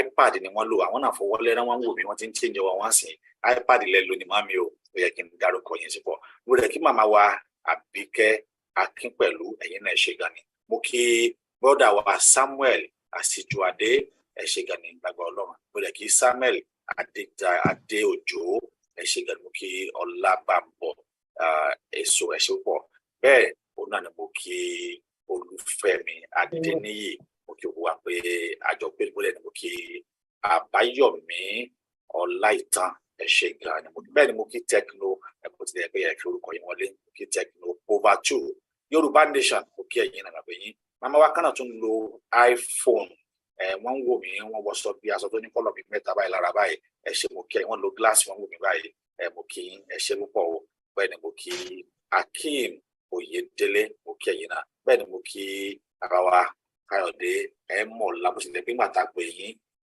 sí ní ìjókòó ní ìgbà wo ló jẹ́ kí a pè torí tí a fi ètò ta fún yín àárín kí ẹ bá wa dá ṣùgbọ́n síbẹ̀síbẹ̀ máa pè bàbá wa Káyọ̀dé mọ̀lá ẹ kàn sọ̀rọ̀ ní ìṣẹ́jú kan ẹ sì fún wa ní àdúrà ìparí torí pé àyè tó yẹ kẹ́ fi sọ̀rọ̀ a pè yín sí àwọn mo ṣe ń wò yín náà ẹni tó bá omi ìsanwó oúnjẹ náà ló bá ẹ kàn sọ̀rọ̀ ìṣẹ́jú kan fún ọ̀dọ́ ìpele tíyín ni pé ọ̀nà kí ni financial institute bá ṣe rí ẹ jẹ́ kí n lọ bá yín ìpele tíyín náà ni bá ṣe rí owó ilé tí àwọn ọ̀dọ́ tí wọ́n yóò lò òun náà ni tíyín so ẹ kàn bá wa sọ ní ìṣẹ́jú kan àmọ́ kí ẹ tó sọ mo tún fi àsìkò yìí mo fi kí Sunday Bolúwadé bàbá ẹ káàbọ̀ sí àríwá lágbára Ọlọ́run àgbà yóò jẹ́ ẹnìkọ̀ọ̀kan wá dà ẹ pàdé wa ní aago 7 lórí ètò ìlànà ọmọ Oòduà àti ìlú Canada ilé tó máa ń wáyé ní gbogbo ọjọ́ sátọ̀dẹ̀ tó bá kẹ́yìn oṣù yóò bẹ̀rẹ̀ ní aago 7 ilẹ̀ Yorùbá bóyá bí wákàtí bí ìṣẹ́jú bí ọgbọ̀n ìṣẹ́jú báyìí ẹ tún pàdé wa ń bẹ̀ lágbára bá ẹ mọ̀lá ọ̀yà ẹgbọ́n sókè bá mi ọmọ tó wà fẹ́ mọ̀lá.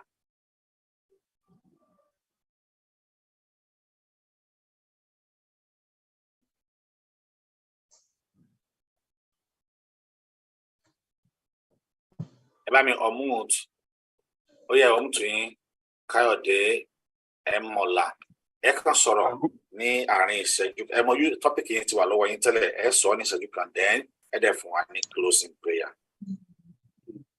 Kí n tó sọ̀rọ̀ ẹ jẹ́ kí n dúpẹ́ lọ́wọ́ àwọn bàbá wa Professor Banji Akintoye tó ti wà níkàlẹ̀ láti ìgbà tá a bẹ̀rẹ̀ àti gbogbo ẹ̀yin àwọn mídíà wa Ọláyọmí Kóìkì ọmọbìnrin owó Honourable Isaac Òkèbíọ̀run àtẹ̀yin bàbá wa àtẹ̀yin ìyá wa àtàwọn tó ti sọ̀rọ̀ mo gbọ́ púpọ̀ nú àwọn nǹkan táwọn èèyàn ti sọ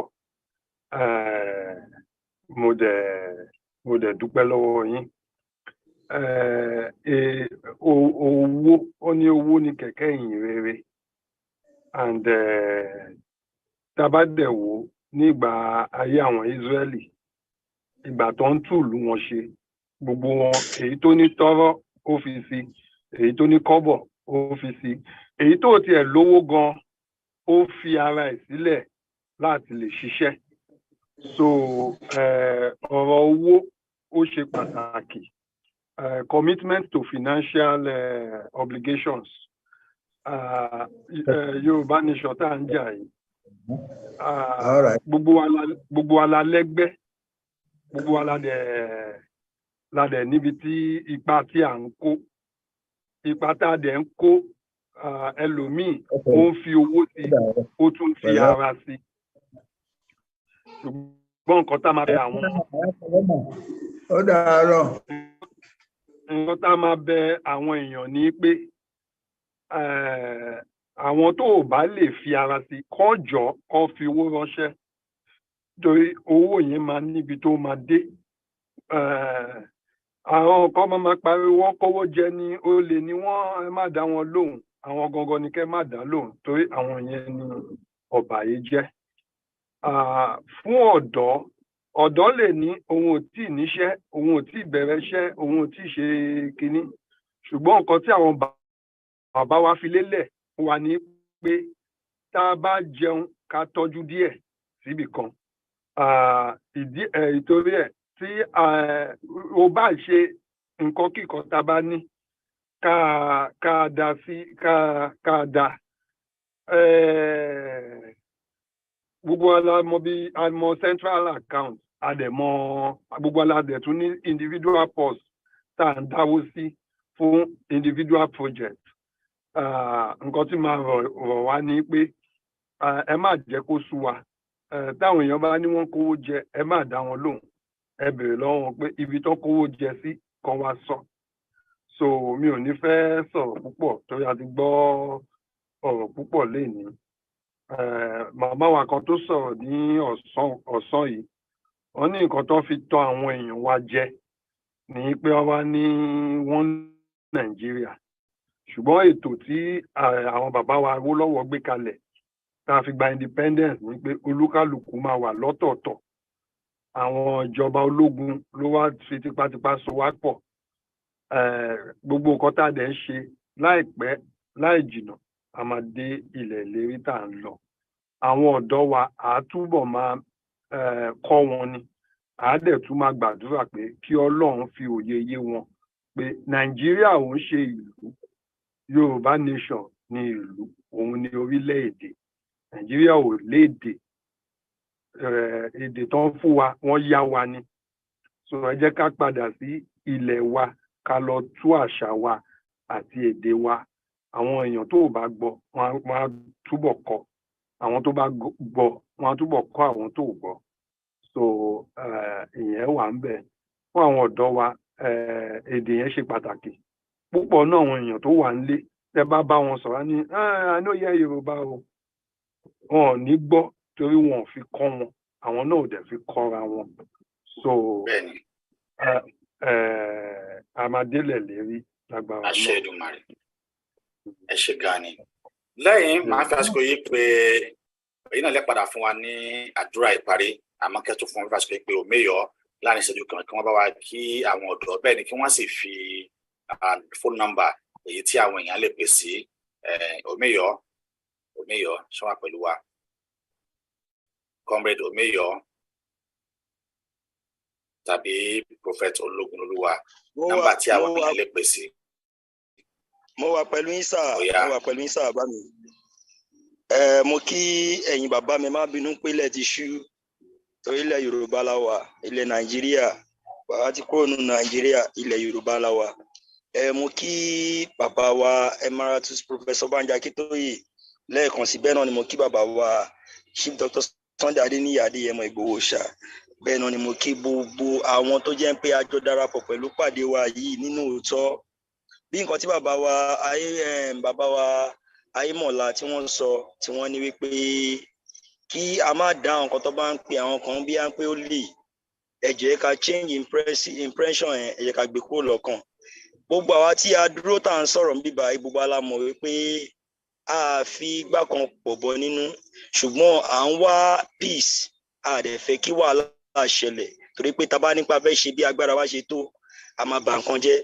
Bẹ́ẹ̀ kẹ́ ni bọ́yé kọ́ àwa nílẹ̀ Yorùbá ni wípé a gbúdọ̀ bọ̀ fún bàbá, dẹ̀ gbúdọ̀ bà nǹkan jẹ́ torí pé ọmọ tó bá bà nǹkan jẹ́ wọ́n ní pé bàṣẹ jẹ ni, bẹ́ẹ̀ lọ ṣe kọ́ wa. A dẹ̀ gbúdọ̀ fi sùúrù ṣe nǹkan tá a bá ń ṣe, nǹkan táwọn bá fi kọ́ wa nìyẹn. Òun ló fà tó fi bí a pé àní sùúrù dàbí a pé tá a bá ní pé ẹ jáde lọ ṣe nǹkan a lè ṣe, but tá a bá bàjẹ́ a bá kíní yẹn jẹ́ tẹ́ bí a pé kò ní sí àtúnṣe mọ́. Òun ló fà. Tẹ́ bá rà àwọn tó ń pariwo pé o lè tán ṣe gbá lórí comment section, ẹ mọ̀ pé àwọn gan ni ọ̀dàlẹ̀ torí pé wọn ò rú lẹ́ẹ̀mejì. Àwọn ẹni dẹ́ jókòó sí abroad, wọn ò wálé láti wá face kíní wọn ti ra tíkẹ́ẹ̀tì nǹkan bọ̀ lé. So mo fi àsìkò yìí bẹ̀ gbogbo àwọn ọmọ Yorùbá, mo fi àsìkò yìí kí gbogbo àwọn ọmọ Yorùbá pé ẹ ṣeun gan, ẹ dẹ̀ kú bẹ́ ṣe dúró pẹ̀lú wa nínú òótọ́, nínú everything. So mo kí gbogbo àwọn pátápátá, Ọlọ́run àtúbọ̀ wà pẹ̀lú wa, kò ní sú wa, kò ní rẹ̀ wá lágbára Ọlọ́run. Ìyàwó tó dẹ̀ sọ̀rọ̀ lẹ́ẹ̀kan pé àwọn ọmọ Yorùbá tó jẹ́ bí àmì kìíní ọmọ ń ṣe gbá, àwa sọ fún yín pé irú òní ẹ̀fà ṣẹlẹ̀ ọ̀dàlẹ̀ bálẹ̀ kù, ẹni bá dalẹ̀ máa bálẹ̀ lọ. Nǹkan tá a lè máa sọ ní pé nọ́mbà tí ẹ máa pè, ẹ pé bàbá mi Ológunlolúwa tó jẹ́ olórí ọ̀dọ́ diaspora, bẹ́ẹ̀ kẹ́ ni gbogbo wa ti ń rí àtẹ̀jíṣẹ́ tó jẹ́ nọ́mbà tẹ̀lé bá sọ̀rọ̀. Bẹ́ẹ̀ náà ni nọ́mbà àtọ̀dọ̀ tí òmíyí ọ̀nà tó wà nílé tó jẹ́ which is 07037173355. So ẹ jọ̀ọ́ nítorí Ọlọ́run ẹ bá wa sọ̀rọ̀ kí gbogbo àwa ká lè ṣe, and as well nǹkan tí à ń plan ni pé a fẹ́ build nǹkan tó ń pè ní database fún àwa ọ̀dọ́ tó jẹ́ bí wọ́n pé àwọn máa sign up, a lè mọ iye àwa tí a jẹ́, a dẹ̀ lè mọ ìgbésẹ̀ tá a bá máa gbé lórí àwọn tó bá ń face any challenges àbí anything. Ọlọ́run á dẹ̀ fún wa ṣe. Mo kí gbogbo lé o, kò ní sú wa, kò ní rẹ̀ wá lágbára Ọlọ́run.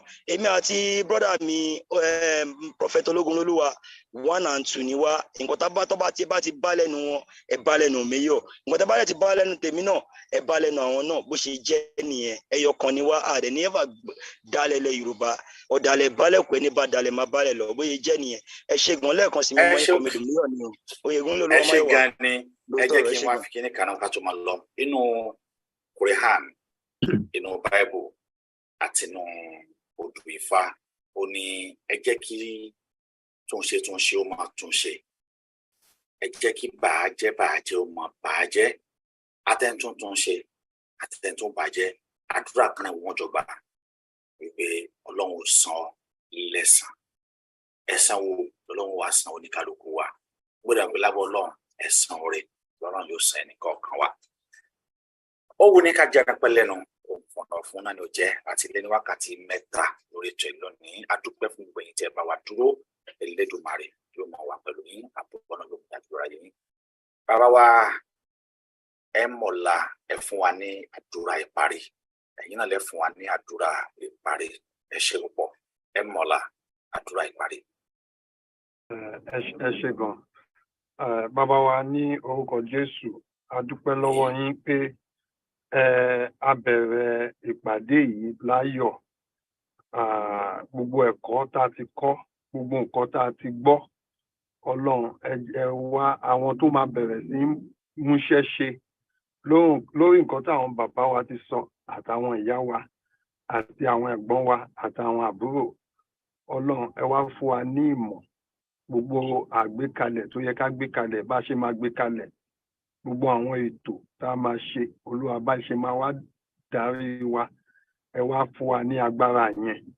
Gbogbo àwọn nǹkan tó dẹ̀ máa fa ìdíwọ́ ìdìsẹ̀, kábíyèsí ẹ bá wa yọ kúrò níwájú wa. Àmín. Bá ṣe ń lọ lálẹ́ yìí a kàn ń lọ nípa ti ara ni, ẹ má jẹ́ ká túká nípa ti ẹ̀mí. Àmín. Gbogbo bí ọkàn wa ṣe ń ṣe sí Yorùbá nation kó wá lè ní kábíyèsí ẹ má jẹ́ kó pẹ́. Ọlọ́run ẹ má jẹ́ kó pẹ́. Ẹ jẹ́ kí àǹfààní tá a máa wá bẹ̀rẹ̀ sí jẹ ní orílẹ̀-èdè wa kó tètè ṣẹlẹ̀ káwọn ọ̀tá máa tún jẹ́ kí ìrìn àjò wa kó pẹ́. Gbogbo àwọn tó tí believe nínú Yorùbá nation ẹ wá bá wa kọ́ wọn, ẹ wá bá wa mí sí wọn, kí ẹ̀mí mímọ́ mí sí wọn. Ẹlòmíì kò tí yé ni, ẹlòmíì kò dẹ̀ tí gbọ́ ni. Àwọn tó tí gbọ́, àwọn tó máa kọ́ wọn, Ọlọ́run jẹ́ kó rìn pàdé wọn. Àwọn tó dẹ̀ tí yé, ẹ fún wọn ní òye tó máa fi yé wọn. Èyí ni a béèrè nípa ti oore ọ̀fẹ́ Olúwa. Àmín, àmín ní orúkọ Jésù. Ó kí ogun wa, àmọ́ ṣáájú ká tó lọ, ẹ dákun ẹ jọ̀ọ́. Arábìnrin kan bóyá bọ́dọ̀ wọn fi wí kan pé Queen B, ẹ dákun ẹ jọ̀ọ́. Ìran Yorùbá òun náà ni mọ́mi wa Queen B.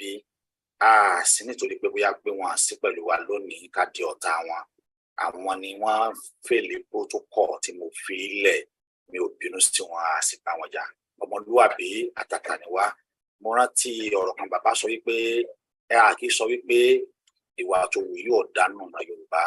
Bàbá ní ọ̀rọ̀ yẹn dùn àwọn pọfẹsọ Banji Akíntóyè, wọn ní ọ̀rọ̀ yẹn dùn àwọn ń gbà náà pé ó ń parọ́ ni ìran Yorùbá ò kì í ṣe bẹ́ẹ̀. Ní tí wọ́n fi kọ́ wa ní ọmọlúwàbí ń kálukú ló padà wá jèrè iṣẹ́ tó bá ṣe Yorùbá nation. Bí nìkan sọ ni ẹ wá gbogbo dájúdájú ẹ lè ti ṣe òtítọ́ àti òdodo kù.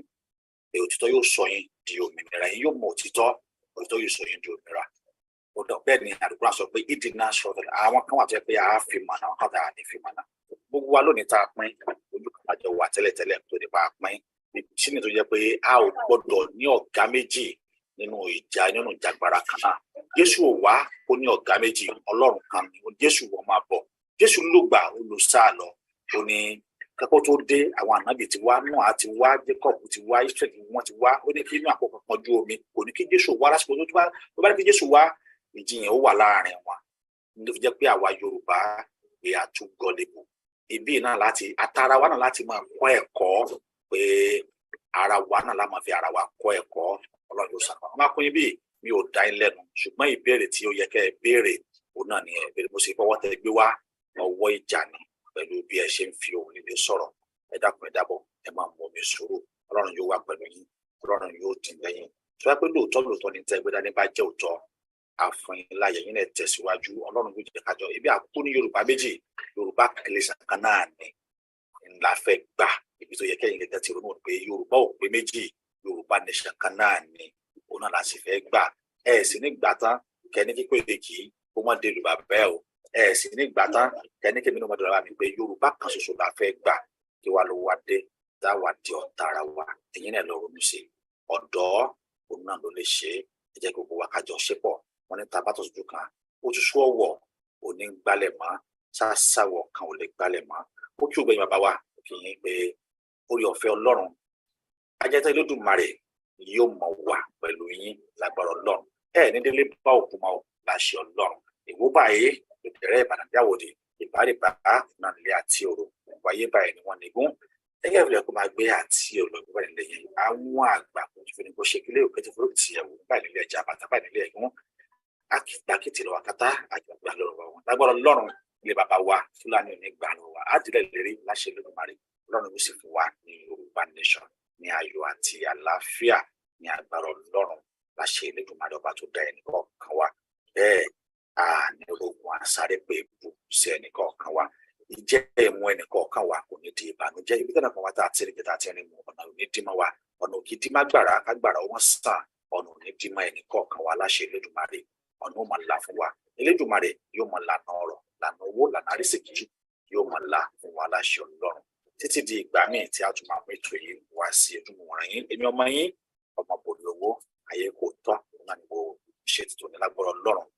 Àánú oore ọ̀fẹ́ Ọlọ́run yóò máa wà pẹ̀lú. Ẹ pàdé mi àti Kóìkì ní ìṣẹ́jú ogún ìṣẹ́jú tá a wáyé nígbà tí a máa tún mẹ́tò mi wà fún yín ti jẹ́ ìlànà káládà wọ́n ṣàbàtẹ́lẹ̀ ètò ọ̀hún òun náà tún yóò tún lárinrin yóò tún pọ̀ tó kàn sí láṣẹ Ọlọ́run títí di ìgbà míì tí màá tún máa rí ojú ẹ̀yìn bá mi mẹ́mí pé ní agbára Ọlọ́run wọn ò ní fi ẹlòmíì wọn ò ní fi ṣe yín wọn ò sì ní fi ẹlòmíì wọn ò ní fi ṣe èmi náà ní agbára Ọlọ́run ó dàárọ̀ national team wa kí Koiki ẹ bá play national team wa lọ́dọ̀ yín kébí náà kì í fún iṣẹ́ sí lónìí ẹ bá play national team wa kí a sì mi tó yẹ wá sí òkú.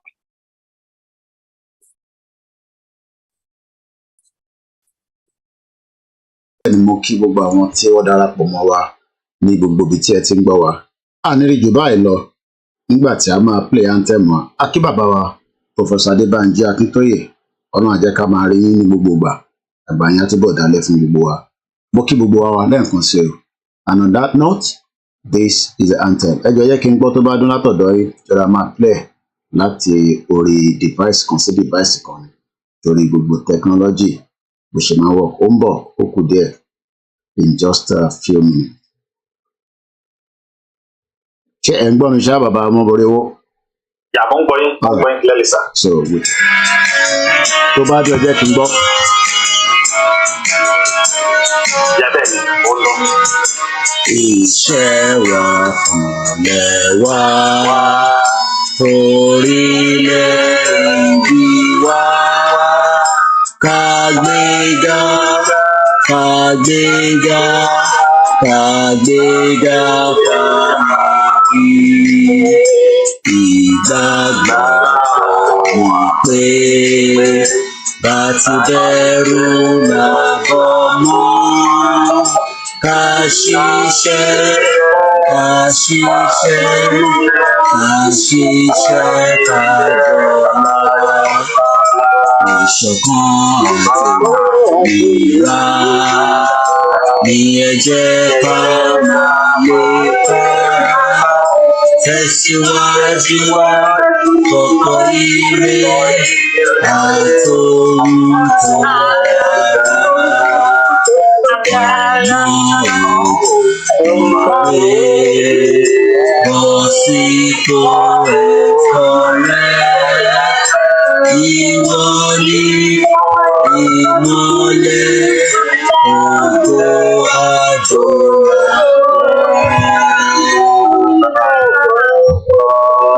Ẹ ṣe púpọ̀ ó tún fẹ́ àsìkò yẹn bá bínú bí o fi ṣe ìpolówó ọjà ṣùgbọ́n fún gbogbo ẹ̀yin tí ẹ̀yàn wa tí ẹ̀ wà ní diaspora tẹ̀ wà níbikíbi tó jẹ́ wípé ẹ ní àwọn ilé iṣẹ́ tẹ̀ fẹ́ kí ẹ máa bá ẹni mójútó ẹni tó fẹ́ kọ́ ilé iṣẹ́ tí ò rí ọ̀nà tó fẹ́ fi pọ̀ fún òpó bóyá tó ń bá kówó fún ẹbí kówó fún ara owó ọ̀hún lè wọ̀gbó ọmọ wa kan bẹ́ẹ̀ bí ọmọ Yorùbá ni wọ́n iṣẹ́ tí wọ́n ń ṣe. ẹ gbọ́ ǹjẹ́ Yorùbá lè dádúró láìsí Nàìjíríà bí Yorùbá survive alone without Nigeria ní ìbéèrè àti àkọlé bàbá wa Dr. Láyọ̀ Adédèyí yóò bá wa yànnà náà nígbà àpérò àpapọ̀ ìlànà ọmọ Oòduà Canada tó ń bọ̀ lóṣù yìí ìlànà ọmọ Oòduà Canada all meeting tó ń bọ̀ lóṣù yìí máa gbéra sọ lọ́jọ́ àbámẹ́ta sátọ̀dẹ̀ ọjọ́ kẹrìndínlọ́gbọ̀n oṣù kẹjọ ọdún 2023 láago mẹ́ta ọ̀sán Eastern Time jẹ́ agogo mẹ́jọ àṣálẹ́ ní UK àti agogo orílẹ̀-èdè Yorùbá àti lórí ìtàkùn ayélujára Zoom ní àpérò àpapọ̀ yóò ti máa wáyé meeting ID 982277496 ẹ má gbàgbé wípé